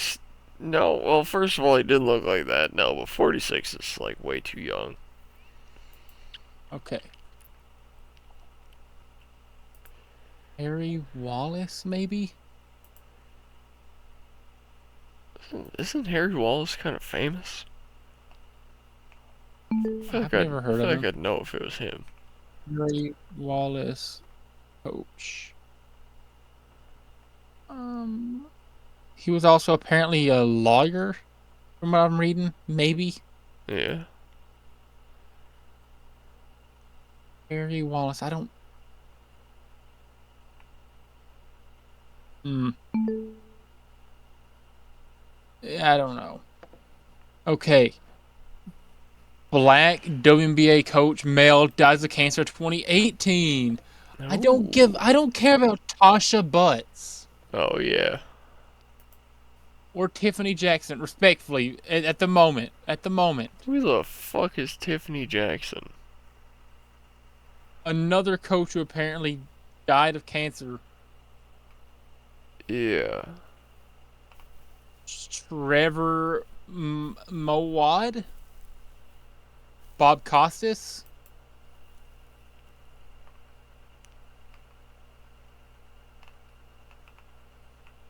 Could he have been a referee? I don't think he would have been a referee, but Hey. Corey Gaines. I don't know.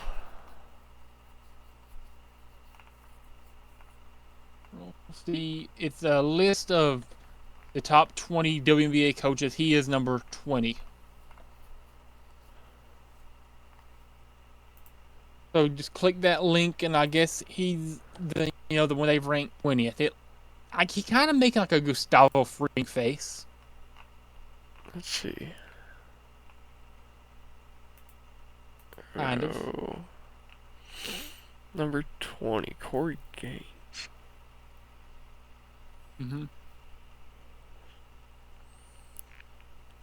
I love how you just like were telling the story and singing else, turned in like half the episode trying to find him. Yeah. I love that. Hold on, let me Just off the cuff. look something up.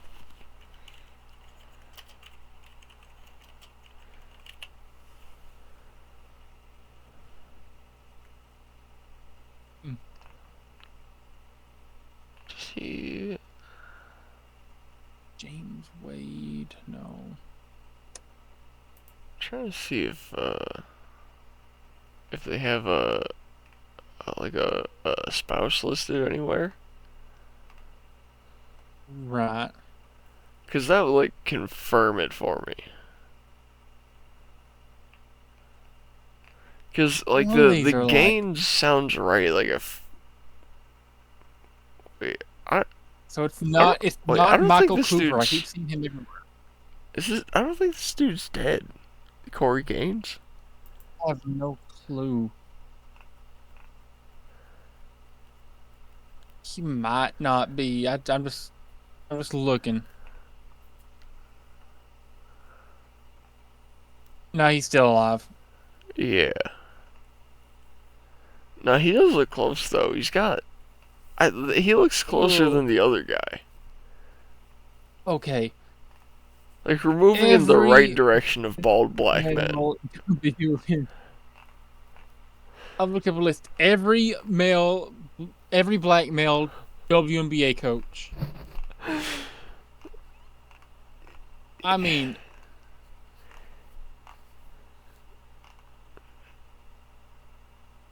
Michael Coop. No, it's not him.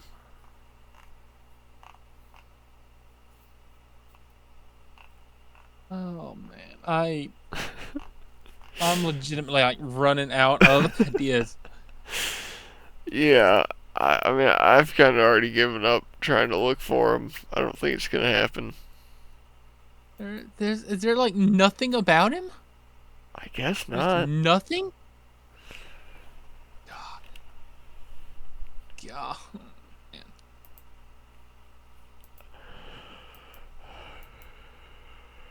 I love how I looked up every black male WNBA coach, and if I start scrolling down, I'm met with like white women once I reach the bottom.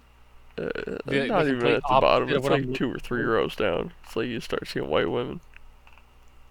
Black male WNBA coach. Dead black male WNBA coach. Yeah, I have to like try to filter out the ones that I don't want. Yeah. If you put minus after your, search result, it filters out words. So if you put like minus, whatever. I did know that actually. That's such a clutch thing, because you can just like start to slowly weed out everything. Like, I'm just like putting in like literally minus every single female name that's showing up in any result.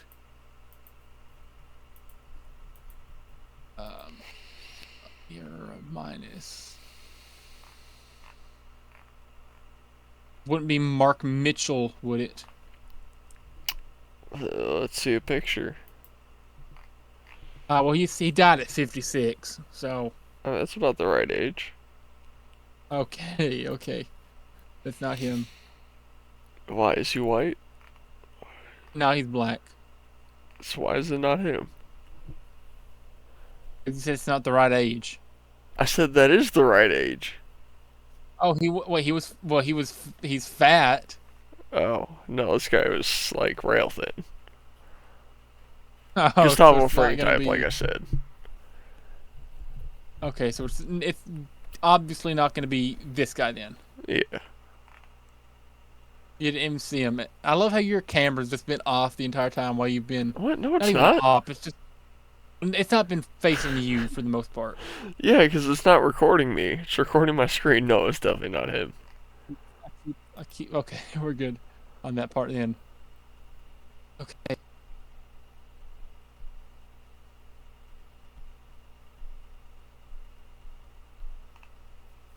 This dude isn't a coach, I don't think. But he reminds me of Gus Fring. He's 57 when he died. Oh, There's no way it's him though. that's definitely not him. But that guy, it's kind of hot. I mean, low key. Oh man. Al Addles. Oh no, I looked that guy up. It's not him. Hey, so it's not gonna be like a coach. So it won't be like Tony Brown.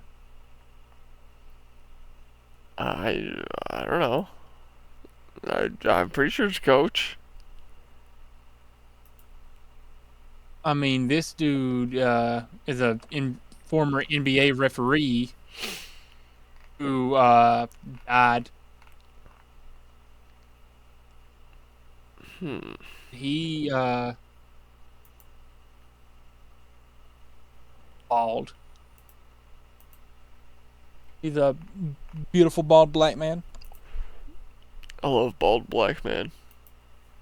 Shout out Steve Harvey. Shout out The Rock. Mm,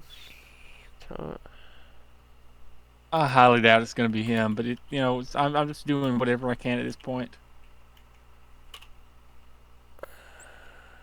no, he's married to a black woman. Oh, He was also really fat when he died. This guy was not fat.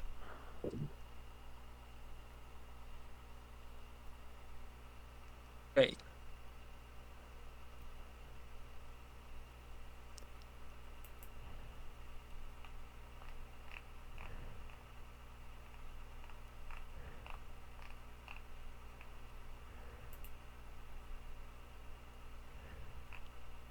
Battles.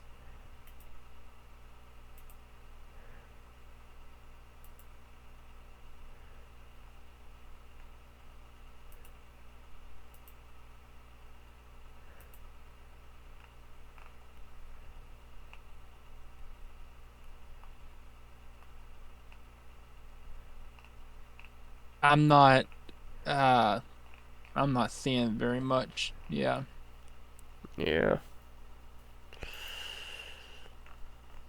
I think that's the way it's gonna be.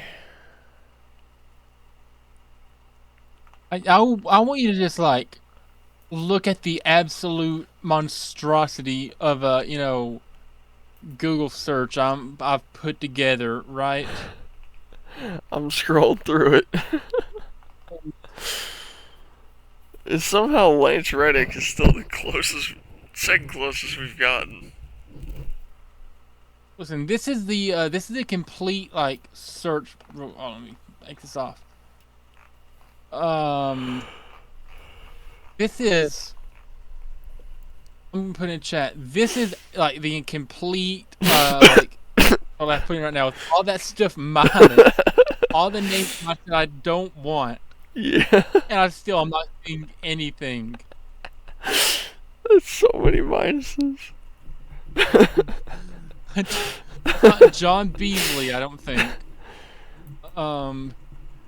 Would it be not Sean Rooks? I think he was only 46. I'm gonna take Rooks off.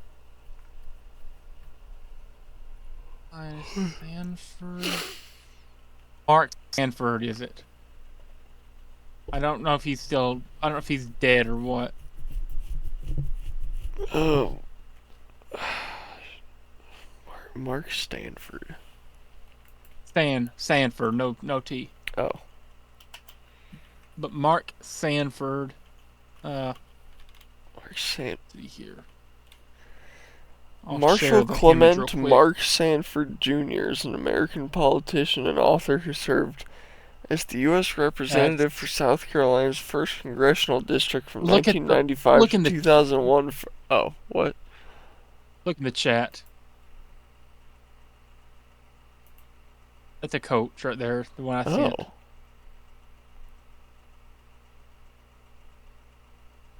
That him?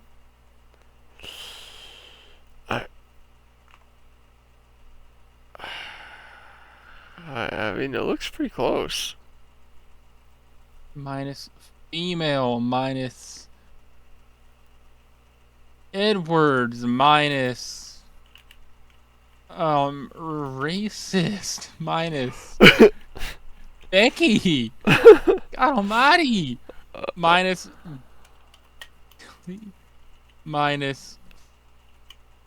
I don't think it's showing me the dude from Brooklyn Nine-Nine who died. I don't think it was Paul Silas, was it?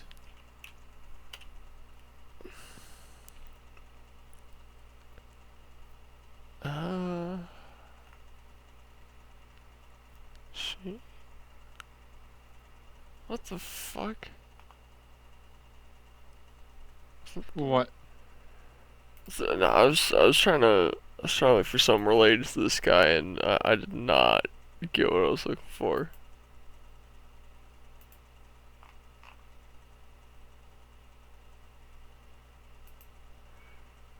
Oh, Okay, dear goodness, Laney boy. What? We've been recording for 4.5 hours. Oh my god! We straight up spent like feel 2 hours on this. It doesn't feel like it. We got like 3 topics in. Yeah. We've been on this for so long. We had Christmas, my slideshow, and we had this. Man. We got like so wrapped up. Real quick, I had this monstrosity typed into the search bar. It cut off because it cuts off at 32 words. I didn't know it had a cutoff. Yeah, it cuts off at 32 words. So just tap that in real quick and just see what you get, because it doesn't give you anything after that. Alright. Let's see what the old search machine gives me. And nothing related Kurt to Miller, WNBA at only all. out gay male pro head coach? What? It just keeps telling me about this gay Kurt Miller guy. Apparently he really sucked, and people keep calling him gay. I'm not seeing nothing about him. You're not? Dude, put that exact thing into Google right now, and every single thing is from either MSN or Outsports, and it's calling this guy Kurt Miller gay. Like, everyone just keeps talking about the fact that this guy's openly gay. I'm not getting anything about that. That's I had to crazy. scroll down to find anything about it. Man, well, I mean, this is the longest episode in Unqualified history. Do we want to keep recording? Do we just... I mean, that's up to you. I kind of want to play some video games and go to bed, but... I mean, 4.5 hours, that's like an episode and a... Yeah, it's like an episode and a half. Yeah, it's a half episode longer than we normally go. I mean, wow. Look at us. It's something for sure. Yeah. Alright, I mean, if you want to wrap things up, though... I guess we might as well. I mean, we're not gonna find this guy. Where's my light at? This was definitely an episode. This is one of... I would say this is definitely in the top 10 episodes. Oh, for sure, for sure. But it's hard not to be considering So, it's episode 10. yeah. Okay. Before I wrap things up, do you have anything that you wanna say to our people? Um, man, what?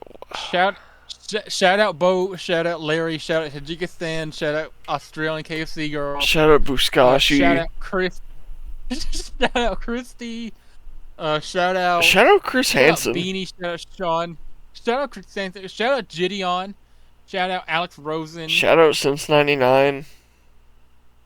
shout out Lil Pump, Um, shout out anti Roman shout out to Mia Reigns. Khalifa, yeah, shout out John Cena, shout out The Rock, shout out Dean Ambrose. Shout out Viagra. You see, what else did we mention in this episode? Shout Um, out to shout out gas shout station out to Rhino pills. shout out the dead black WNBA coach we spent the last 2.5 hours Yeah, looking shout for. out whoever my uncle is. I'm sorry I can't remember your name. But I'll Shout out forever remember that one day that we ate Rooster Chris at a mall. shout out Bray Wyatt and Luke Harper. Shout out Randy Genuinely, Orton. genuinely, the only time I've ever been in a Rooster Chris was because of that guy. Mhm. So yeah, shout out him. All right. Yeah, shout out Kurt Miller, I guess. Not Kurt Miller, no. Um, and is that everything we got, or are we got more shout I outs to think get that's through? One more shout out to Larry and Christy though, especially yeah, love them, love them, love them, love them. for sure. Got anything else you want to mention? I I think that's perfectly enough. But I Okay, think you need okay. to remind us about some stuff. All right, so remember to use your signal. Remember to tip your waiter unless they suck, Yeah. and also remember, stay classy, San Diego.